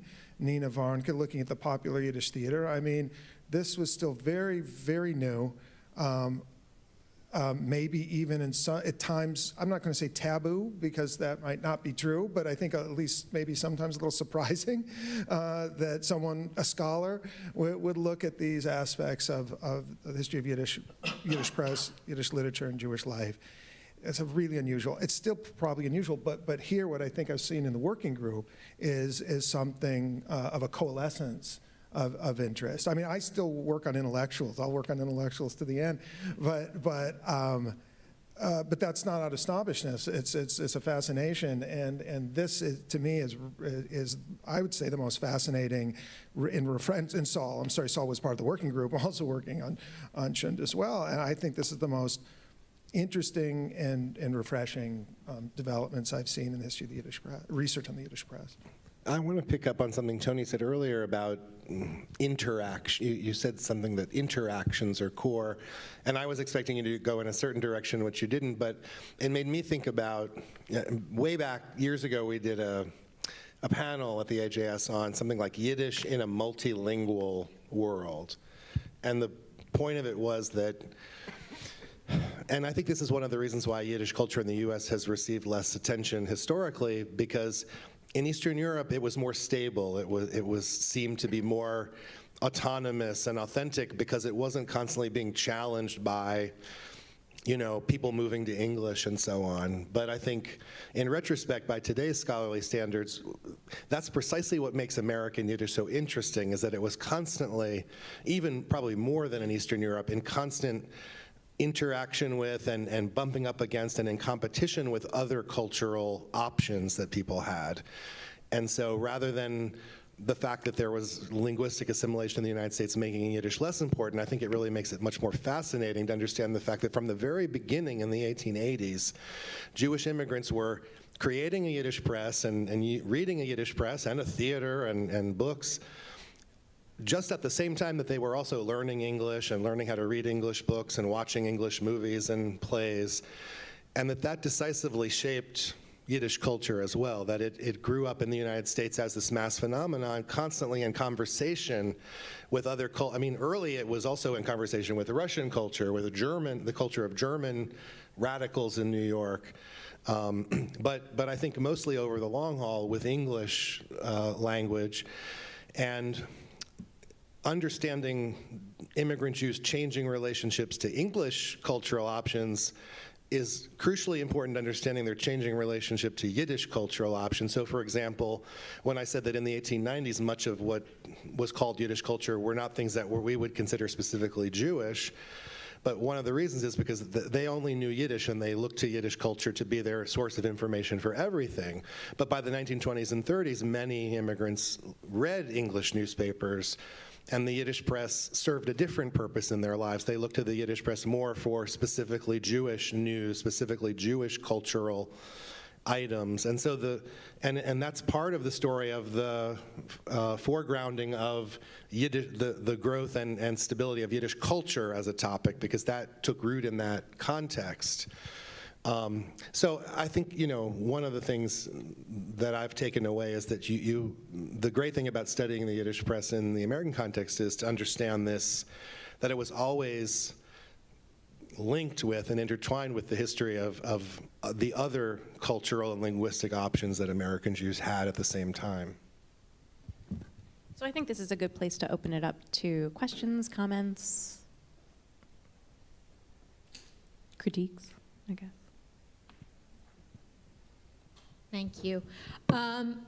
Given that the Yiddish press was designed primarily initially to help educate the masses and help them Americanize, what was the tipping point? Because there were so many critical Jewish historical moments, such as the Triangle Waste fire, Leopold and Loeb, the Franks case. What was the tipping point from going to educating the masses to galvanizing the Jewish public to some degree? I guess I can start and then people can build on it.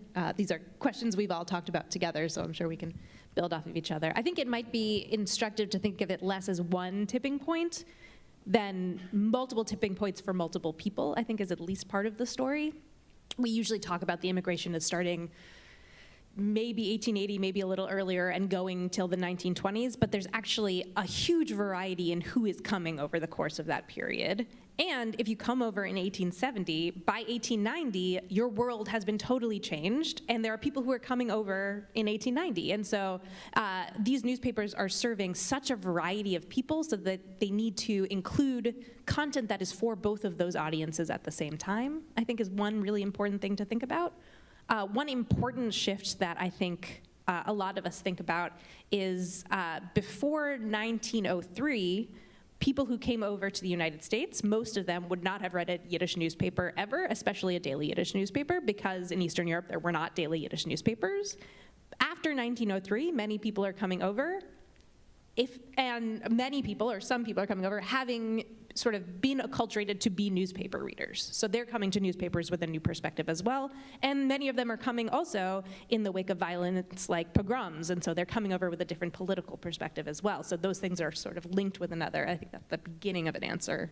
I'd be curious what the rest of your thoughts were. I would just say I don't think you can separate those two things. I think that Of course, the Yiddish press was instructional and educational, and some people have said that made it different than typical newspapers that other people read.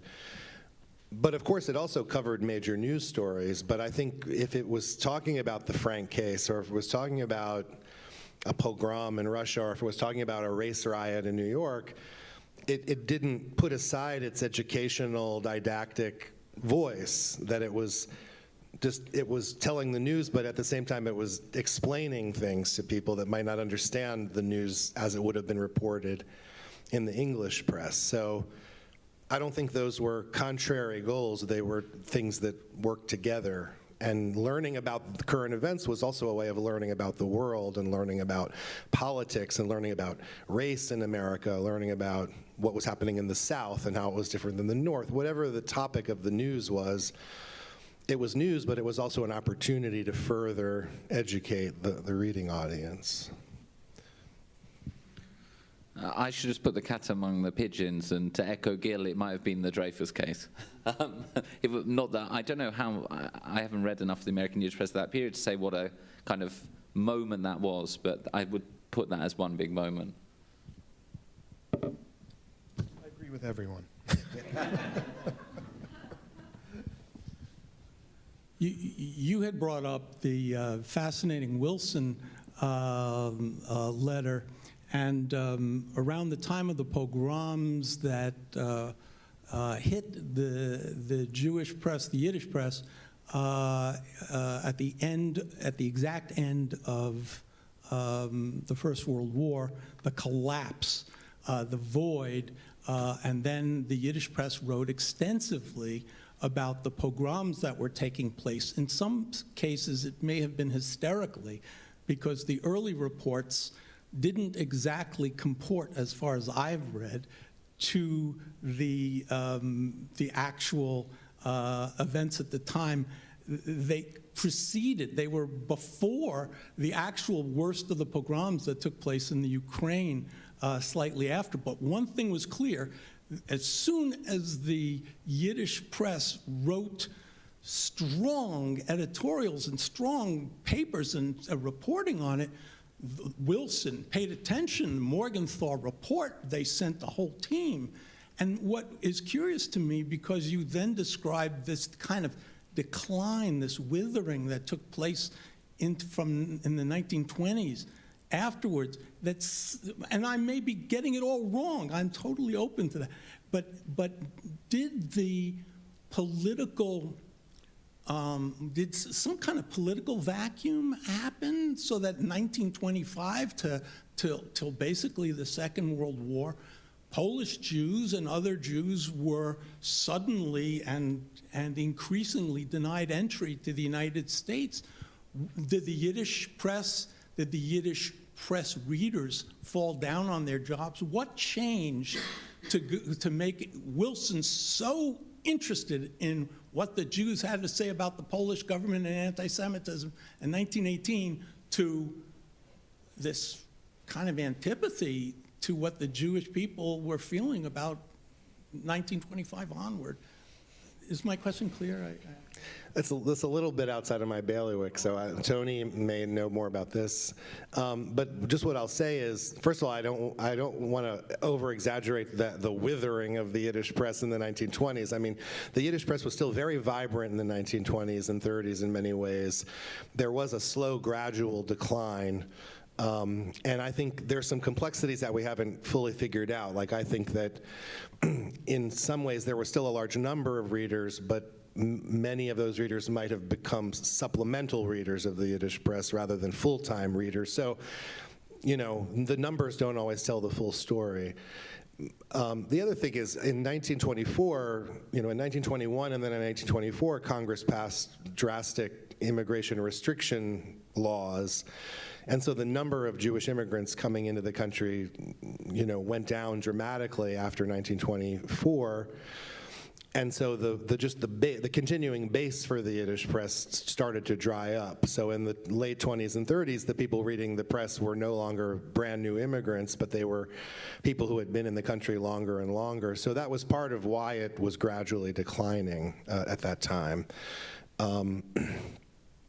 I mean, I don't know. Just thinking about, I don't know too much about that precise topic, and I'd be curious to hear what my two colleagues here think, but I'm thinking about things like that, and I didn't know the fact about that the Wilson administration took note of what was being said in the Yiddish press, but I think there was also a way in which there was a different type of expression, maybe a less restrained type of expression in the Yiddish press than among Jews who were expressing themselves in English language publications, because they assumed that most English readers didn't know what was being said in the Yiddish press. It was more internal.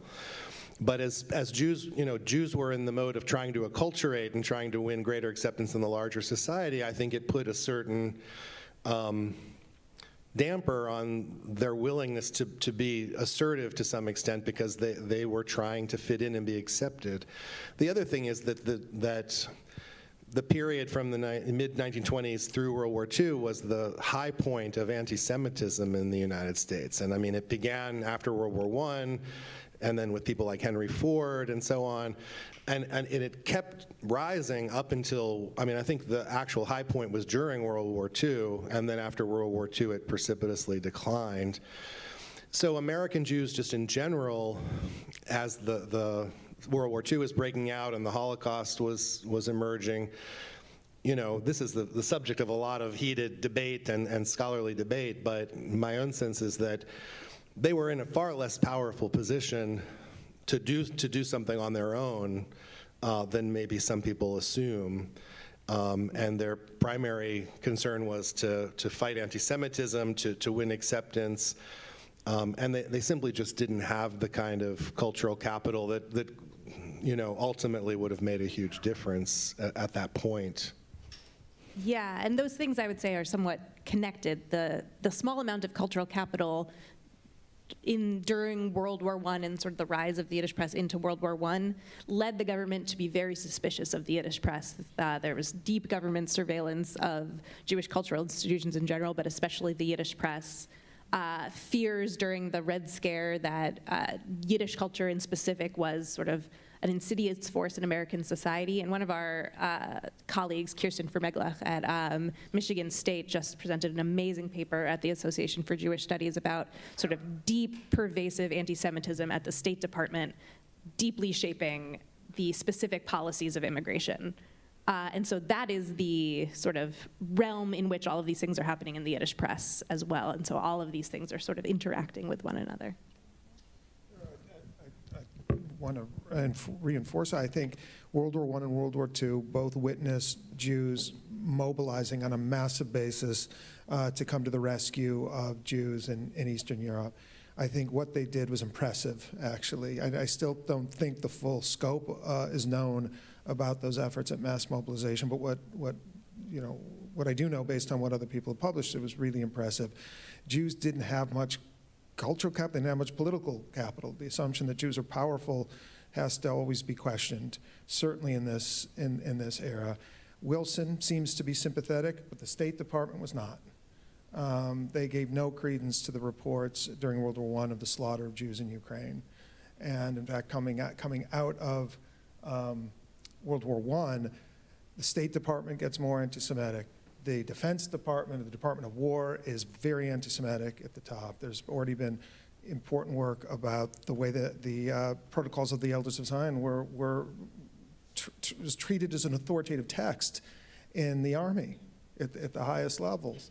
So, and so think about that going into World War II. You already have the State Department and the Department of War and the Army and so on, or already thinking Jews are subversive. Maybe Nazi Germany isn't that bad, we've got to keep an eye on the Zionists because they're going to hijack American foreign policy. I mean, this is what Jews were up against during this time period. But I think in both cases, you see a similar phenomenon of Jews mobilizing to the best of their abilities to try and do something.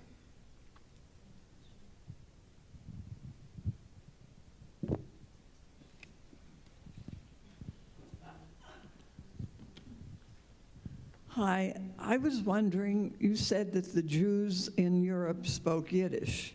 Did they also adopt the language of the country, like Hungarian, German, Czech, and so on? And number two, we have a huge Yiddish-speaking group now, the Satmars. I believe that Yiddish is their first language. Is there a paper now that they have? I was in Williamsburg last spring, and I go periodically in the Hasidic section just to see what's going on, and the number of Yiddish publications just has only grown over the last 20 years. There are a number of weeklies. I think I'm not sure there's a daily. I'm not sure about that, but there are multiple weeklies. There are magazines for children, magazines for adults of certain kind. I was just talking yesterday with Eric about a newish magazine that is dedicated entirely to secular affairs, contemporary politics, a little bit of science, history, American history, not just Jewish history. You know, I saw an article on the Civil War. So, you know, this magazine's only a few years old. It is, so yes, it's not one newspaper, it's multiple newspapers at this point. I'll just answer the part about languages that, I mean, yes, the Jews in Europe certainly spoke local languages, but part of the answer is it depends, it was different in different time periods. I mean, so I would say during the period of mass migration to the United States in the late 1800s and early 1900s, most Jews, I mean, especially in the Russian Empire and the Pale of Settlement, were primarily Yiddish speakers, but there was, of course, educated intelligentsia, some of the people who became the writers of the Yiddish press, who had learned and were educated in Russian. You know, but Yiddish was clearly the primary language of Jews in that region, and then later, especially after World War I, but I would say even in the early part of the 20th century, as secular education became more common, there certainly was a process of linguistic assimilation where Jews, especially more cosmopolitan Jews, more urban Jews, more educated Jews, learned how to speak Russian, Polish, and then certainly in the interwar period when many of those countries became independent states like Poland, Lithuania, and many of the other East European countries that had previously been part of empires, as part of that nation-building project, some Jews went to public schools. They learned the language of the land more in a more widespread manner than before. But I still feel that overall, in a very broad generalization, in the period before the Holocaust, there probably remained a larger, more stable audience for Yiddish. In some ways, it was more stable than the United States, which was, I think, more actively, as a group, headed toward linguistic assimilation. But to complicate things further, still the circulations of Yiddish newspapers in the United States were so large, even when they were declining, that I believe they were still larger in New York than in Warsaw on the eve of World War II, if I'm not mistaken, or up to a certain point. Which is much later than you would assume it was. But I have to look at the exact figures. But I remember being surprised that, like, even in this period of linguistic assimilation, New York still had larger circulations in many cases than some places in Eastern Europe.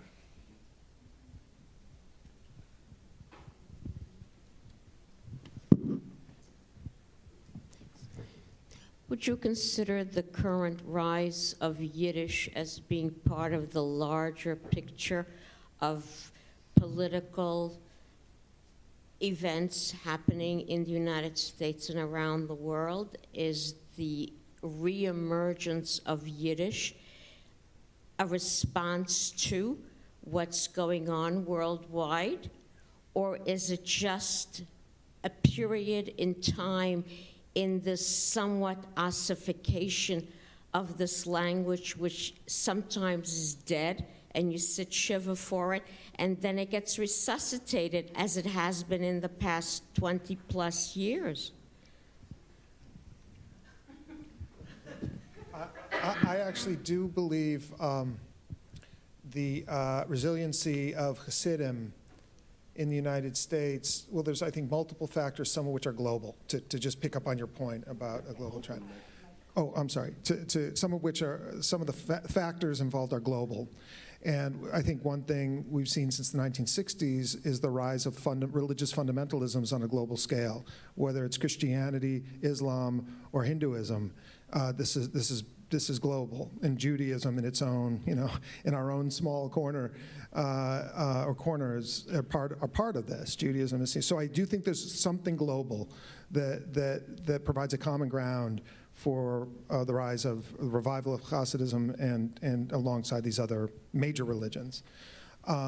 So that's part of it. Then part of it, I think, is domestic, which is to say that American, sort of post-60s American multiculturalism that celebrates difference and isn't so insistent on old understandings of assimilation have made it easier for Hasidim to be different. I think the third part is that I think the Hasidim this is the subjective factor. I think even if it wasn't so easy, Hasidim would still insist on it because of their determination, which can be explained internally, not globally.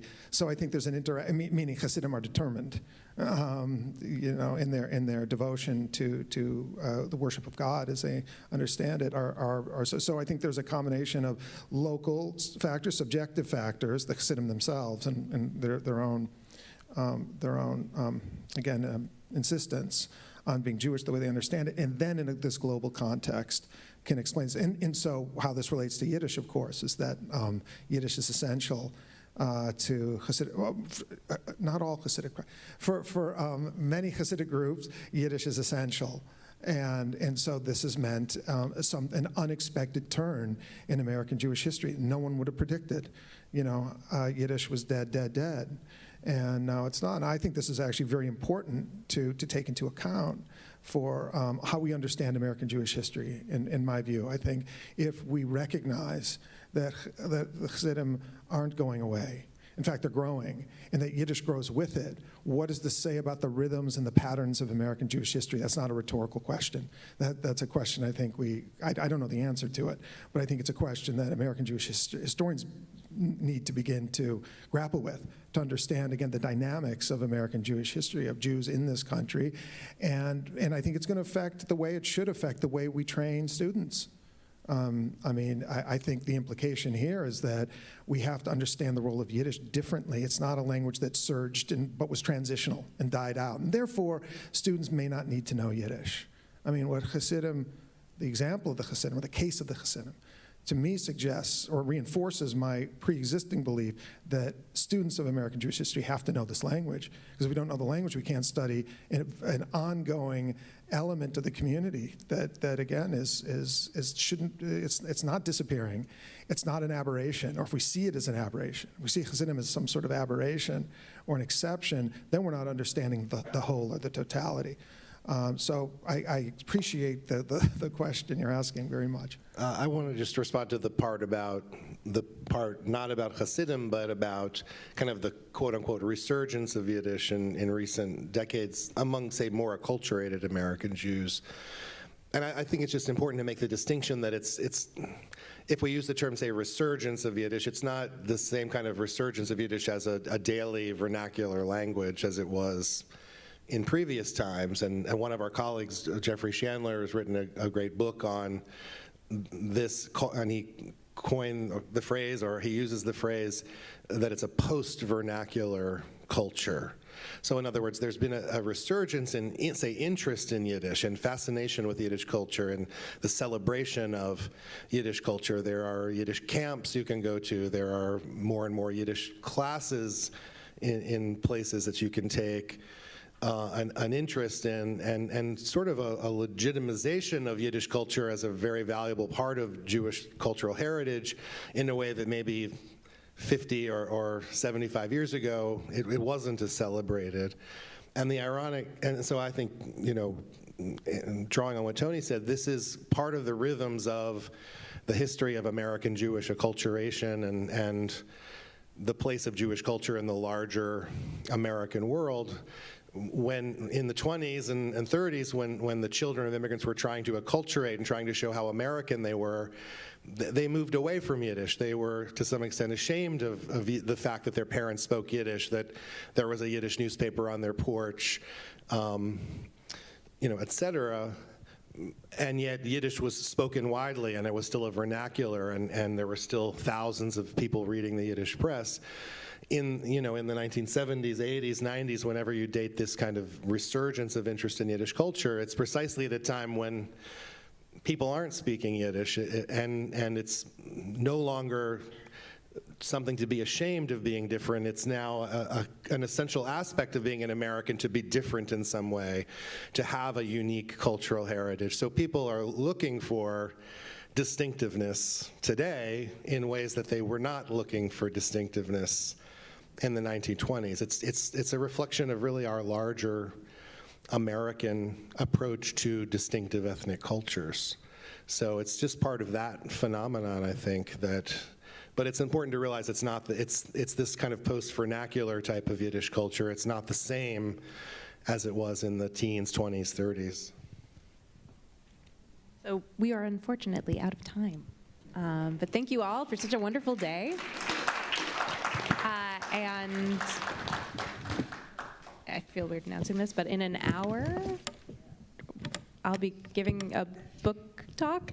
There's in conversation with Anita Norwich, so please come back for that. I'd love to see you there.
Why are we interested in why we're interested? Like people